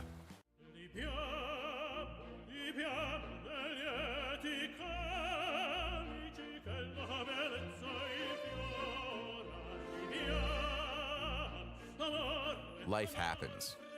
Lucky for you, ICCU has a new kind of checking account that comes with benefits that help you life better. Because being human is a full-time job. At Blue Ribbon Painting, we're proud to be a locally family-owned and operated business dedicated to bringing your vision to life. Whether it's freshening up your home with interior or exterior painting, or tackling a commercial project, we've got you covered. When you choose Blue Ribbon Painting, you're not just hiring painters. You're getting a team that's committed to making your vision a reality. Call or text us at 208-369-2583 or visit us at blueribbonpainting.net. Your project deserves a blue ribbon finish. It's the end of a good day's work in Idaho. Time to punch out. Time to check in and catch up. Time to remind ourselves that what we work for isn't a paycheck. It's to make the good things we have even better. So here's to your good day's work. Idaho Central Credit Union. We believe money is a thing. It's not everything. Scott Matlock, underrated recruit, has built himself into one of the best defensive players in the Mountain West. What would you do if you couldn't fail? Would you see every setback as a catalyst to keep going?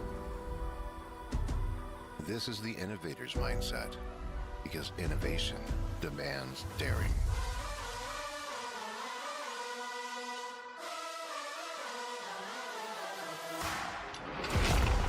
Is finding thousands of ways that don't work, and the one that changes everything.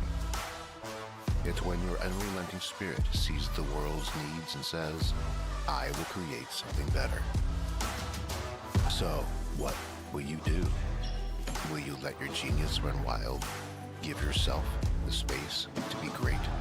Set your sights on something even bigger, because we know changing the world doesn't happen by chance.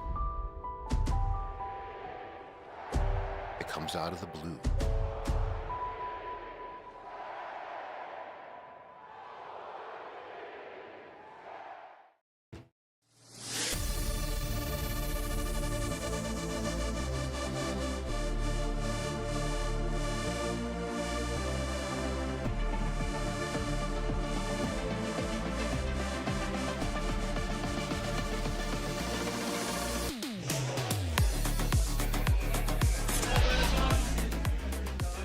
Well, welcome on back to the arena. Our tension-building pause has finally subsided, and now I think we're ready to get into the game as it stands here.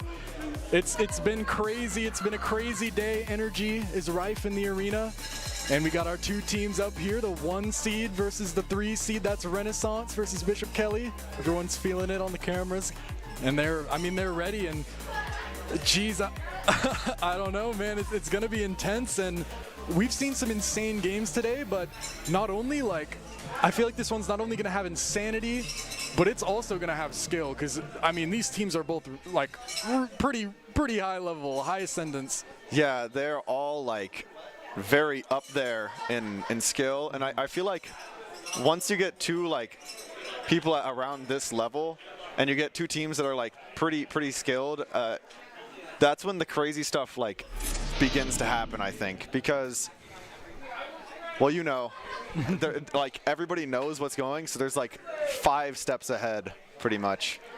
And here's Procrastinator on his pick. They're locking in. Hey, here's your last notification, Procrastinator Yori. Remember that phrase now, because you won't forget it in an hour. It'll be said quite a bit. Do not get it twisted.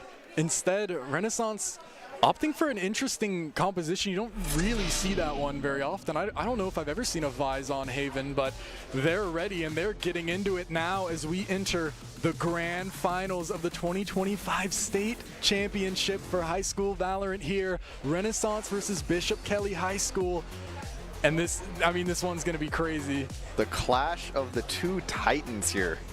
One proven titan and one titan that's been making some waves, but well, no, it's the strongest high school Val of all time versus the strongest high school Val of today. We're going to have to see who can prevail. Yeah, we've been watching the storyline here unfold.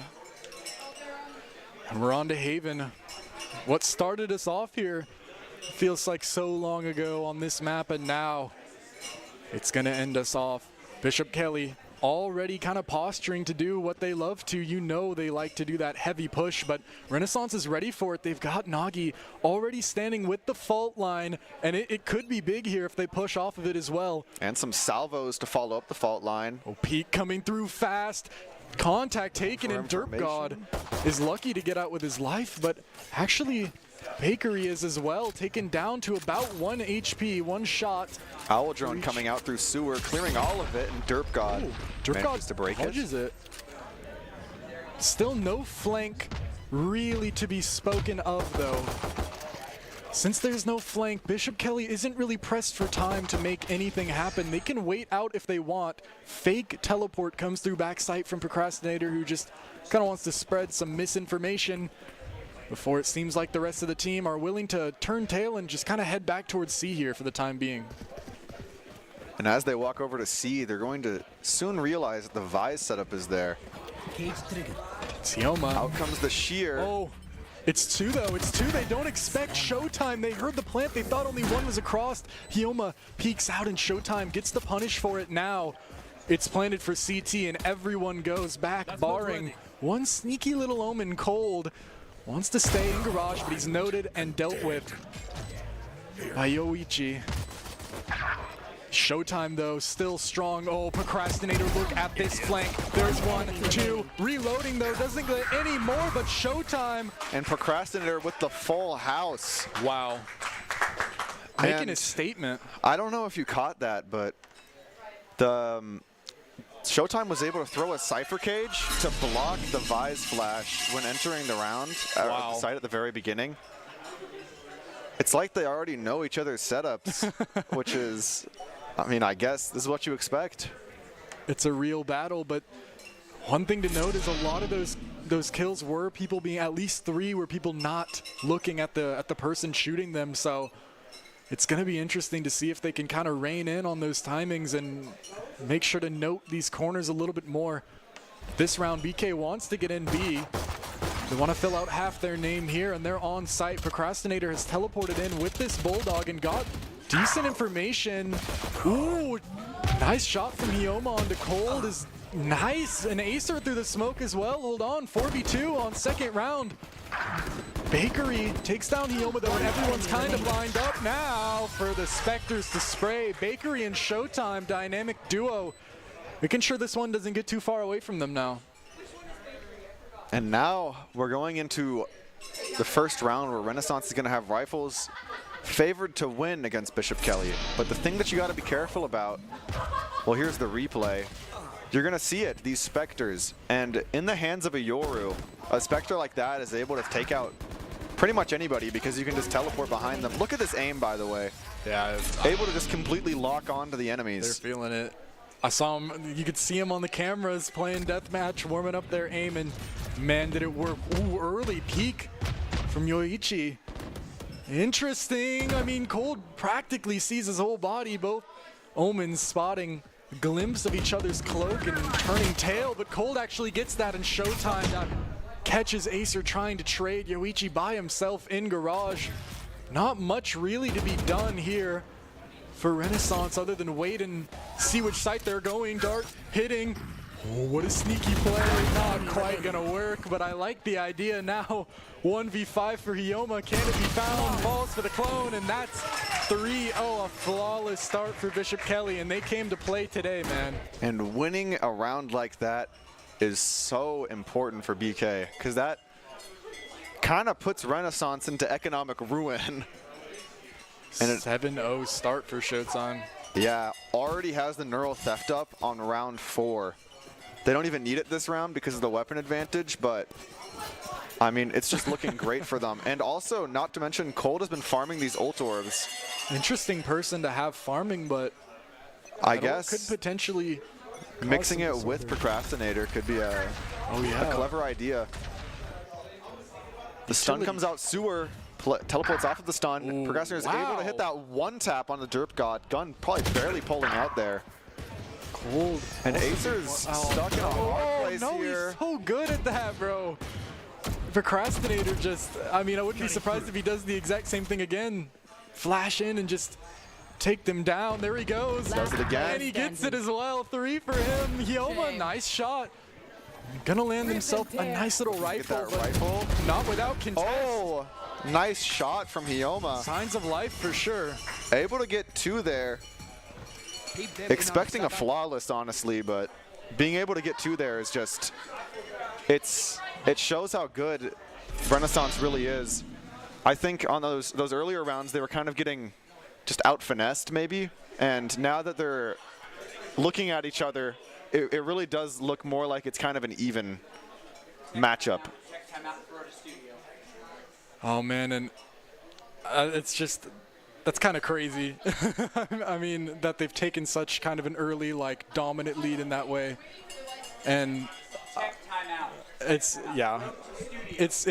difficult, but it looks like something is kind of going on with the PCs again. Little tech timeout. So our studio is going to talk about what we've seen so far here.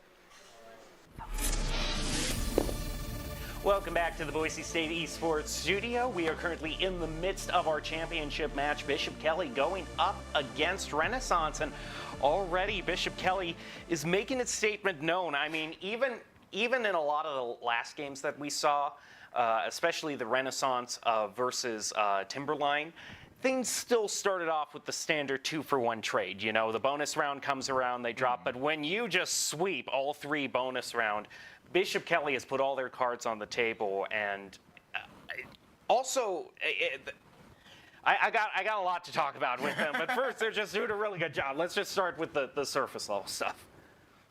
Well, I mean, I think the scoreline already speaks a lot for itself. I don't think that we saw a point deficit that bad this early since Timberline and Highland at the beginning of the day. You know, usually that 2-1 did happen in those first 3 rounds. So not only to have a team win another team's gun round, but to also win the round right after, which is typically a given just because of the fact that it's already an eco round, is a pretty telltale sign for how I think that this map at least is going to go. I also kind of mentioned in between the gameplay that I feel like Bishop Kelly is running a much stronger comp. And when you're getting into competition like this, when you have 2 teams, again, the top teams from each region, these tinier things, such as the comp, ends up being a lot more important than it has been otherwise. And running that Yoru to pretty much walk in these really advantageous flanks that Bishop Kelly is setting themselves up for with Procrastinator, I feel like is going to be a very make or break thing. If Renaissance can play into that, they're going to be able to hold themselves in stronger contention in this matchup. And if not, well, it speaks for itself. I mean, we were already talking about how we kind of expected a lot of these rounds to go into those 1v1 final showdowns, but that hasn't actually been the case. Not really, Bishop Kelly has had, I mean, there have been some trays to start things out, but then Bishop Kelly usually swings with the 3K. Yeah, and you know, like, something that I mentioned earlier, like, in the couple matchups, even when I was on desk, was, like, shot placement, right? Like, when people were coming around corners, like, how well they're lining up their sights, how effectively, and, like, what I've been noticing, like, you know, when watching this matchup is just how effectively Bishop Kelly has been winning those moments of, they've been very accurate with the headshots, very accurate, like, just avoiding that type of stuff. And those are the types of things that you know, that win matches, because if you've got the better shot placement, you're going to just get better headshots and knock people out. Well, we'll see if Bishop Kelly continues on their momentum. Let's head it back to the arena to carry on this match. Hello once again. Back to the arena. Looks like things have gotten situated with these PCs and we're ready to jump right back into it. And an interesting, I mean, we saw some interesting stuff so far. 4-0 lead for Bishop Kelly, not super surprising, but it's all about those little adaptations and what you do to go on to the next round. And I think the biggest thing that Renaissance can look at is a way to shut down Procrastinator. Because most of the time in this game, you try to isolate the 1v1, but Procrastinator does something a little bit better than that. You'll notice every time he teleports, there's a teammate playing off of him, and it's a crossfire. So if Renaissance's Omen is able to maybe throw down smokes that prevent this, they could see just AOA to get past Bishop Kelly's main line of attack. And here comes the Sova recon dart, throwing Acer off of the angle. And now he's droning to just check. Finds only Procrastinator, might think it's a fake. And the Owl drone comes up mid, not finding any information. No rotates really pulled quite yet still. Renaissance staying strong towards their posts, as well as Bishop Kelly is really walking up every part of the map. What a shot. But Derpgod gets one of his own in Sewer onto Cold. Now still a 4v4. Azen's been spotted. They already know that Procrastinator was there earlier. Things are starting to become a bit more clear for Renaissance, but Showtime wants to try and take a little fight or a little timing. Bakery up into garage window, actually takes down Yoichi. And now, go through the smoke. Showtime is quicker. Now still a 2v4 after all of this. Neural Theft is really just spelling this one out. A crossfire being held, but it's all just Showtime. Bakery has a chance at a nice little 1v1, end this one up. Derp God's not looking, and he will gladly take that. 5-0 now. A great attacking start for Bishop Kelly, who picked this. They're on attack every single map. Yeah, this is exactly what they wanted. Here on the replay, we get to see the swing into mid, and a lot of just Showtime's lurking, causing chaos for Renaissance. And a timeout is going to come through from Renaissance. Probably good timing, to be honest. They got a few things that they're probably going to need to discuss here, try and get their mental set. And it makes sense. I mean, off to a start like this, clearly there must be something going procedurally wrong with what you're doing. So Renaissance taking this moment to talk things out and discuss it, always a good idea. Yeah, we've been seeing very good procedure in the prior games from Renaissance. So going into this one, things do seem to be falling apart once holes are poked into the defenses, such as those mid lurks and this kind of defaulty play from Bishop Kelly. And losing a map through 1v1s is always such an interesting thing to happen to you, because a lot of these rounds it's just the Bishop Kelly players are walking up and just taking the fights that they're wanting, and it's difficult to try and prevent that. So they're gonna have to really scheme and kind of get into the opponent's heads here. The thing that they need to keep in mind is that BK can't be everywhere on the map. So there are holes in BK's attack, but it's easy for us to see it since we have the whole map. Yeah. And Renaissance kind of has to play a guessing game with no information characters. The Dimensional Drift just coming into garage, clearing pretty much all of C-Site. He's going to see Hyoma and maybe just ego check him. Flash coming through though, big spray in the second. And he gets the 1v2 Procrastinator on the Yoru. I mean, you knew he was good for it. I told you, I warned you. But he's really showing it now. Sight has been taken, and it's so strong. Bakery, good timing. Yep, 2 and 3. Full house from Baker and Procrastinator on the 6th round. Snappy. I mean, Bakery's aim is so good. I enjoy watching it, man. And so far, nothing. I mean, they're practically speed running this map as it stands currently. Very impressive. 2 kills from Procrastinator off. No, I mean, other than the stun. Pretty much no help. And Bakery, just a perfect timing, catches everyone unaware. Look at this. Won that last shot. Everyone was watching the same thing. Unfortunate situation to find yourself in. Here comes another dart from Aizen. Knows so many lineups, and this one into B site. Holy dart, that's actually so good. Procrastinator already back site. TP's in, runs in, gets the first, gets the second. And he's looking for a third. But will Procrastinator find it? Of course he will. One enemy remaining. Man, it's all on to Acer. Spike planted. In the 1v5 situation, very rough bot, and he hits the shot. Fishes for a second, and Procrastinator shuts him down, leading to a 4K. 4 for him, Procrastinator. Man. Already just taking over. Bishop Kelly in full stride. And they don't even look like they're slowing down whatsoever. 11-1 for Procrastinator. They just used Dimensional Drift, and it's already, you could already like farm the orbs and use it as a win condition this round. That's just they have it right back how the last round. In Procrastinator is. Yeah, man. And I mean, jeez. And we just saw how good Renaissance are. Like, Bishop Kelly is just really on another level right now. Acer's holding on, shot not quite landing. And the space is gonna have to be gained. Aizen droning this out. Cold is gonna find Yoichi trying to walk out mid and get some information Garden, but instead finds a bullet.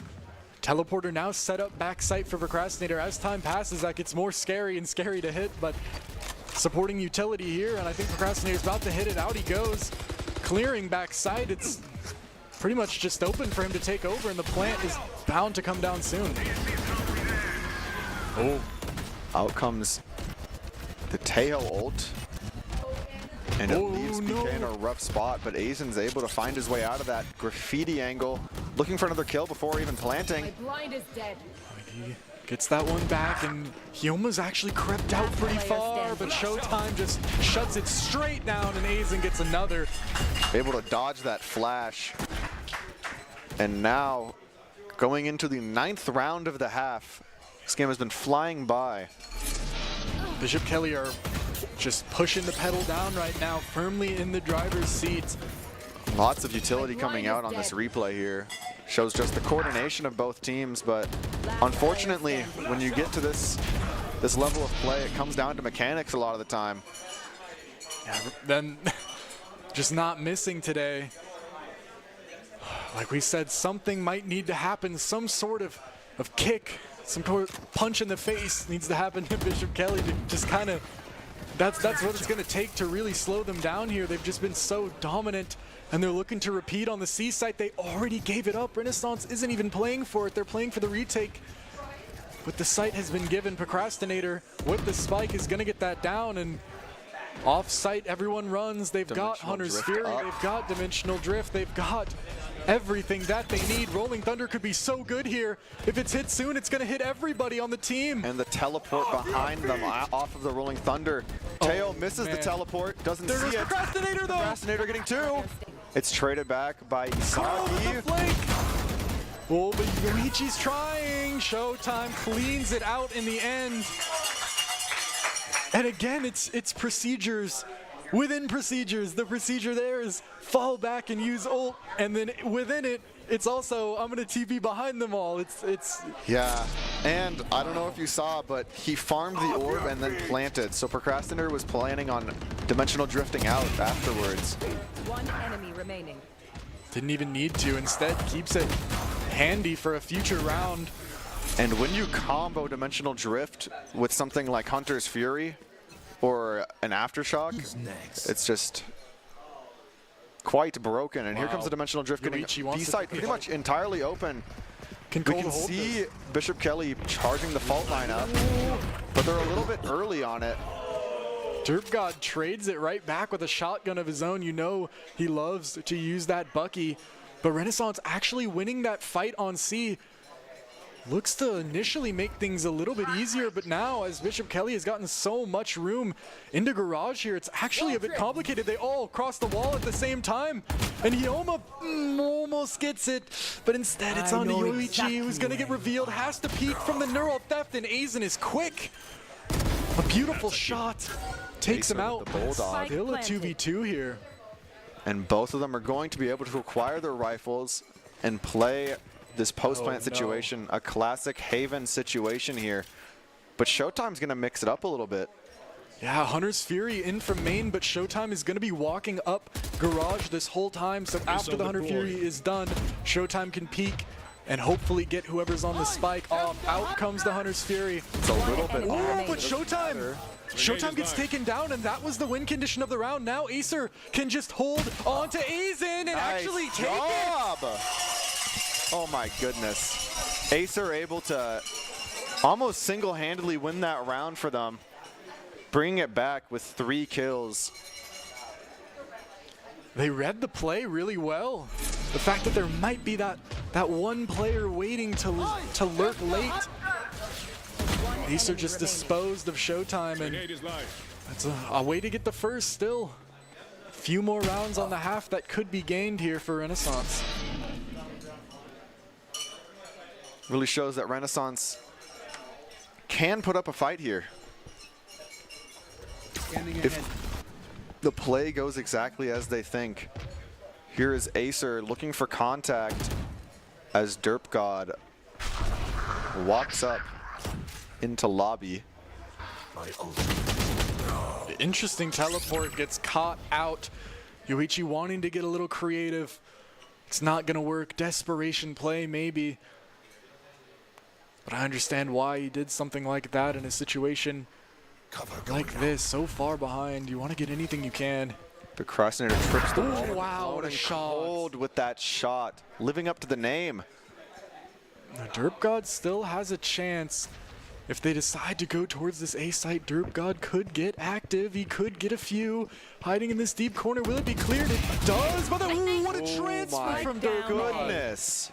Holding on and gets the spike as well, but the rest of the round is so weird. Cold is lurked up, finally Acer. dealt with. It's a nice shot onto Cold. But Derpgod, feeling a little bit of pressure, decides to leave the spike, give it up at least for the time being. As Bakery and Aizen work together here. Aizen in garage and Bakery working up B. He almost shuts him right down though. Now just onto Aizen and 20 seconds left. It's a tall task. Having full control of the spike here. Aizen is going to have to move 3 times faster than his character can. He's going to have to really turn on the jets, and Derpgod takes him down to 10 HP, and that's all that really needs to happen for Aizen to just kind of decide that maybe that's all he needs to do. Maybe saving is all he needs to be doing. Yeah, just maybe actually really like this gun that I have right now. But he can already buy the Methodist to die for ult charge. Not quite spotted. Spike down A. Derpgod just able to lurk up and that patience on that angle. And then Renaissance just sticking to Prestiger, able to just hold down mid, keep the bomb locked down. Very well played by them. They're going to need a lot more like that, though. Just like that. Especially on their weaker attack side. Derpgod on an interesting purchase, posting up. Uh-oh. Procrastinator with his teleport going back. It barely misses where he intended to put it. And the clone trips out. Not ready yet. Now Procrastinator and Cold are both on site. Looking for a little bit of an engagement, but the site is all but theirs. Uh-oh. There's a Cypher just about to check this. Showtime wants to walk up right into Yoichi, who's quick with it. Ooh, and also catches Aizen running away. And now they don't have their post plant. Smokes on the spike, ult can't be used anymore. Smokes on the bomb as well. Someone is just gonna stick this. Nagi is the one. It's going through halfway, 80%, and it's hit. Renaissance get the round, sneak it away through the smoke. And after a little bit of a change-up, Renaissance has been streaking their way back. They're not out of this yet. 3 quick rounds. And this is an interesting one. 16-4 for Procrastinator. Such a strong start, but we know Bishop Kelly really, really likes their attack. Now they're on defense. We're gonna have to see what they can do. They may take a play out of Renaissance's book and do a bit of an aggressive defending style. But we will see. Same kind of setup. With the Breach standing next to B, lining up his fault line on anyone outside A looking to get in there. Almost as classic as that Lotus A setup. Procrastinator peeks right off of it. Doesn't quite find anyone and TP's right back out to garage. He can be everywhere at once. Has a Sheriff in hand and he's looking to get creative through the smoke. Pings come through and that's a shot right through the smoke off the tag from the Cypher camera, but Derpgod holding back sight, has a chance, doesn't quite get it. And now Renaissance able to just walk on to the uncontested site. Planted. It was a fake, but at what cost? I mean, 2v4. But they're looking to get active. This might be the right thing to do in a situation like this, but Aizen is ready. He's holding the smoke. And if this paranoia comes through, Aizen just cleans both, and he gets it. Beautiful procedure and patience from Bishop Kelly, and especially Aizen recognizing the play was about to happen and not walking up. Yeah. It's the most important part there. 3-10 though, Bishop Kelly still just firmly in control of this one. Has kind of to be expected given their history. But this is unaccounted for. 17-4 for the Procrastinator Yoru. You're done. They've been good kills too. They've been impactful. He's going in first, getting the space that his team needs. The rest of the team able to hold on. Now Renaissance maybe even looking to force here, looking to spend all their money. They know that they don't want to lose this round and try and have enough for next, as they'll be down 3-11. But if they can get this one, it's more palatable. But Bakery is just spraying down, overwhelmed. They come in and start planting the spike. They've got it down. Now Procrastinator in the smoke is going to get checked by this drone. Off that, has to back up. And there's 2 flankers coming in soon. And now as the round kind of stabilizes, Renaissance is looking like they don't have very much control of the map. It's going to be very hard for them to hold this site. Oh, and there goes Derp God, taken out by Procrastinator, and Acer not able to land anything. It's all up to Yoichi. 1 bullet, and Aizen is going to clean that up with a 3K of his own, taking them to 3-11 and leaving Renaissance penniless. A desperation play at that. If it paid off, would have been great. But now Renaissance is in even a tougher spot than before, as they've delayed their rifle round by 1. If they get it now, it's going to be late, and it's going to be interesting. Difficult business for sure. Bishop Kelly really just, if they falter, it's but for a moment. This Procrastinator now has the operator online on the bonus round, round 3. Purchase. Some of his teammates still have sheriffs, and we're buying this. Looking for someone to try and test this A site, but it's off limits right now. It's the guard dog. It's actually left, repositioned. A site might be a little freer than they thought. With Derp God getting this info, he might start calling for his teammates to come on over. And here it is. As he walks up, it looks like his team's going to come with him. And Procrastinator is on an angle that no man should be able to hold. Yeah, that's a tough angle to hit, but if anyone can hit it, it's him. It's him, especially with that operator online. Finally, Bishop Kelly realized that it's kind of just towards the A sides, and Procrastinator actually missing the shot is going to be weird. Derp God, though, cleaned up by Bakery, and he was just the sacrificial lamb so that C site could be opened and the spike be planted over there. Renaissance keen to sacrifice their team just to get that bomb down. But will it even matter? They've got the flank coming through and everyone else is in tow. Showtime getting active towards Garage. He is being held, but has a chance, decides to bide his time and wait for his team to come through. Bakery just cleared all the flank. They know they're all on site. Bad timing from Acer is going to be difficult. Aizen gets one with the operator, and now it's down to only 1. Acer trying his best in the smoke with the sheriff, but it's not enough. Aizen gets another 3K back-to-back for him to bring this one to match point here in our first game. And Renaissance, I think they half bought, so I don't even know if they're able to afford rifles this round. Lots of cheering coming in. Energy in the crowd. Renaissance need it, man. They are able to get rifles. They could maybe win this round then. A slower start than we're used to seeing from them. Normally they take a commanding lead, but this time it's been Bishop Kelly all throughout, minus 1 little 3-round chunk. Let's see if they can repeat that magic now that they're on their rifle round here and bring this to overtime. Taken out right away.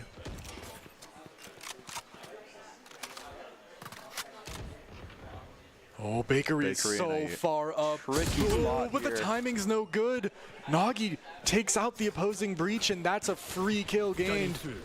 No one really there to trade. Bakery could make things a little easier than it has been for Renaissance here. Cold also getting active and also taken down. 1v1 gunfights not going their way this round. 50-50s scoring for Renaissance instead, but Showtime is still here and still standing strong. But it's not enough. Aizen through the back, and actually Procrastinator has gotten involved on this site. Flash comes through. Angle found, but Yoichi in the back as well. But Aizen, 1v1, has the operator. He just needs to land the shot. TP fake comes through on the right side, and Yoichi finds what an outplay! Aizen was there, though. Aizen was really right ready. There. Jeez, Yoichi came down to the millisecond. If we weren't on LAN, I'd say that was ping. But they got it, man. So close, and that's, I mean, look at that Renaissance swing. will take whatever they can get. The crowd rallying. We're getting some chants in the going favor of Renaissance here. This is some serious business. As they may repeat that streak from earlier. Out comes the dart. Ooh, big able to hits, see though. 2 here in A. Lobby Procrastinator ready to just swing. Ooh, tries to jump out of the fault line and gets peeked by Procrastinator anyway. Aizen. Nagi's actually out pretty far, and just 2 straight up line up for Aizen with the Guardian. And now Nagi's been noted. Bakery jumps through the smoke, gets taken down. It's just really him. He almost behind, but who else is behind is Procrastinator, who's holding this. But actually misses a shot, a rare lapse for Procrastinator, who can't quite get the second, but gets the first and leaves it for his teammate in cold. 4-13, Bishop Kelly convincingly take the first game. I mean, Renaissance put up a decent effort for sure, but they're gonna need to work out a few things from this match to the next one, or from this map to the next one for sure, before we head on to Lotus. So I guess we're just gonna have to see how that turns out. I'm interested to see as well what our studio has to say about such a game like this. So we're gonna head over to them briefly while everything gets set back up and see what they have to say. Welcome back to the Boise State Esports studio. We are currently in the midst of our championship match between Bishop Kelly and Renaissance. I'm your host, Jacob Palmer, joined by Kaz Phoenix and Audrey Norris. And oh my goodness, we were talking about kind of like a reality check sort of round, but Bishop Kelly brought the hurt. I can think of no better kind of metaphor for what we were predicting than in round 15, where Renaissance, I guess old habits die hard. They tried to bring out the knife shenanigans, and Bishop Kelly just wagged their finger right in their face and said, no, you're not going to do that here, not us. Yeah. And it's... What's really curious about this matchup in particular is that even out of earlier matchups that were extremely unbalanced, like Timberline versus Highland, for example, is literally just the one that comes straight to my mind. It's been really easy to say with those matchups, like, okay, there's this one player who's particularly been doing excellent, has been making great hero plays for this team. And I can't really say that for Bishop. Not because no one's doing anything, but because everyone's doing anything. Like, you can tell with Bishop that it is a very coordinated, very rehearsed team. And not to say that Renaissance isn't, but you can tell, like, as you were saying, this is a team with much more experience with each other and in an intense competitive environment. And their preparation for that definitely is showing in their performances, both on the score lines and just on stage in general. Yeah, you know, we were actually talking about this, and this thought came to me while we were watching the match in general, of like how we haven't really talked a lot about the environment and how it affects, you know, we've talked about LAN play, but like being in a room with a bunch of people shouting up on a stage, there's all these things going on. And like we talked about the home field, like, you know, Bishop Kelly's been here a lot versus Renaissance not so much. And I think it's really interesting while we're watching to like consider that too, because like Bishop Kelly is completely comfortable in a situation like this. And we can see it while we're watching in a lot of these matchups. This doesn't really like phase them whatsoever, and Renaissance took quite a while before they were able to find any chinks in the armor to work with through Bishop Kelly. They did find them. They ultimately ended up taking a couple rounds, but it took quite a while, and if they want to be able to have like a chance at slowing Bishop Kelly down in the next round, they need to really push on that further, and that is taking down not like certain specific players, but like groups of players that have been working together, because like you mentioned, it's not hero play, it's groups of people working together really well. Yeah, sorry, but I think that team play is what has allowed Bishop to be so successful throughout their years as a program, with this roster in particular, and throughout the bracket today. Well, even besides the team play, just the general accuracy of the crosshair placement, the amount of times they've one-tapped. So right there, like Procrastinator. Yeah. He's been doing great with that, yeah. Bakery, I think, and Aizen as well were three that I noticed just consistently found the head, clicked, and the person was gone. I mean, what I brought up before this match started about so many of the top-ranked players in the KDA being from Bishop Kelly, I mean, they played just like you would expect them to for that particular round. Also, you know, there were moments where it also seemed like they caught Renaissance off guard, you know, with their coordinated swings or push past, you know, choke, especially on C. You know, they kind of thought if one person went through, that's the one person, and there was always a backup there from Bishop Kelly to make sure there were no, you know, one-on-ones. That every fight, as Doc says, it's one of his keys to the game, make every fight an unfair fight. And that especially, I think, matters in Valorant as a game. Like, you have a limited health pool. It goes so fast. If you're not using the advantages you have, using your angles, using your util properly, like, you will get knocked out. And Bishop Kelly has that down. I do think that Renaissance has the potential to take some more rounds in this next matchup. Like I mentioned, they started to find the chinks in the armor. I think it's going to be rough, but Renaissance has gotten a taste of what Bishop Kelly can do. And like we mentioned, this is probably like, they haven't really seen much of each other being in different divisions and not facing each other at all until now. So, you know, I'm curious to see how much changes going into this next matchup, especially because Bishop Kelly isn't moving to defense like we've seen in previous matchups where they kind of flip the script each game, but staying on attack for the start off. It definitely seems, I mean, they opened up with that 9-0. It definitely seems like that's a position that they are most comfortable with. As we're heading into Lotus, though, I mean, I don't really feel like there's any more. If anything, Lotus, I think, just has more narrow corners and crannies that Bishop Kelly can just peek out from and effortlessly get the one hit. And out of anything, more on this later, obviously, because I'm sure that we need to get back to the map.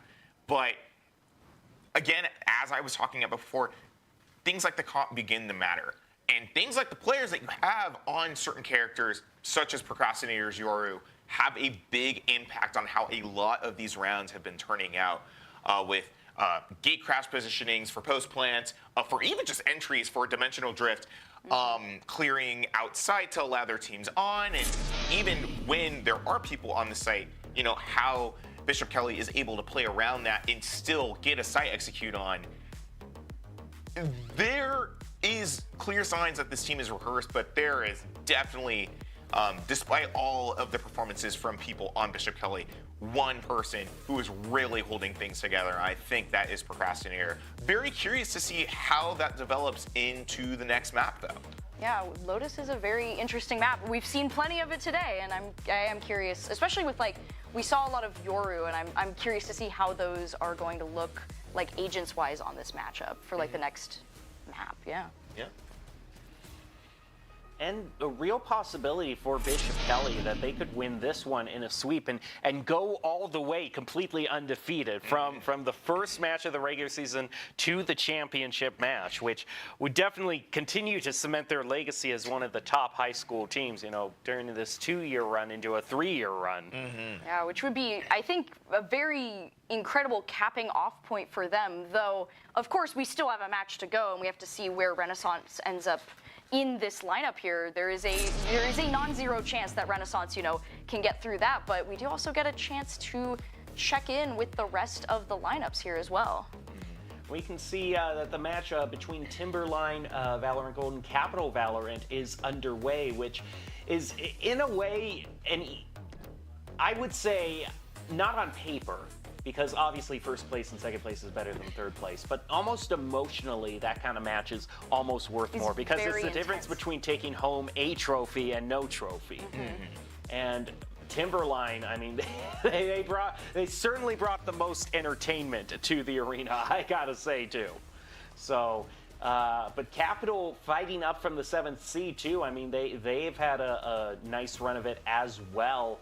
They had to go up against Bishop Kelly, which, as we've seen, is no easy task. So for them to already win their opening round, kind of pull off an upset against the number 2 seeded team, Minico, is just a really good story for Capital as well. So either team, I could see you make a compelling case for them winning a trophy. But if they want to win that trophy, they need to follow some very important keys to the game in Valorant, and that's going to be to check your angles, please. Call your abilities and no flash as well. Stay off the copium and click heads. It's all brought to you by Blue Ribbon Painting, the premier group of painters with over 90 years of combined experience. They're proud to be Boise's go-to team of local, multi-generational painters who know exactly how to level up your home. If you're ready for a free estimate, you go to blueribbonpainting.com. We are just on deck, ready to start out the second of and possibly final round of Valorant. It has been a three-side stage bonanza, only to continue on with Lotus. So I hope Zach likes Lotus just as much as he likes Haven. We are going to find out in just a few minutes. Before we do, though, I mean, do you like Lotus as much as it is? I love Lotus. I think Lotus is my #1 favorite map in the entire pool ever of the history of Valorant maps that have ever come out. Haven used to be there, but Lotus came out, and I was like, this is peak. This is, and I don't know what it is that I like so much about it. Maybe it's just because it's the only other map with 3 sites. Maybe it's because B site is so awkward, just like it is on Haven, and it's impossible to hold in a post plant comfortably. Maybe it's for lore reasons. I don't know. But I think every time that I see Lotus show up in a map, whether in any stage of this, whether we're talking about state esports championships or we're talking all the way to professional level, I think we always see the best of teams come out on Lotus. And I'm very excited from both of these teams, really, that really anybody could have expected to be here. Again, the #1 teams from each of their regions, respectively, to be playing on a frankly not easy map. Yeah, Lotus is a very interesting map. And I mean, hey, it's where we got the Bucky map earlier, so That's you know, true. Hey, you know, good map, right? Interesting. as a way to put it. Yeah, it's a way to put it. I mean, I've always found Lotus to be a weird map, not in like a bad way, but just like it has, like we mentioned earlier, a lot of tight corners, small sight lines that, you know, we were hinting at can be really dangerous because Bishop Kelly's been capitalizing on it. And so just the way that it's structured is very unique. Whenever I've played Valorant and I've had to go to the A side of the map, the genuine fear I have going around those corners, like it is so scary when you're on attack, specifically for that one. And so like, it's a very memorable map for me because it's one that when I was learning how to play it, I'm like, this one is just weird and interesting and feels terrifying when you're on your own. Well, before we start with this second round, we want to give a shout out to another important supporter of everything going on here today at the Esports Arena, Dairy West. Dairy West, local dairy farm families are proud to partner with Boise State Esports as the official refueling partners for the Boise State Broncos. Dairy foods have the protein to rebuild, the hydration to recover, and natural electrolytes to replenish post-activity. Thank you again to Dairy West. And all the milk that's here at the arena, too. There is so much chocolate milk here at the arena. Yeah, you can't see it on stream, but like every hallway has a bucket of milk, and it's great because, you know, there's so many people here. There's a lot of play going on. Great way, like you said, to refresh, recharge, and revitalize, especially while we're getting ready for these grand finals to continue. We're not joking. Thousands and thousands. Yeah, I think of pallets of milk. About pallets like of over milk. 3,000 bottles is what you told me? Yeah. That is a lot of milk. It's enough that we're all, you know, there's like there's a minimum you need to drink. It's a duty. It's a duty, not just a fun thing. And I mean, hey, chocolate milk, why not, right? Like perfect pairing when you're having a fun time. And you know, even at the Boise State Esports Arena, for our teams, we talk about the importance of a good recharge and a good snack to have. I mean, when we've been doing Super Smash Bros. Matches, we've had our very own Coach K bring bananas for the team to rest up and recharge. So I feel like chocolate milk is a good equivalent for that type of thing in between a match. Yeah, it definitely, I mean, it cannot be overstated just kind of the importance of that general maintenance for an esports player, because we always talk about drilling, we talk about, you know, metas, strategies, all that stuff, but at the end of the day, also just that basic care and maintenance of getting enough sleep, making sure you're coming into to a match hydrated. I know there was one person, we had one at an event here not too long ago, we had one esports, collegiate esports player said, no, I think it's actually better if you go into a match hungry, because it's like, and I'm like, well, I'm glad that works for you. for the majority of us mere mortals, you know, you need your brain food.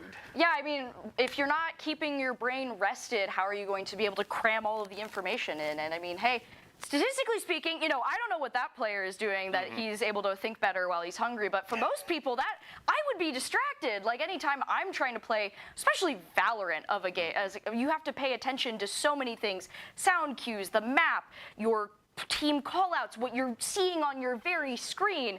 If I was also hungry, that's an extra thing in the back of my mind. If I'm tired, that's gonna slow down my reaction time.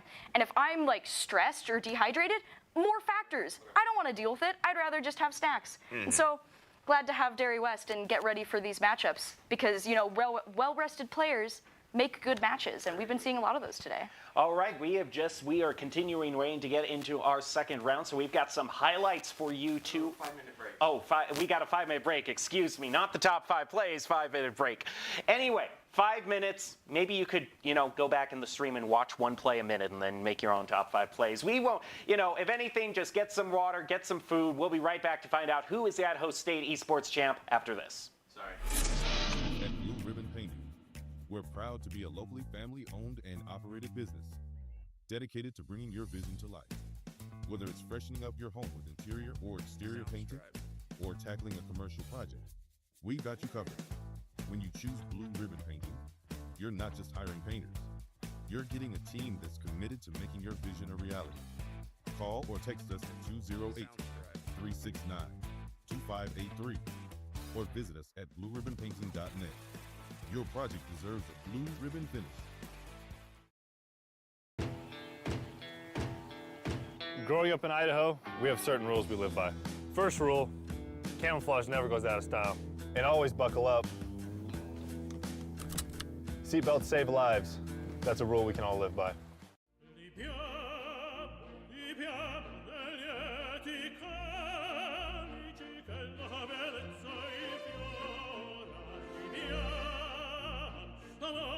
Life happens. Lucky for you, ICCU has a new kind of checking account that comes with benefits that help you life better. Because being human is a full-time job. Scott Matlock, underrated recruit, has built himself into one of the best defensive players in the Mountain West. What would you do if you couldn't fail? Would you see every setback as a catalyst to keep going? This is the innovator's mindset, because innovation demands daring.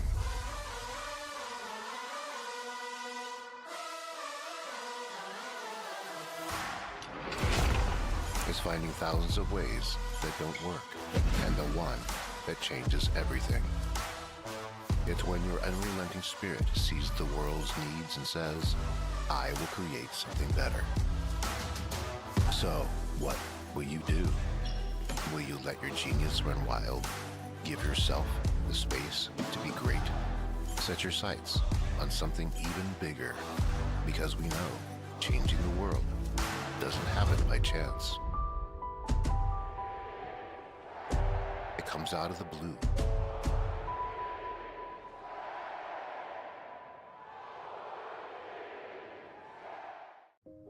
It's the end of a good day's work in Idaho. Time to punch out. Time to check in and catch up. Time to remind ourselves that what we work for isn't a paycheck. It's to make the good things we have even better. So here's to your good day's work. Idaho Central Credit Union. We believe money is a thing. It's not everything. At Blue Ribbon Painting, Blind and dead. Here.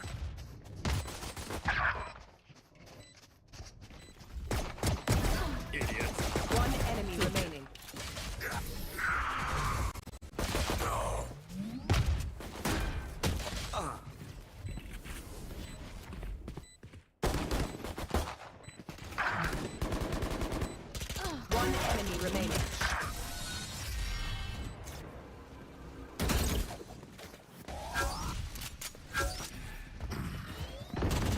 One enemy remaining. Long.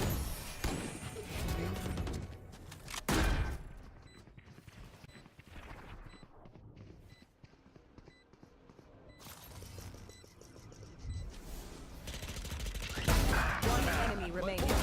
Flawless.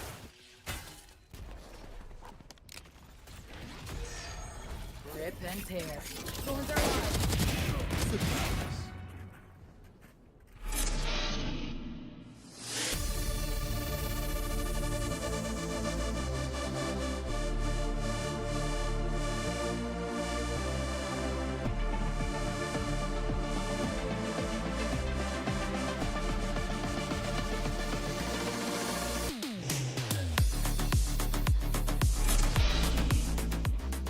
Welcome back to the Boise State Esports Arena. You are currently joining us for the grand final match of today's Valorant tournament. We have got Bishop Kelly going up against Renaissance, and we are just about ready to head into the second stage with Bishop Kelly up 1, having a chance to end this with a sweep and an absolutely perfect season from start to finish. We'll see if this break has helped Renaissance regain their footing, as they did win a couple of rounds in the first game on Haven. But now we're ready to go on to Lotus. So your host Jacob Palmer, joined by Kaz Phoenix and Audrey Norris. We're just about getting ready to head back on down to Lotus. So if you had any final words of what we need to see from these teams on Lotus, your number one tip for Lotus, what's it going to be?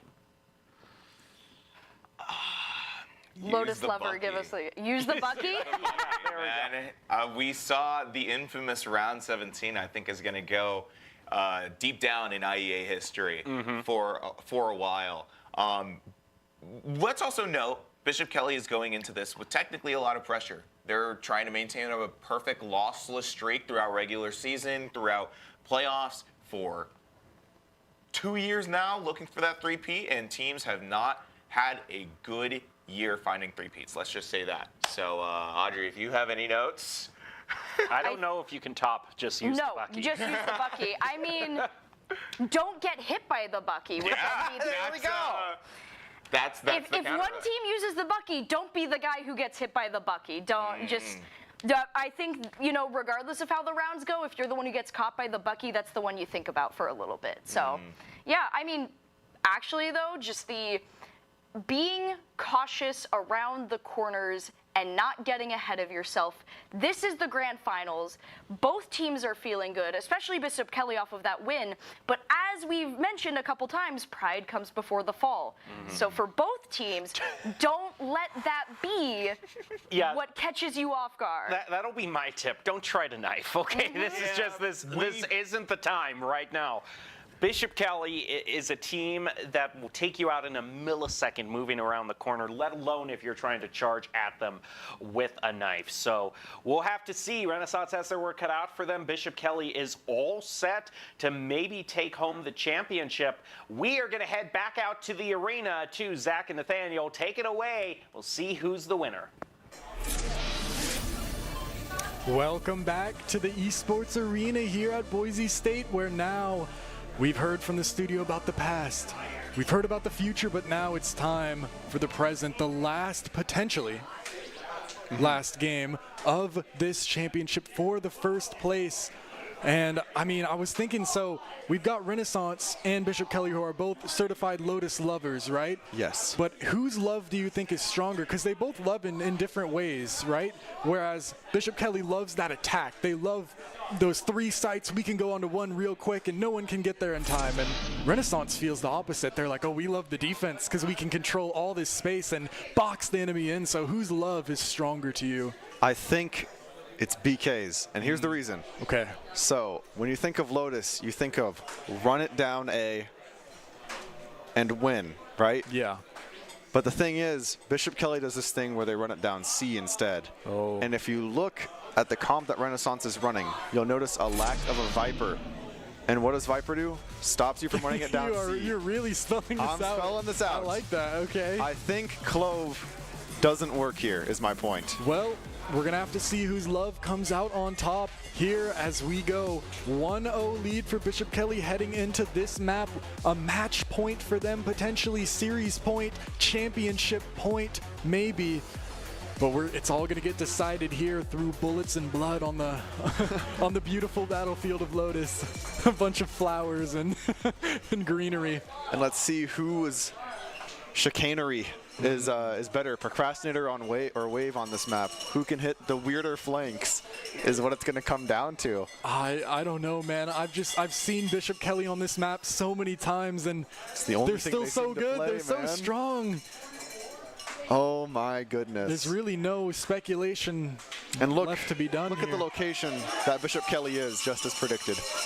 And look at the one lowly man. And we're going to start off with a bang, I would assume. 5 players all looking to rush this C. It's only Hioma backside, the only person to contend with this push. Stun comes through, TP comes through, Procrastinator gets a kill on a plate delivered. Aizen has crept up as well, looking to get active in CT. There is a flank, but it's very late. 2 in Waterfall are able to get up a little farther. Aizen goes exploring and finds one more. Out goes Wave, who can't get anything. Yoichi, good timing, but the shots just barely fall. Procrastinator will be right there to clean that one up and get a pistol round. A great start for their championship aspirations. Yes. I mean, just as I thought, they rushed in. Yeah. There wasn't enough people to stop for the team to rotate over, and Bishop Kelly was able to take the C site. But Renaissance, I mean, they'll adjust. If any team will adjust, they will. Them. But already, I mean, maybe even calling Bishop Kelly's bluff that they won't do it again, they still just have Hioma by themselves back sites. And is that enough? There is an interaction where the Razorvine stops your teleport. So. Oh. That could be interesting. Procrastinator loves popping out back sight, but if there's something that can prevent such a thing from happening, it's invaluable, but Procrastinator just goes anyway. He's in back sight, and Hioma just has to run. Too much to contend with there. Cole gets one on the other side of the map as well. Rubble, and now Renaissance is confused. They don't really know what to make of this round. People are everywhere, and they're able to get the spike and a little bit more. Wave and Hioma are falling. The plant tells Renaissance that it was in fact C the whole time. And now they creep up. Showtime versus Nagi. Unable to find the upset there. And Acer left last alive on this long angle. Procrastinator takes him out with the Bulldog. Similar start to what we saw last time. But it's up to this rifle. Yes. It's up to this rifle round. This next one is very important. If Bishop Kelly are able to secure this, they're off to a staggering lead. And Renaissance need this one to stay in contention here. That losing that third round can really be devastating. Renaissance understands this. They're sending more people to stall at that C push, but now it's a game of whack-a-mole. You go to stop one site and the other one's getting taken. And with a rubble control taken completely by Bishop Kelly with no utility, it leads them to have a lot here. Out comes the C's into tree. It's a lineup-er. It's crazy. Quite the lineup indeed. Wave looking to get someone out of here before he gets ran down, but Hioma's the one to trade instead. Bakery crouching around the corner, catches the crosshair placement of Hioma off guard, as well as Aizen picking up that stairs player. 2v4 now. Nagi is not safe here, not at all. Showtime's gonna take that, and now only Yoichi left. There really isn't anything to be done for him. 1 versus 4. Bishop Kelly still has a lot of utility. Most of the stuff they used to enter the site has come back up. Looking to just want to keep the gun. That saving might be the optimal play here. And it's what Renaissance is opting for. They need to be careful that they aren't hunted down by the 4 people here, as this is a bit of a witch trial right now.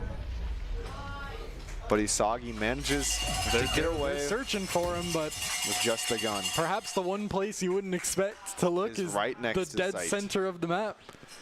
So overall, I mean, that's a great round for BK, and the momentum, I mean, it was in their favor since, I mean, like the second round, the third round of last map, and it just hasn't let up yet.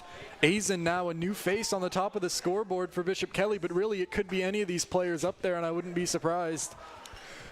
Yeah, as during the regular season, they kind of were at the top of that leaderboard for kills. It's nigh unstoppable. Yoichi, good angle though, might get one onto Cold. Doubtful that Cold expects Yoichi in that angle after the drone came through, but instead they just decide to go see. Procrastinator in again, teleports backside, and Hyoma is once again set up for the worst here. Only a Sheriff just has to escape through the smoke. Giving sight, but unfortunately, it's going to be quite difficult to retake without weapons. Cold able to find 2 there. Wow. As well as Bakery getting Hyoma and Wave able to find Aizen before being traded off. Wow. Now Cold is in form too? It's, like we've been saying, it's every single person on Bishop Kelly is a threat. The potential to carry the game. And that's scary because really, I mean, how many people do you really need to all be firing at once to win a game? And just the chances of everyone being so good is just so low, yet Bishop Kelly find a way, man. And that's why they've been so dominant, even in this map. 4-0 start, they love their attack, and it's clear why. I mean, they just kind of run in and force the space away, take it away from Renaissance. Here, Renaissance is able to get that air bubble control, but the yin-yang of the map makes it like, see, they get the spike here on B-side. That's huge. Oh, what the interesting. Nagi runs into Cold. Defenders. Oh, but the flash dodge from Procrastinator isn't quite quick enough, but Aizen's alive. All the players have the spike. They're all towards spawn, though. This could be possible for Aizen. Tries to clear out any potential enemies behind him before he goes looking towards that spike. And with his information coming back up, the Prowler comes out, so does the Seer. Sends out the Prowler, eyeball goes through. I mean, Aizen knows they're there, but yeah, obviously, still has to work through this one. Difficult situation to be in. Low health bars, at least on Wave, but Aizen's gonna have to take a fight here. And walking up, it's difficult. Aizen fully exposed now. As soon 30 seconds left. As Nagi sees Aizen walk out, everyone's gonna swing. It's so hard to isolate these fights. It's nigh impossible. But Aizen gets a look, but Nagi off angle takes him right down. Getting there first on the board here. And great coordination there. Some teams would try to rush it down, run down Aizen there, but they played it right. They held the spike, stuck to the fundamentals, and were able to find that round. Yeah, a lot of the time you overthink it and get scared of fringe possibilities like, oh, what if he flanks from here, right? But just buckling down and holding the spike worked out as well. Finally, Bishop Kelly, after losing that, decided to try the A site, but this is what Renaissance have been hoping for. Finally able to get some util out. Rubble, there's 2 though, and they're quick. Showtime takes down Yoichi, and Nagi is left out to dry there, taken down as well. 5 versus 3. And Acer, noted by the clone as well, is gonna get pushed. Bakery is running him down now. Looking to take that fight and just grabs it on B. As the plant goes down elsewhere, just multitasking of epic proportions, and it works out perfectly. Wave, the only one in a real position to do anything this round. Hyoma, a tough fight with a Guardian, manages to land that one. A nice shot. A little upgrade there. Wave now awarded a timing window to try and creep forward and do anything, as well as Aizen having utility out. Somehow Wave has gotten the perfect time to creep out, almost by a divine miracle, but Showtime is there, and so is Aizen, and they'll shut that down right away. Those teleports are just quite tough to deal with. The only thing Renaissance really has is the Teo salvos, but at a certain point, it's like, do I want to use all of the team utility just to maybe get control of Rubble that Bishop Kelly might or might not be pushing? Yeah. It's a tough decision, but after a round like that, it kind of makes you think maybe it is. As Wave comes out here with the judge, getting a bit of a cheeky angle here. We saw the shotguns were moving in that other game, but looking to recreate a little bit of that magic. Cold, a magical shot of his own, takes down Yoichi immediately, and now this is tough. With the site almost just given over like that, Bakery finds another somehow onto Wave with only utility just through the wall. A beautiful use. And A site has been granted to BK. Cold taking up a deep position out in drop here. Is it expected? It could be, but Cold is quick. He's fast, and they're almost giving him a little headshot to look at. Nagi is creeping up, wants to try and get active. Acer doesn't quite know where to look. Stun is good though, but a little too good. Aizen able to open things up, get all the kills, and Showtime cleans that one out again for BK. And going into this next round, both teams have some pretty powerful ultimates on their side, namely the Rolling Thunder. I wouldn't be surprised to see Bishop Kelly creep up onto B and then just throw out the Rolling Thunder or the Fade ultimate. They're even one away from Viper's Pit here. I wouldn't be surprised if they try and play for that maybe. Yeah, planting with the Viper. Different setup than normal as well. Looks to be a little bit towards mid, towards B. Less than usual. Renaissance uncharacteristically giving up a Rubble, but Yoichi with that judge gets Procrastinator lacking a little bit, thinking he can get up, take all that space for free. He gets sent back to the gray screen. But so much of the map has been taken over on A side with no utility to speak of. Just contact walking up A, and what a shot from Cold. Hyoma eliminated instantly. Wave is tucked behind this door, but to break it just isn't really feasible. And this smoke is going to fall pretty soon. Noted, but so much util from Nagi. If he hits the fault line, both flashes dodged. Cold in such a tough spot, nowhere to go, stuck right about in the corner, but lives as the rest of the team gets the spike down. Bakery tries to get a little bit more active, and the Ares from Acer takes him out. Oh, but Aizen's quick on Wave. Almost through, but stunned. And Wave is coming in now. Yoichi from heaven takes that. Showtime around the back, has a chance, but can't quite land the headshot, and the last player is nowhere to be found. It was Cold, who was on the C site earlier. And the flank took just a little bit too long. Wave able to take out Cold, keeping us at 2-6 now, the way of Bishop Kelly. Lots of ultimates online. Wouldn't be surprised to see a very colorful round here.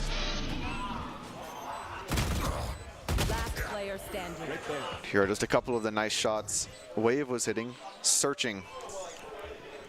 That one seemed almost to be sort of the doing of Bishop Kelly, maybe getting a little bit too confident, taking that early lead.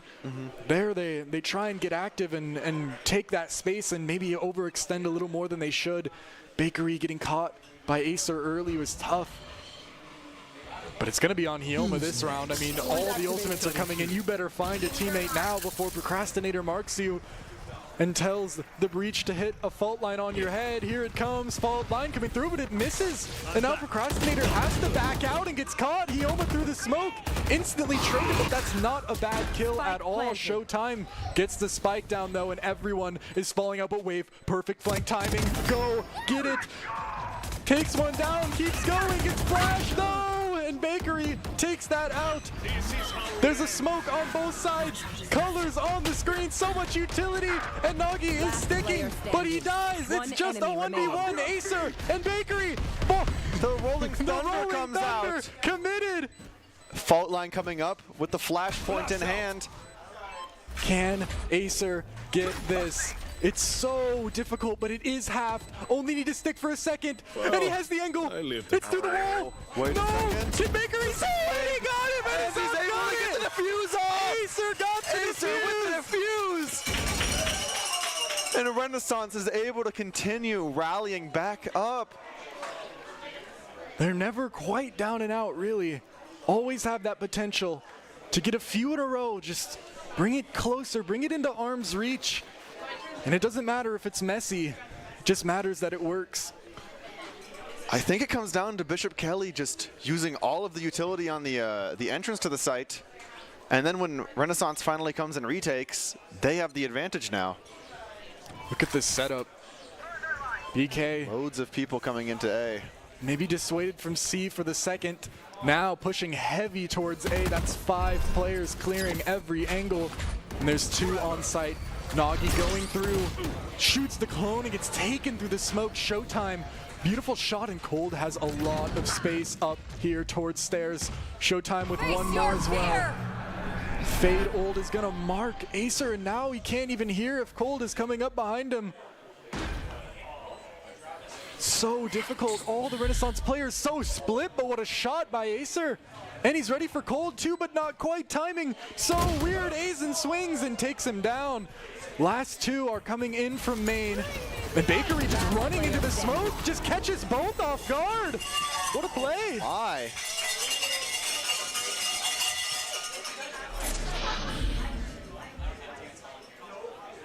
Team's now going blow for blow. And Bishop Kelly still holding on to the Viper's Pit. It gets more and more valuable as these rounds progress. The Viper's Pit just, if you're able to get the plant down and pop down it, it's almost a guaranteed round. If the enemy team decides to run 5 shotguns, not so much. But maybe that's what Renaissance is thinking here. They certainly might be. Look at this. They're all pushing out B, but everyone on BK is ready for it. Instead of pushing anything, they just decide to wait for some sort of aggression, maybe. And they know it's a judge stun, though, through. Beautiful headshot, and the support even taken down as well as Wave falls. Rest of the team gets here, arrives on the B site, but Bishop Kelly aren't really tied to go here. They're not under contract. They can leave. And Showtime is going to stick this teleport deep onto A site. Now a tough position for Renaissance to clear. Loads of space to Bishop Kelly. And as they go to plant the bomb, it's going to be pretty much uncontestable. Renaissance might be able to throw out a salvo, but it doesn't come through. And Bishop Kelly is able to get the plant down for main. Ooh, nice shot coming out from Showtime. And as Nagi walks up into the smoke, it looks like a 1v1 is going to happen here. They're both looking the right way, but Showtime has the faster flick. Lucky can't kill from that long. We've been seeing it so much, but we know the range of it. We know its range now. BK 8 rounds on attack, showing why they picked it every time. Yeah, they very much so enjoy this. This right here is pretty funny where they're both looking the wrong way. But Showtime's just fast. Showtime just was faster on that flick. Only thing on the board now is that Viper's Pit. And boy, has Bishop Kelly been waiting to use it. It's an easy thing to just plant, pop it down, and say, GG's. Here's a push coming in on the A site. Rubble control is given in the way of Bishop Kelly. And the clone comes into B site, faking it a little bit, maybe even splitting into it. Depending on what they get, they pick Nagi, and the A push turns into a split.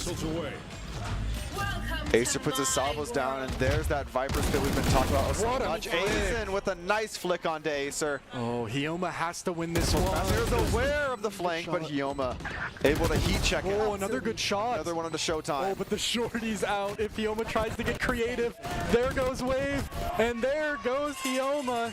Everyone on the side of Bishop Kelly with those shorties. It turns an already powerful ultimate into one that's overpowered. Great play out of Bishop Kelly to recognize their win condition and use that. I mean, that's pretty much just what you expect from them. I would be more surprised if they didn't use it perfectly than if they did. Yeah. And that's the half. 3 for Renaissance on their favored defense, and now have to get it done on attack if they want to get that sweet first place trophy.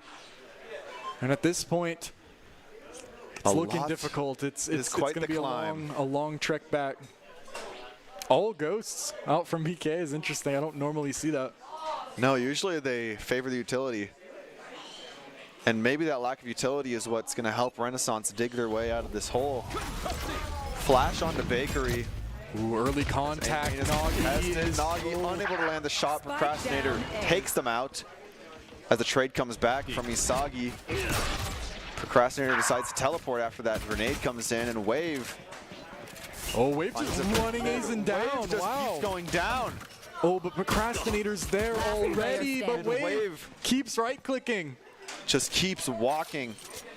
Doc's key to the game says not to trust the right click, but Wave's trusting it, and I mean, sometimes you gotta disregard all the rules in a situation like this. When you you're need to down make your and own desperate, rules. Wave is doing the gambler's mentality here and is hunting down where Cold might just be. The tail drone just narrowly misses them. And Cold stares unsure where the enemies are, assuming they could be tree or really anywhere. And it looks like Wave's gonna have first contact. Wow. A bit of nice movement from Cold stops Wave from taking them out. High-low is dangerous. I've seen these go bad. I've seen these go bad so many times. They have the raised paint shells in the Teo salvo for post plant. Peeking, and they just take him down. Cold, too many things to think about. Decides to go for the stick and gets taken out on the spike. And that's a round again that Renaissance needed. They are getting these pistols when it's necessary. And that pistol round should give them a second round. And it looks like Bakery has the same score line that Procrastinator had last game. It does. Again, it just speaks to how good all the players on the team are. All of them can be anywhere on the scoreboard, and I wouldn't be surprised at all. And Bishop Kelly is opting to do the tried and true save this round. Out comes the Fade Eye, unable to find any information on A main. As Renaissance creeps up to C, making a lot of noise. Double satchel in, but Isagi is able to find the shot. And Wave cleaning up that right side with just a ghost. Continues to just run it in. Oh, goodness. The shorty is just too much, though, and Bakery is able to hit them with the 1-2 combo. Still not able to get an upgrade. Just really has to deal with some trash guns. Good flash, dodge, not quite there, but Yuichi recovered in time. Cold, only one remaining. Classic has his net worth, can't really do much. Just looking for a kill on an impatient player and then to die to the spike. It's the goal here. Deny money, deny credits, still get that ult orb and get that money going, but Toxin screen down. Cold is willing to just be patient, and that's some discipline right there. And there we go. Door opens. Oh, goodness. Cold is able to die, but Acer and Yoma thought that they were out, but they weren't quite out. Didn't run as far as they needed quite to. know the range of the spike. Yeah, maybe planted in a different spot than they thought.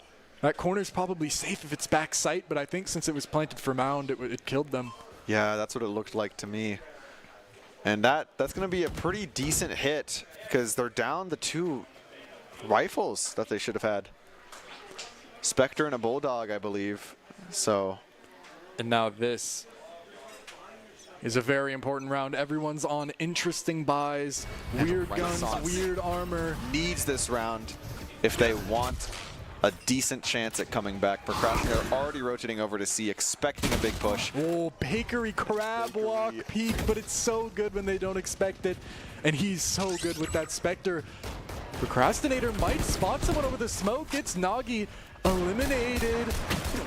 And an interesting look onto one more with that Guardian, but nothing to be found. Wave Lurk is insane, though. This timing is really good. Catches the first and is ready for showtime, but doesn't quite land the pick. Hits the ultimate to hit the revive. Looking for something more, but Bishop Kelly willing to retreat and let this Clove ult timer run out. So they only have to contend with 2 instead of 3 players here. Who tries to drop the gun back to a teammate, but can't quite grab it. Yoichi stuck on the Bulldog, goes through. Timing not found. Procrastinator is ahead of it. And now only Acer backside. 1 kill found, but nothing else for Acer. I don't know what it is about this map, but something just clicks in Wave's head where the timings are always just seemingly perfect. on these flanks.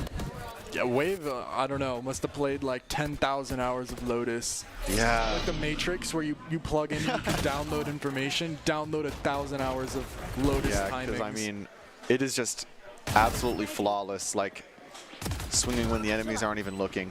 Very well could have had that kill onto Showtime too, but Showtime holds the line and is able to hold that round through Bishop Kelly as well. Starting to really get a good lead and start to run away with this one if Renaissance can't get something going right now this round. Hiroma is still feeling the pain of dying to that spike earlier, as they would be on a Bulldog this round. Wave not falling for the clone this time, looking for another flank timer, which they may just get as the team distracts on B side. Wave, nice flank already. Aware, but Wave just keeps running in though. Flash didn't hit! Somehow Flash didn't hit, but Yoichi able to get it. Nagi as well! Nice shot onto Procrastinator. And it's looking like it's Cold versus the world here. Renaissance should have this round in the bag. Plant going down for Mound. I'm going to say as the world doesn't quite have it yet, as long as Cold is alive. That's true. Creeping in. No utility. It's not planted for Mound either. If Cold is able to get a few here. Oh yeah, they looked the wrong way when they planted. Tap. The tap is through. Util going through. Hioma early peek gets taken down by Cold. Eviscerated, and now here comes the orb. The stick can maybe come through. Oh, he's no. sticking. Cold is just sticking. Oh, but Acer catches able to find through the a smoke. lucky shot. That one came down to the wire. You'll take a little bit of luck if you're Renaissance here. 6-10 is not impossible, and again, it's on Wave taking that early 1v1 fight and just getting the better there of and distracting the support that Bishop Kelly's front line needed there on B main. Really, Wave has been facilitating a lot of the 1 rounds here on the attack. Isn't it crazy for a game to be 6-10 and not one player is negative on BK's team? That is not one of them. Absolutely wild. And not even, like everyone is positive. Procrastinator in an interesting spot here. Down Rubble, can't actually get out. I think got suppressed, but Cold. Good angle behind the box. That's 2 of the Sheriff. Goodness. Gun upgraded, and Procrastinator looking to get active. Flash out swings, but Yoichi full blind takes it and takes another reload. But Bakery doesn't want to peek. Falls back, tries to buy time, but what a flash! Nagi dodged it somehow and claims it. Cold on the flank, but will it matter? Just about. They just narrowly avoid the flank. Will the door open enough? It does, just about. Cold finds it. 3, an ace on the table potentially for Cold here. Spike is down. And the Viper's Pit could be used to defuse. A tricky situation. Oh no, that could just kill Yoichi right now. Oh, just about does it. Just a tiny little corner. And Cold is walking up. Crept up timing is insane, but Yoichi's is better! And Nagi wins this fight at the same time. And that's a full house from Nagi and Yoichi.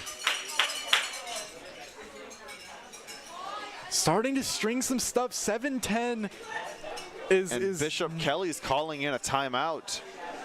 They're really feeling the troubles of the defending half here on Lotus.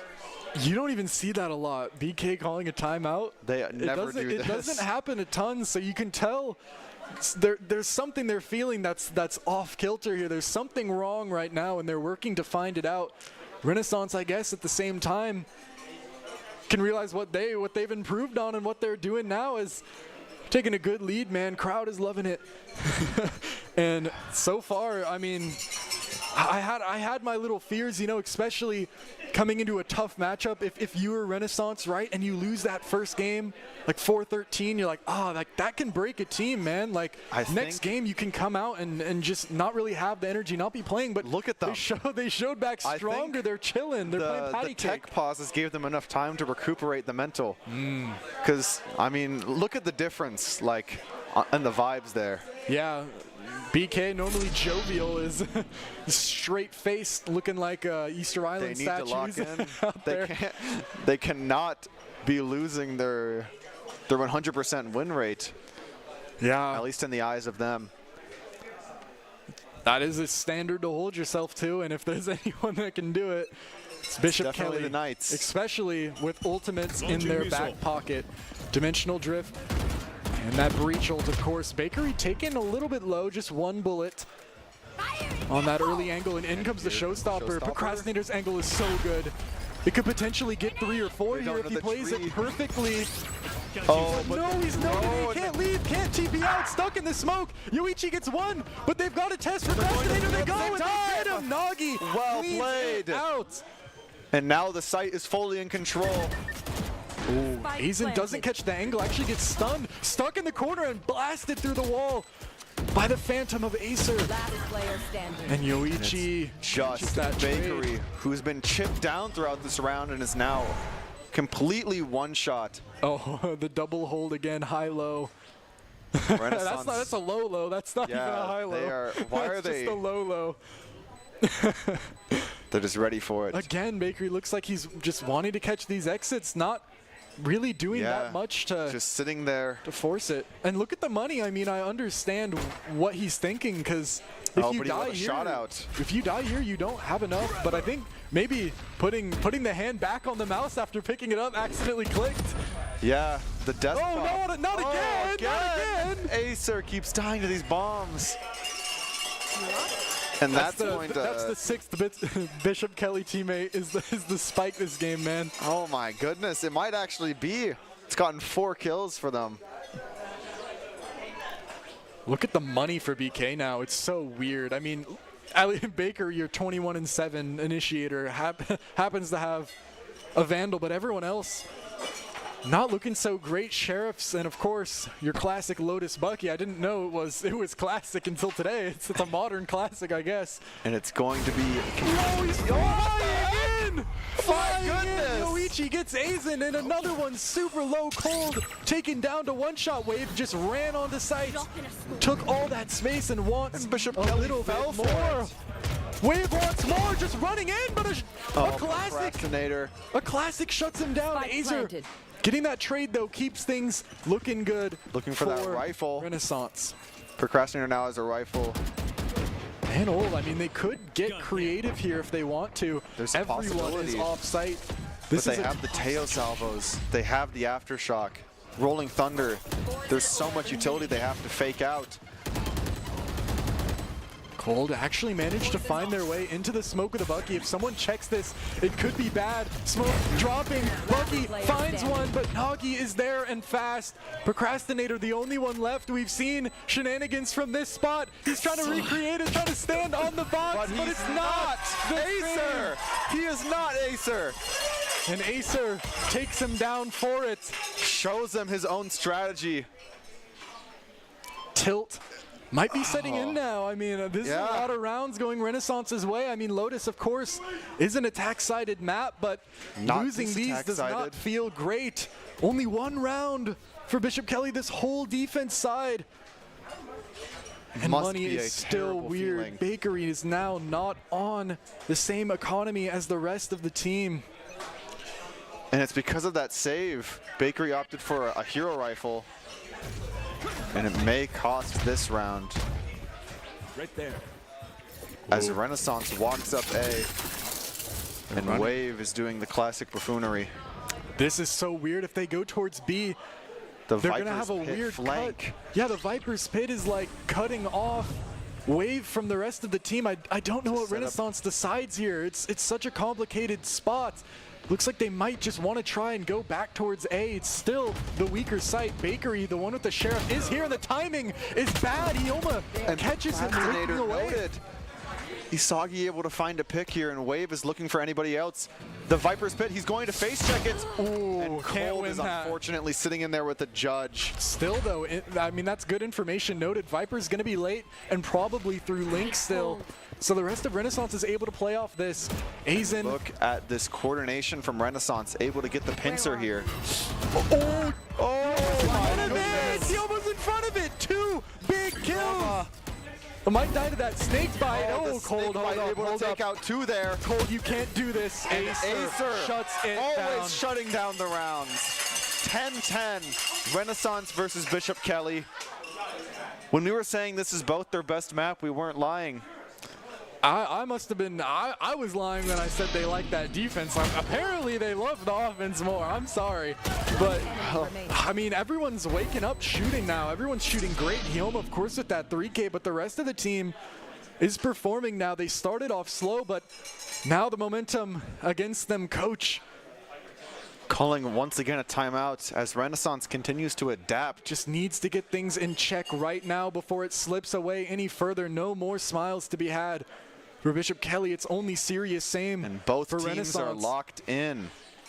No more patty cake. No more laughing. Rock, paper, this is war right here. Oh yeah. Renaissance backs against the wall. They only need 3 more to win this one and force a swift play in the grand finals. And swift plays have quite different rules. You never know what's going on in a swift play. They're almost as chaotic as that first Lotus game. Oh, and this one's looking up to be comparable at least. 10-10 always makes things more intense. Every play means more. Every shot means more. And Procrastinator here on the classic Lotus Bucky. It just sounds wrong to say. He really likes that Bucky.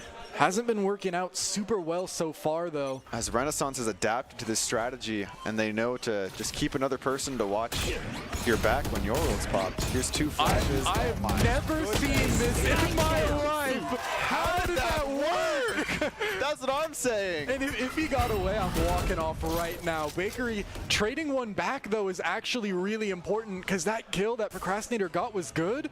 But now, I mean, a 3v4, I don't care if it's an eco, you have to be sweating a little if you're Renaissance. Yoichi wants to get active, and he's going in, he's pushing so far, but Cole just takes him down. Yoichi wanted to get it back to a 3v3, but now it's only a 2v4, and here comes the fade ult. Everyone track, every utility, every ability being used. What chance does Renaissance have? It's Azer! It's Azer is the chance! He is the chance that they have, but Azen is not giving up so quickly. Taps, and it's bound to fight, but the timing is awful. And Acer is unable to do what he's done so often. He was unable to clean up the round. Oh, man. That round goes the way of Bishop Kelly with loads of ultimates still left over. A pricey round for Renaissance. I can feel the energy in this room. So insane. Acer not quite able to bring it home after such an incredible play. Just great timing and awareness, of course, for Azen. Just wonderful play by him to be able to clutch that one out after finally stop the bleeding. 5 rounds straight for Renaissance now. Reset. But have they cauterized the wound, or will they continue reopen to lose rounds? Renaissance now also has the Rolling Thunder online. And as the Tejo drone comes out, they realize A is all, but the plant is just free, and Wave able to just win. Oh no, but Showtime knows about Wave's location, wants to get active, upgrades the gun, but Hioma on the other side gets that as well. 2 out drop. Azen gets that onto Wave, but Wave with the ult trying to escape. Can they get around the corner? Just about. Showtime trying to get that back, and a quick response from Renaissance in a convincing round. It's just back and forth now, and Renaissance still has their strongest ultimate. Bishop Kelly used it, and I don't think it really impacted the round too much. The ult economy is looking almost favorable for Renaissance here. If you just took this screenshot without the score, I would never tell you that this is an even game. Just counting the KDA, it looks like Bishop Kelly should be running away, but KDA is not everything. Renaissance have the winning plays when it matters. As we know, they're hanging in. Objective, team-oriented game, and that's what matters the most here. Oh, this is going to be weird. Oh, just about noted as the jaws of their trap. But Procrastinator gets cold feet and teleports away. TP forced. B's been given, actually. B's just in, and Wave does the classic. Just takes it, the timing perfect. Aizen has to contend, but Yoma is big on the 2K. Will they keep going into the smoke? They're holding their time, knowing they don't need to do anything like that. Dive to the razor vines! And Wave, a full house from Renaissance. And the vibes here are absolutely insane. Renaissance now definitively has better ultimates and should be able to win this round if they play it right. It all comes down to this. I'm getting nervous and I'm not playing, bro. Oh my goodness. This is an so am I. round, but the dimensional drift, you can't ride it out. Procrastinator's so good with it, and it could be a free kill or two even. But look at this. They've given C, they don't have C at all, and Renaissance is pushing it. They gambled the wrong site. They faked the smoke to try and make Renaissance think about it, but they're just in, they just go. They clear the site with the showstopper, but this is gonna be a 5v5 retake to go to OT or to go to map 3. Some space and Wave. Hyoma knows that the flank might be in, wants the hold, but it's scary. Wave spraying, trying to get anything. 1 HP, gets it! Hyoma too! Hyoma gets it! Rolling Thunder online over the mound. They know Aizen is close, but Aizen handles it for one. Drift. Aizen handles through. Wave. Stun comes through. Wave taken down. It's all on Acer, who has to play offside. His procrastinator gets it. Overtime. I want OT. It's time for OT. The closest possible game. This is anything less, like I said, would be a disservice to all the people who came out here to see these crazy good teams play. This is what we expected. Idaho Esports rules say that overtime can only go so long before it becomes a forced draw, but I doubt we're going to hit that because it's like, I think it's like 16-16 or something. Good rule book pull, I like that. Oh man. Bishop Kelly want to keep the pace going though. 5 strong towards A, and it's going to be met with force from Renaissance. What can they do though? Into 5. Can they really be expected to hold this all by themselves? It's going to be difficult. They're going through. Yoichi, early angle held. Doesn't quite find anything. Utility's going to push him off. Scared a little bit of what could be lurking around that corner. Decides to play it safe. And Tuck maybe inside this tree holding with Nagi. If they hit this button, Yoichi's going to activate and go through. But BK is playing it slow. Wave. How has Wave gotten here again? I don't believe it. Hold your nerve, Wave. Hold your nerve. Only one kill. Overall, not bad, but that's going to cause the rotate for Bishop Kelly, who know now that that was most likely a player from a different site. But actually not. They're really thinking about this one. I like this. They're faking kind of the rotate with only the fade making noise, and it kind of worked. I mean, but somewhat. As the clock ticks down, Bakery's more in the favor of Renaissance, who finds a pick. Down. Cold swings out late. What a shot! What a shot! Oh my goodness! Yoichi, can he get it on the Aizen? Timing is good! It's just Bakery. 1v3 from inside the door, has to hit the switch, get the spike. A whole checklist of items. Goes to get it, jumps out and gets taken down. With the killing blow onto Bakery. And remember, that was Renaissance's weak side. Oh man. It's now time to see. Yeah, they won the hard one. They won the defending half. 3 defense rounds all game, and they get this one in overtime. This is really showing the momentum and the mental. Especially on LAN, it's so important to just keep your composure. And it seems like Bishop Kelly is slipping, as they've been doing all game. Finally, they're getting tested. Yoichi's in though. Showtime dodges the stun and takes down Yoichi so fast. Drone gets a little information, but it's not worth a kill. But look at Wave. Look at Wave already. I mean, alone on this A, but you know he's gonna work up and get all the space he possibly can. Gets a decent timing if he goes now. Bakery might not be looking. Aizen isn't quite there.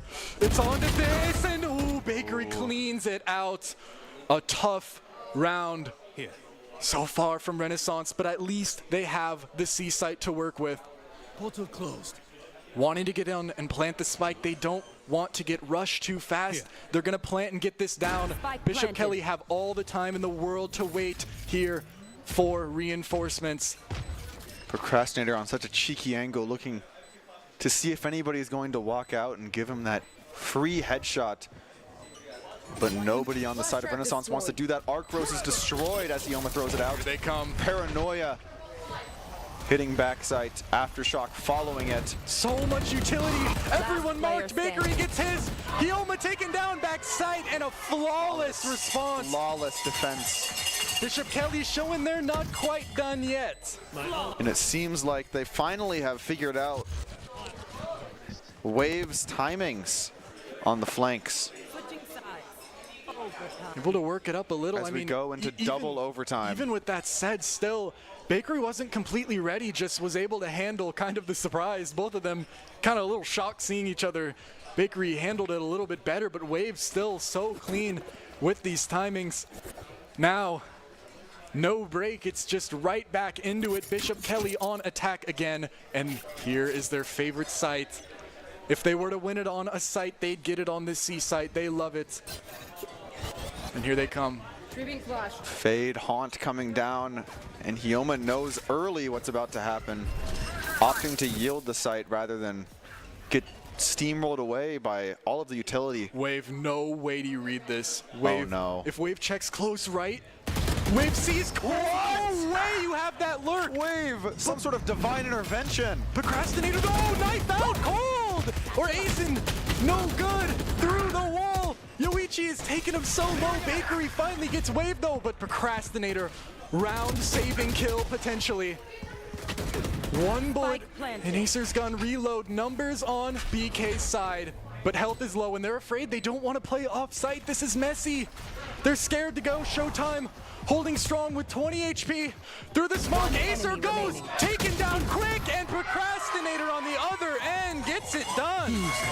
And now it's match point for Bishop Kelly here in double overtime.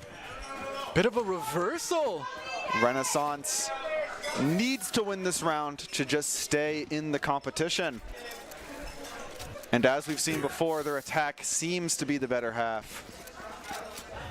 So we're going to see just if they're able to clutch this one out and bring us into triple overtime.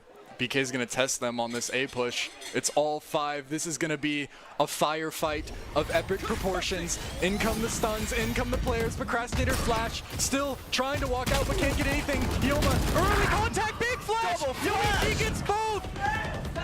Aizen is still trying to get it done, but he can. Look at all that util Showtime on the back end though. 2 in Link trying to get anything, but they can't quite. Showtime. Oh, but they're just through the smoke. And Wave! And Wave! Our studio was saying that Procrastinator was the glue of the team. But if anything, I think Wave is the acetone of Bishop Kelly's team. Yeah. Okay. It is falling apart. I like that. I mean, I can't disagree with you there. I mean, it's rare, especially before like really high level play. You see someone lurking be so incredibly impactful. And as we go to a little bit of a pause, it's just, it has been a crazy one. I was afraid, like I'll just reiterate, like I said, you see a 13-4 and you think almost, oh man, that was all they had. Like they gave it all, they have nothing left. But in reality, they have plenty. Yeah. They have plenty left. I think they're giving it. I think Lotus might have been Renaissance's map pick, is my guess here.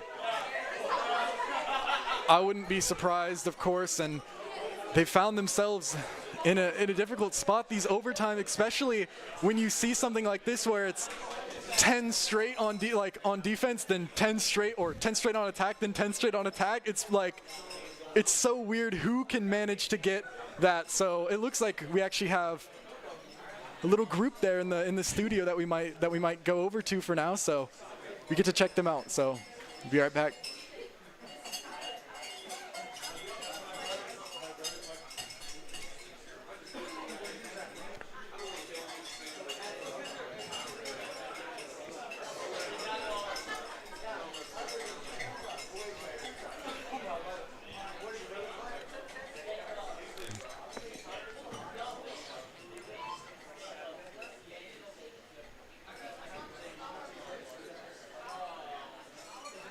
While we wait, I have a very interesting stat for you. Okay. Bishop Kelly Valorant, during the regular season, they won 78 rounds and lost 23. Really? Yeah. So that's pretty insane. And we know 8 of those rounds was Renaissance, right?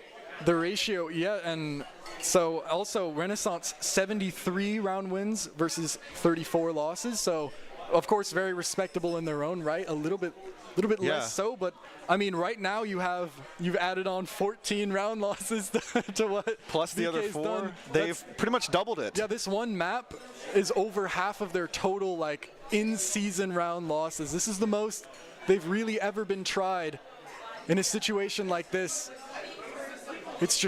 It's tough. It's difficult playing. They've been playing for so long now, 4, 5, 6 hours maybe.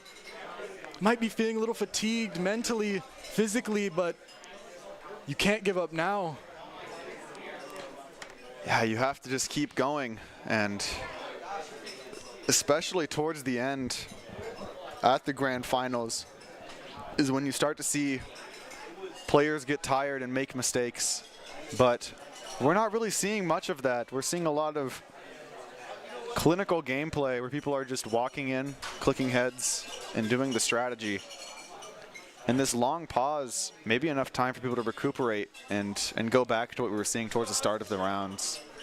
That's definitely interesting because momentum is super important, but if you ask me right now, like I really can't tell you which way the momentum is necessarily going. It's oscillating, man. It's everybody's game. I like that. It's everybody's game. It's not anybody's game. It has been everybody's game. Everyone has had their kind of moment so far to really Every player has had their round where they've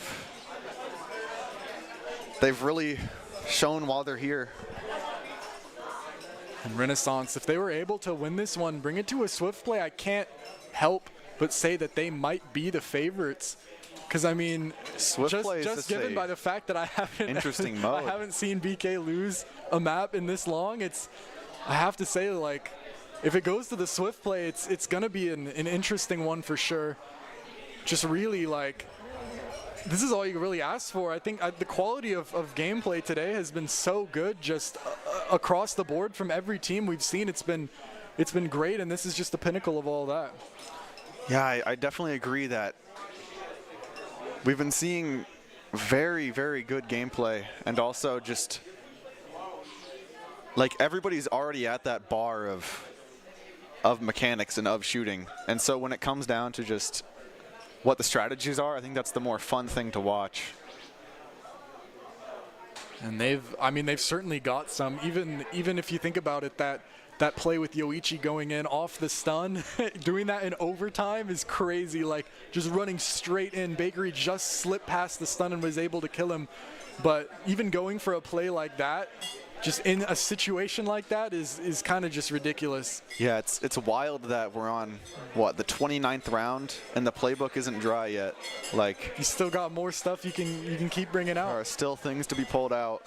So for a teaser, go ahead and tease that we have a thing in the studio waiting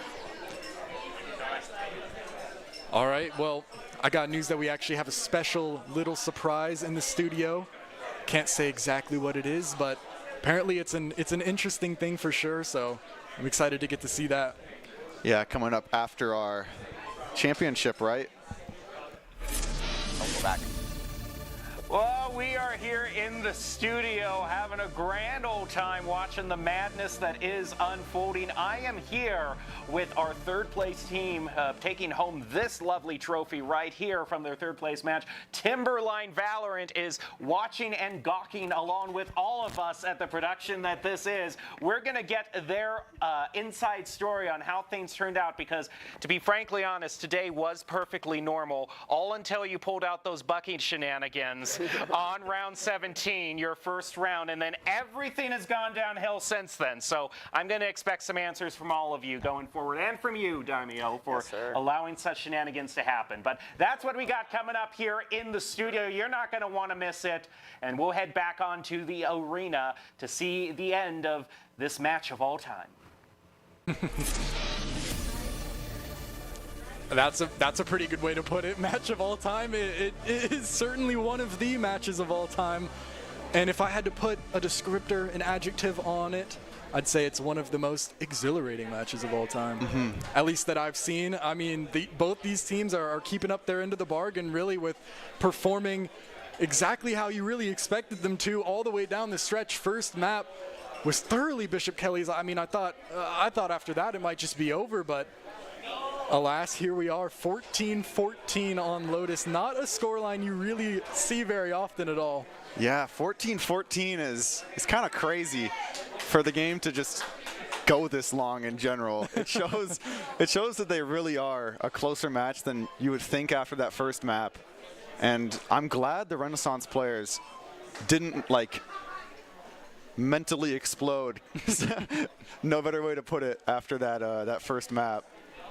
Yeah, I completely agree. It's been very impressive. After that loss, they're still on the camera just playing rock, paper, scissors, just casual as ever. And here it goes. Third overtime. And Bishop Kelly is pushing the classic A push here. Takes rubble control. They're out early. And we already have some buffoonery happening. Cold is so ready. The Sova drone activates, so Cold knows. But is Wave more ready? This could be so big. Oh, unable to land that flick shot. Hyoma falls for the decoy, but it's okay. Fireball saves him, but Aizen is pushing this. In goes Nagi off the flash. Hyoma gets one. Bakery, though, trades it. Nagi still backside, holding strong. Flash goes through from both sides, and it goes Procrastinator's way. Spike planted. Acer has a chance maybe to get something done. Procrastinator's in a little intriguing spot. Goes back an operator in the hands of Yoichi, really expecting that C push now could be a detriment. What a mythical pull here. And they may need to swap that out for a rifle, but if it can be done, it could come into play here as flashes are down after this one is used. That's all three. Acer's gonna peek, and Procrastinator takes it. Nice shot from Yoichi, though. Might be able to get in, grabs up a rifle, and is trying to get onto the spike. Taps, holds, headshot, second is too quick. Yoichi bringing it down to the wire. Even in, what is it, triple overtime? The trade was so fast from Showtime. Really good coordination, and Yoichi had a chance at the 1v3 in triple overtime. Not quite there. Bishop Kelly hold a little too strong. But now Renaissance are in the driver's seat once again on their attack that they had won so much, but they're in the back foot. They have to take this one, and they want to go quick on B. They're running in. Yoichi dashes in, but it's getting held by Cold, and it's sketchy. Bullets exchange from both sides. Nothing quite found yet. Showtime is out in an interesting position, paranoia in hand, looking to catch anyone pushing, and this B site might be a trap. It looks so sketchy, so scary, trying to push in somewhere like this, and look at Wave. Look at Wave once again. Can you believe it? So crept up, and really might just work to sell this A-side fake. If they see Wave, they might think the rest of the team is short behind. But Procrastinator's holding. Crosshair placement's not there, though. Quick adjustment. What a flick. Quick adjustment from Procrastinator, and the rest of Renaissance still can't get involved, but they actually just do. Yoichi just walks on, calls the bluff, gets onto site, and looks for more. Headshot! The Phantom but the diff. Phantom betrays him. Bakery gets that one, and another. Just Jesus! Showtime gets it! Able to take in triple overtime. The toughest map we've seen them play. I thought for a minute they were about to lose it, but no. Never doubt the Knights. They will never let you down. And So they keep the flawless streak throughout the season. Very, very, very impressive from them. Flawless, still haven't lost the map. And of course, Renaissance just can't be understated. I mean, if you go out of this and you say that Renaissance were worse instead of Bishop Kelly just played better, I think that's the wrong attitude to have, because Renaissance played great and Bishop Kelly just managed to play a little bit better. It was 95% accuracy versus 100, man. It's just, that's just how it is. Oh, I would have loved to see that Swift play, but I'll settle for just a humble little triple overtime. So really, well, I mean, we got the same amount of rounds if you think about it. And really, any round could have decided that game. That's how close it was. Congratulations to them, and also congratulations to Renaissance on, I mean, this is their first season, they got second, or first time at state. First time at state, and they get second place. Very strong showing for them. You don't normally see stuff like that super often. No. And there's so much chaos going on. Yeah, everyone. there's a lot going on in the background. Everybody's showing off their sportsmanship and really just celebrating. I mean, I'd be willing to celebrate the loss if I was Renaissance, because that was a hard-fought game there. I think, well, I mean, not only did they play well, even getting here regardless of the result is a win in and of itself. I mean, that's the most Bishop Kelly, like, that's the most I've ever actually thought Bishop Kelly was going to lose a map. Yeah, that's the first time I've genuinely thought they might lose. Yeah, and so very, very well played from all of them. And of course, I'm excited for next year. I mean, next year, it's just crazy that they're allowed to keep being this good, man. That's Renaissance with the 4-month training arc, right? So yeah, give them a year, and it could be a different story. That's true. They've been working hard. So just props to everybody. Props to Timberline, of course, who looks like they got 3rd place. Very impressive. Played very well. I mean, all these teams we'd seen today, I think, like, just in general, like, you can't disrespect college esports, man. Like, you just can't disrespect it. So with all of that said, we're actually about to have a nice little interview on stage with the Bishop Kelly players in just a little bit. So once that gets all set up, we'll be able to see that and just kind of catch them right after the win. Normally your interview is a little bit later, so now that it's right away, fresh in their mind. Yeah, it's fresh. So I guess we'll send it over there right now and see what's going on. I want to make sure they're ready. Yeah, of course, it looks like a lot's going on still. Chaos going on, so. But yeah, when they're good to go. Yep. Looks like they're getting prepared. Looks like they're about ready right now. So I guess we'll send it over to the interview. I don't know. They look ready, I swear. I'm sorry.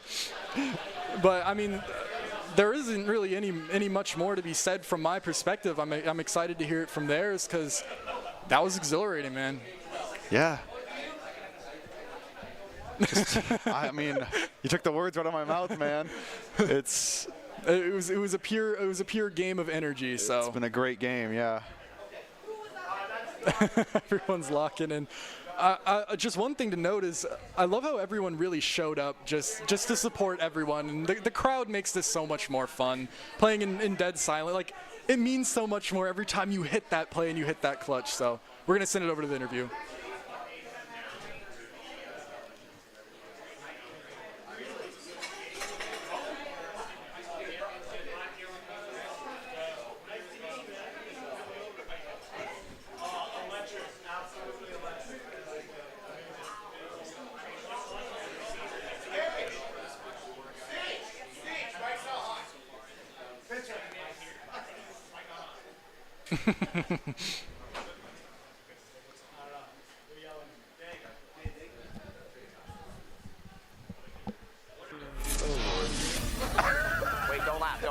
And welcome to the studio. We are here with some triumphant victors. We have got the Timberline Valorant team. We saw them in the first 2 rounds.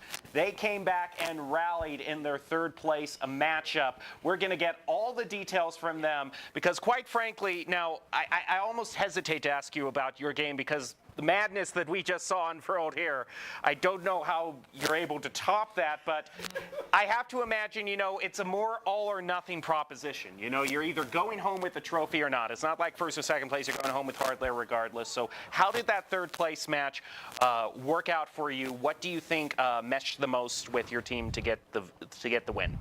Okay, so the first match, we were definitely, we were locked. We definitely wanted to win there. The second match, I don't know what the issue was. We had not practiced Ascent at all. And I think a lot of us were really tired, and we kind of just slacked off because we played really well the first game, and we were just slacking off, and we didn't have strats set up. We didn't have anything set up. We played Ascent like once as a team before, maybe in comp, but we haven't really played it at all, like in terms of learning strats or doing anything like that. So it was more of like nerves because we won the first game, tiredness, and just I don't know. We thought we would win because we just destroyed the first half or the first game. And yeah, anyone else? Yeah. In the last game, in the first one, we straight just bombed them. We destroyed them. Obviously, it was like 13-1, pretty sure. And the second game, I think we just got into our heads like, oh, we're gonna destroy these guys. We're actually beat them, but we didn't, and we just kind of didn't lock in, like you said, and we just kind of slacked off and paid the price for almost a little bit there. Which it's kind of been the story. Yeah. For everyone, this one team gets a win, they get overconfident, then the other team wins against them, and then they get overconfident. That led to the horse race that we saw at the very end there. I got to ask though, for you, Daimyo, coming back here, being able to be in the arena, cheering on your team, what are you most proud of your team? What are you most proud of them for accomplishing today? Whether it's a certain strat or just an overall goal that you wanted to achieve? Coaching was definitely a lot different than playing, for sure. It's a lot more stressful. I'm like pacing back and forth behind the kids, like sitting there like, guys, we can do this. Like you did this. Like it's different not being in the chair playing. But I'm definitely a lot more proud of just the mentality they had going into today. They definitely thought we could win it. We had a chance. We played great. We rallied regardless of how our mental was. Everyone played amazing. Everyone had their step-up moment. I couldn't be more proud of them. They genuinely handled the moment great. I think it's awesome just like to be on stage and play. And then obviously winning in the Battlegrounds for like the 3rd place match was great because we kind of were fighting some adversity and we fired up and got through it. So. All right, I think I would be remiss if I didn't ask the question that's on everyone's mind with this particular team. Talk us through the four Bucky loadout and how you managed to make that work. The blind shot through the smoke to hit on top of that. The strat you're referring to is the one versus Renaissance on Lotus. Okay, yeah. So we kind of were hitting the wall with our eco, so we were down money versus them. I called a timeout because I wanted to calm everybody down. We were just kind of like we were getting too lost in the moment, I would say. And I basically told them like, guys, let's just vibe out and play like it's ranked. Like, let's just go 5 Buckies and just see what happens. And then we got 5 Buckies. They ran straight into our Buckies. We get 4 kills, and they're probably like, what is even happening? And then I don't even know how Silver Bagel seemed how to pull that through. He got a big clutch at the end, so that was insane. Yeah, it was pretty funny. And Silver Bagel, I'm on here. Okay, so you're the one. You're the one. I mean, how did that feel getting the clutch at the very end? I mean, it's already you're throwing something at the wall to see what sticks. But then, what was your mind as that round unfolded? Because it's like, okay, we got 1. Oh my, we got 2, and then you close it all out at the end. Honestly, I wasn't expecting to win that round. I thought it was just a dumb shot that might work. And then we got 4, and then, I don't know, my mind just went blank and I shot. That's all that happened. Like that. Sometimes that's all you need. Well, I gotta say, I mean, I think I speak for all of us here in the studio, Audrey and Kaz. As soon as we saw that play, I was immediately thinking, okay, if there's any justice in the world whatsoever, Timberline's going to be walking away with a trophy. Okay, they got to get like some sort of hardware here for the performance that they just pulled off. One of the things we asked in a previous team, we had Highland up here. They're your Apex team. Just wondering, is anyone here a senior? Is going to be moving on soon? Oh, so you went out on a bang. You went out on the highest note possible. But anyway, you got anything planned, for collegiate or moving on? Well, what are you looking at? I mean, I want to try, but I'm peak gold, so it's gonna be hard. You're just cashing with the Bucky play. You're cashing in all your chips now, and oh yeah, yeah. And Damien, what do we got planned? For this team. I mean, do you still have any major goals you want them to accomplish? Let's just run it back next year. We'll see what happens. Well, we certainly await that next. I'm already waiting for next year. We'll upgrade. We'll get the judge next time. Okay, yeah. We'll see if you can do that with the Bucky. No telling what you can do with the judge. Well, we have got the top 5 plays from the match that we just saw, the championship match. So let's take a look at those, and then we will be back with more interviews. Don't go away. Showtime around the back, has a chance, but can't quite land the headshot, and the last player is nowhere to be found. It was Cold, who was on the C site earlier.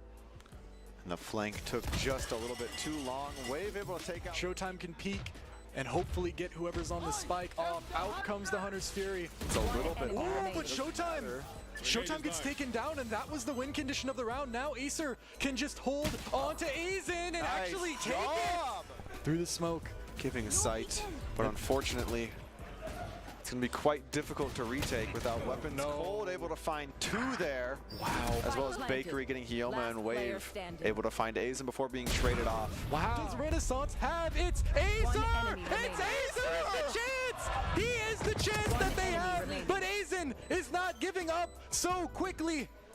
Taps, and it's bound to fight, but the timing is Azen! Still can't get involved, but they actually just do. Yoichi just walks on, calls the bluff, gets onto site, and looks for more. Headshot, the Phantom but diff. the Phantom betrays him. Bakery gets out one, and another. Just Acer!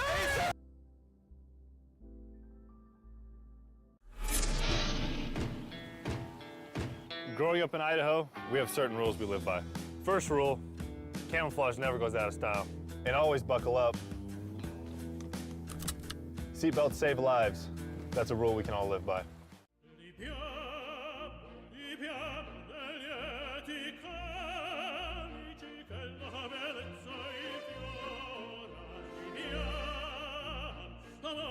Life happens. Lucky for you, ICCU has a new kind of checking account that comes with benefits that help you life better. Because being human is a full-time job. Scott Matlock, underrated recruit, has built himself into one of the best defensive players in the Mountain West. What would you do if you couldn't fail? Would you see every setback as a catalyst to keep going? This is the innovator's mindset, because innovation demands daring.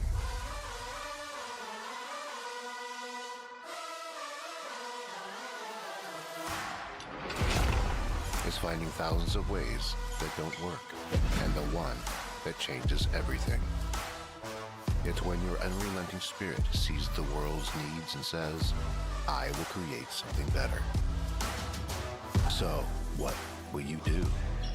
Will you let your genius run wild? Give yourself the space to be great? Set your sights on something even bigger, because we know changing the world doesn't happen by chance. It comes out of the blue.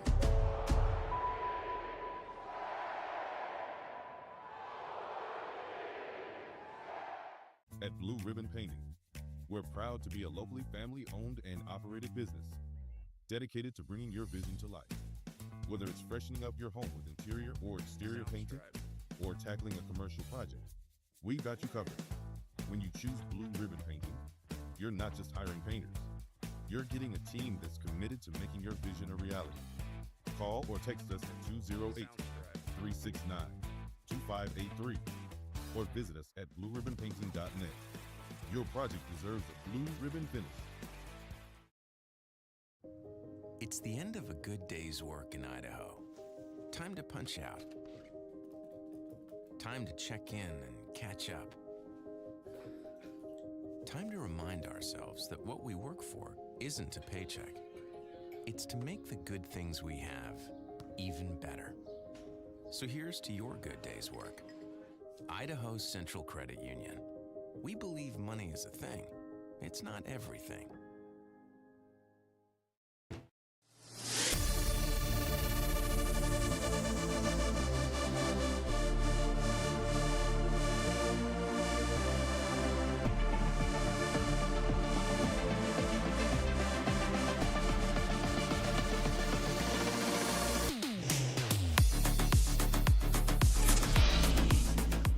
Welcome back to the Boise State Esports studio. We are doing our post-game interviews with all the medaling teams, and we have got our silver trophy winners. We've got Renaissance High School joining us right now to talk about how things shook out today. So, I first got to break the ice with our coach here.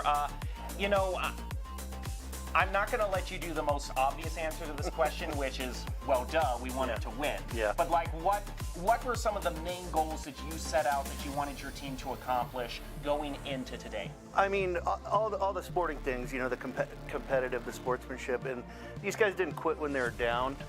They just dug in deeper, and I couldn't be more proud of them. So, and they had a lot of fun doing it. But yeah, they were pretty sweaty when they were done. So, they put in a good shift. What do you think, now asking the players, what do you think the biggest difference was that you had to adapt or try to change going into the grand final round? Because BK kind of gave you a rude introduction, with that first round. You really had to change things around. What were the adjustments you had to make? Yeah, I'll take this one. I think one of the biggest things, in my head at least, was with some of the other teams, there's a lot of stuff that we can get away with that we just can't. Bishop Kelly, they're just really good at punishing you for your mistakes. So I think that was probably one of the biggest things, was just we have to be more aware and more careful, and we can't do dumb things and get away with it. I think was probably one of the biggest things. Take us through that rally that you had to bring it back, because BK had a pretty big lead on you in Lotus, and then you took it to a very long and drawn-out overtime. What were the steps your team took along the way to regain some footing? So I wasn't there for the first round. I was spectating everyone, and I realized, wow, none of them are looking hype at all. They're not excited to win. They don't want to win, because throughout the entirety of this semester and last semester, and ever since this club was founded at Renaissance, we've always been second best to BK. And I think knowing that, our team went in thinking that oh, well, we're second best, might as well lose this, right? But I kind of feel like I made sure to let them know, you guys are skilled yourselves, you guys have qualities to yourselves that are different from other people, that are different from BK. And it's really I don't know, it was mostly just mental. Just work on yourself, communicate with your teammates. Don't let the best stop you from being your best, Is there anyone that you want to shout out as a teammate that you thought really stepped up to the task? Any of you can answer this. That stepped up to the task to help you get as far in the tournament as you did and make it a really close grand final. Well, for sure, it was Wave, who was our Clove over here. She definitely stepped up, getting a lot of our kills, got on those lurks, allowing us to have more space, more freedom to move around on the map. Yeah, those were oftentimes it came down to Wave at the very end and provided us with some very exciting ends to the rounds. I got to ask, what is it with Haven and Lotus? Because everyone is choosing Haven and Lotus now. I mean, is there, I don't know, was there some sort of deal beforehand? We're just going to pick Haven and Lotus. What is it about these two stages that everyone is choosing them? Because literally that's the only thing we've been seeing today. I think when the game gets to a point in level where it turns from a shooter to a tactical shooter, those two maps are ones that you're kind of looking for, just because there's a lot of opportunities to do a lot of different things. They're pretty flexible, especially tactics wise.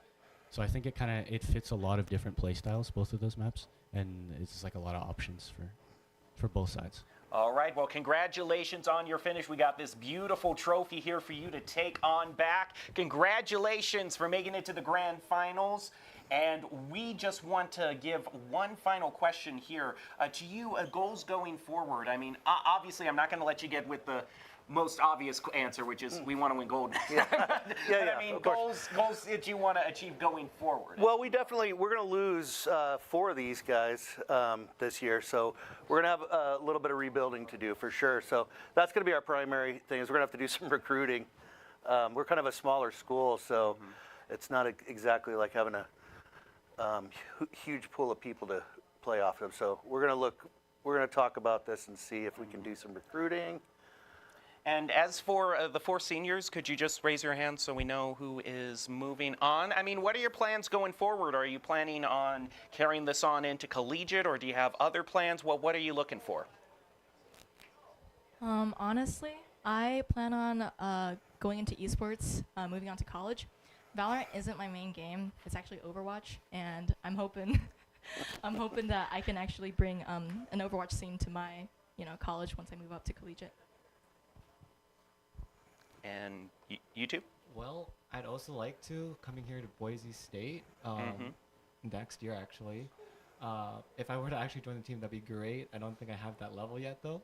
But I'm definitely working on it for sure. Well, I will let you know that just by being a Boise State student, you do get access to here to this arena as a facility for free play to come on down. So it's just going to be like another rec center for you, and we hope to see you here, whether you're on the team or competing. It's just a great facility we have here. How about you?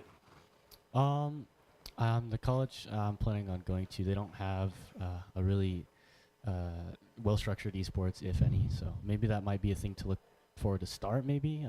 I don't know, just kind of throw that out there. And then you in the back, I believe you raised. What are you looking forward to? So in college, I'm going to University of Idaho, and they have recently put a foundation for their esports team. And what I'm looking for is probably joining their Valorant team.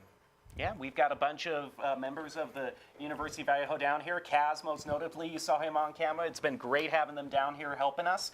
But that will do it for our check-in with Renaissance High School. Congratulations again on your second place finish. We will take a short break and then be back with our final interview of the day, so don't go away.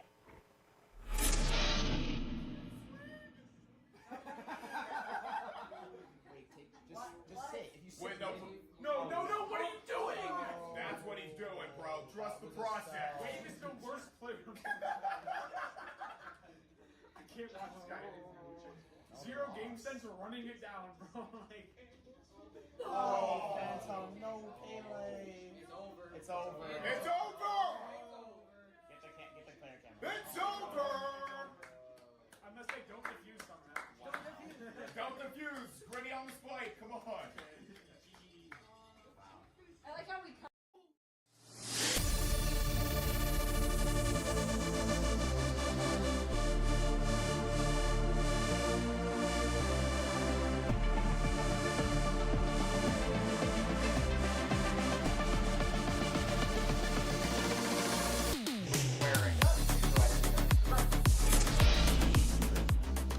And welcome back to the Boise State Esports Arena. We are wrapping up our day of Valorant competition with our interview for the first place team. Once again, champions. We've got Bishop Kelly Knights here joining us to talk about what was one of the grand finals of all time, because, oh my goodness, were we on the edge of our seats till the very end.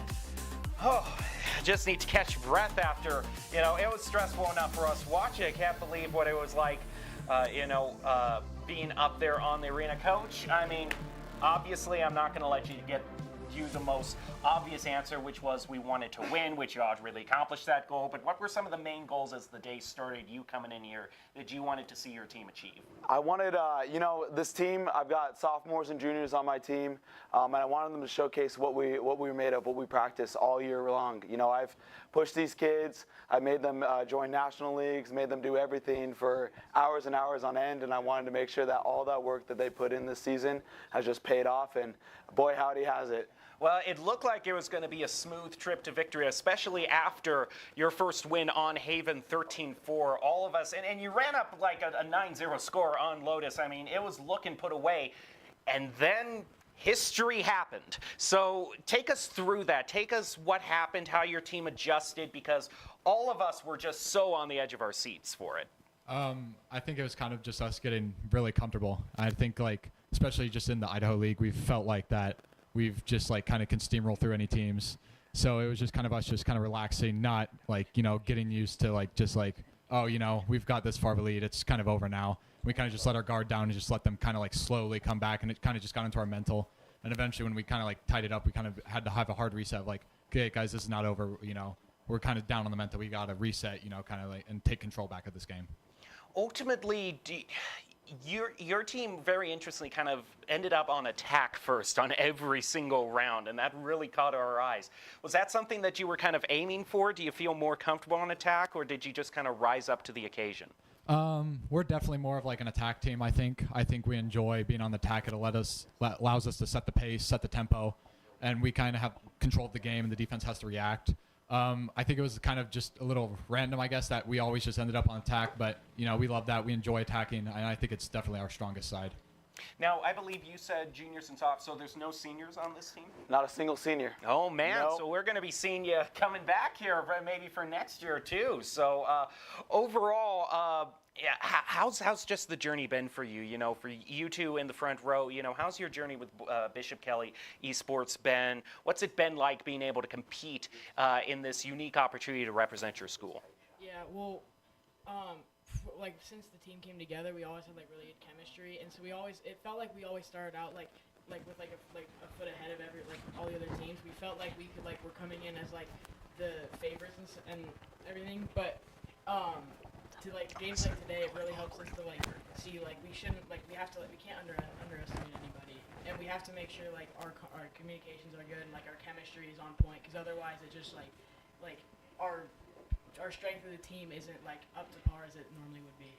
Well, I've got the two casters who are with me in the studio watching the whole exciting production play on out. I got Audrey and Kaz here, each to ask their own question, so I'll throw it to Audrey first. Yeah, so, I mean, we really only got to see your last matchup, you know, with the grand finals, which was an amazing back and forth. But I was curious, besides the grand finals, was there a moment that was your favorite throughout this entire day? I don't know. Maybe just like being able to pull off like dumb plays. Like it was kind of the first games were a little easy, and it was kind of just fun just watching everybody kind of like have their own round, and just, you know, it was exciting to be in. It was just fun to be like just around them and just enjoying like playing the game. And my question in particular, more so related to just your guys' ability to be here as a collective, as a team. In high school, I got my start with esports in high school as well. So I think it's super awesome that Idaho has done, you know, so much work to get you guys together and giving you the opportunity to be here. I hope you guys are really proud of what you've done today as well for the past 2 years. Now is my first time getting to personally witness your guys' greatness, and I was definitely not disappointed. The question that I particularly have, though, is why specifically being able to be here to compete, regardless of winning or losing, is important to you, and, you know, how you plan to take that through the rest of your career, maybe into becoming professionals? Well, I think that for me, like, I had a medical thing before high school that prevented me from playing any sports. So being able to go into esports is like a second chance for me to be able to compete, because I was always very competitive. I love to play sports. I love to go against other people and see how I turn out. So I think being able to be competitive in esports is kind of like just a second chance for me. Do you have anything to add? You've been sitting here at the microphone all this time. You must have something. Well, okay, I'm going to throw a simple question to you, okay? Which do you think is more powerful? We saw some insane Bucky plays, but do you think with the judge you could do something even more impressive? Could you do a 1v5 with the judge? Is it even possible? No, I think Bucky's better. Okay, I mean, we got a definitive answer there. Bucky is better. I'm sure Kaz and Audrey have absolutely no objections to that based on what we saw here today. Well, that is your grand champion. These are your grand champions for Idaho Esports State Championship. Bishop Kelly Knights winning the gold trophy here in Valorant. Congratulations to all of you, and thanks for putting on such a great performance. That'll do it for us today, but we still got 2 days of thrilling competition for you. Coming up next, we've got Overwatch and Rocket League, so do not go away. We got a full weekend of competition ahead of us. Thank you for joining us today, and we hope to see you tomorrow.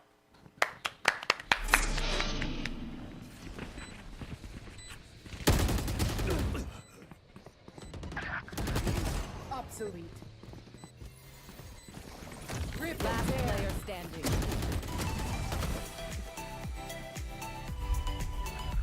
One enemy remaining. One enemy remaining. Go ahead.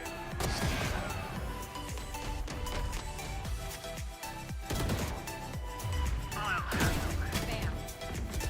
Here. One enemy remaining. Blast trap destroyed. Trevor!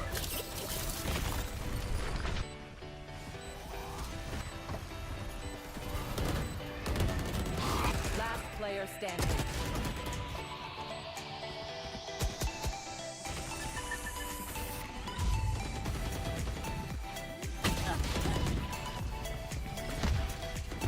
Spike planted. One enemy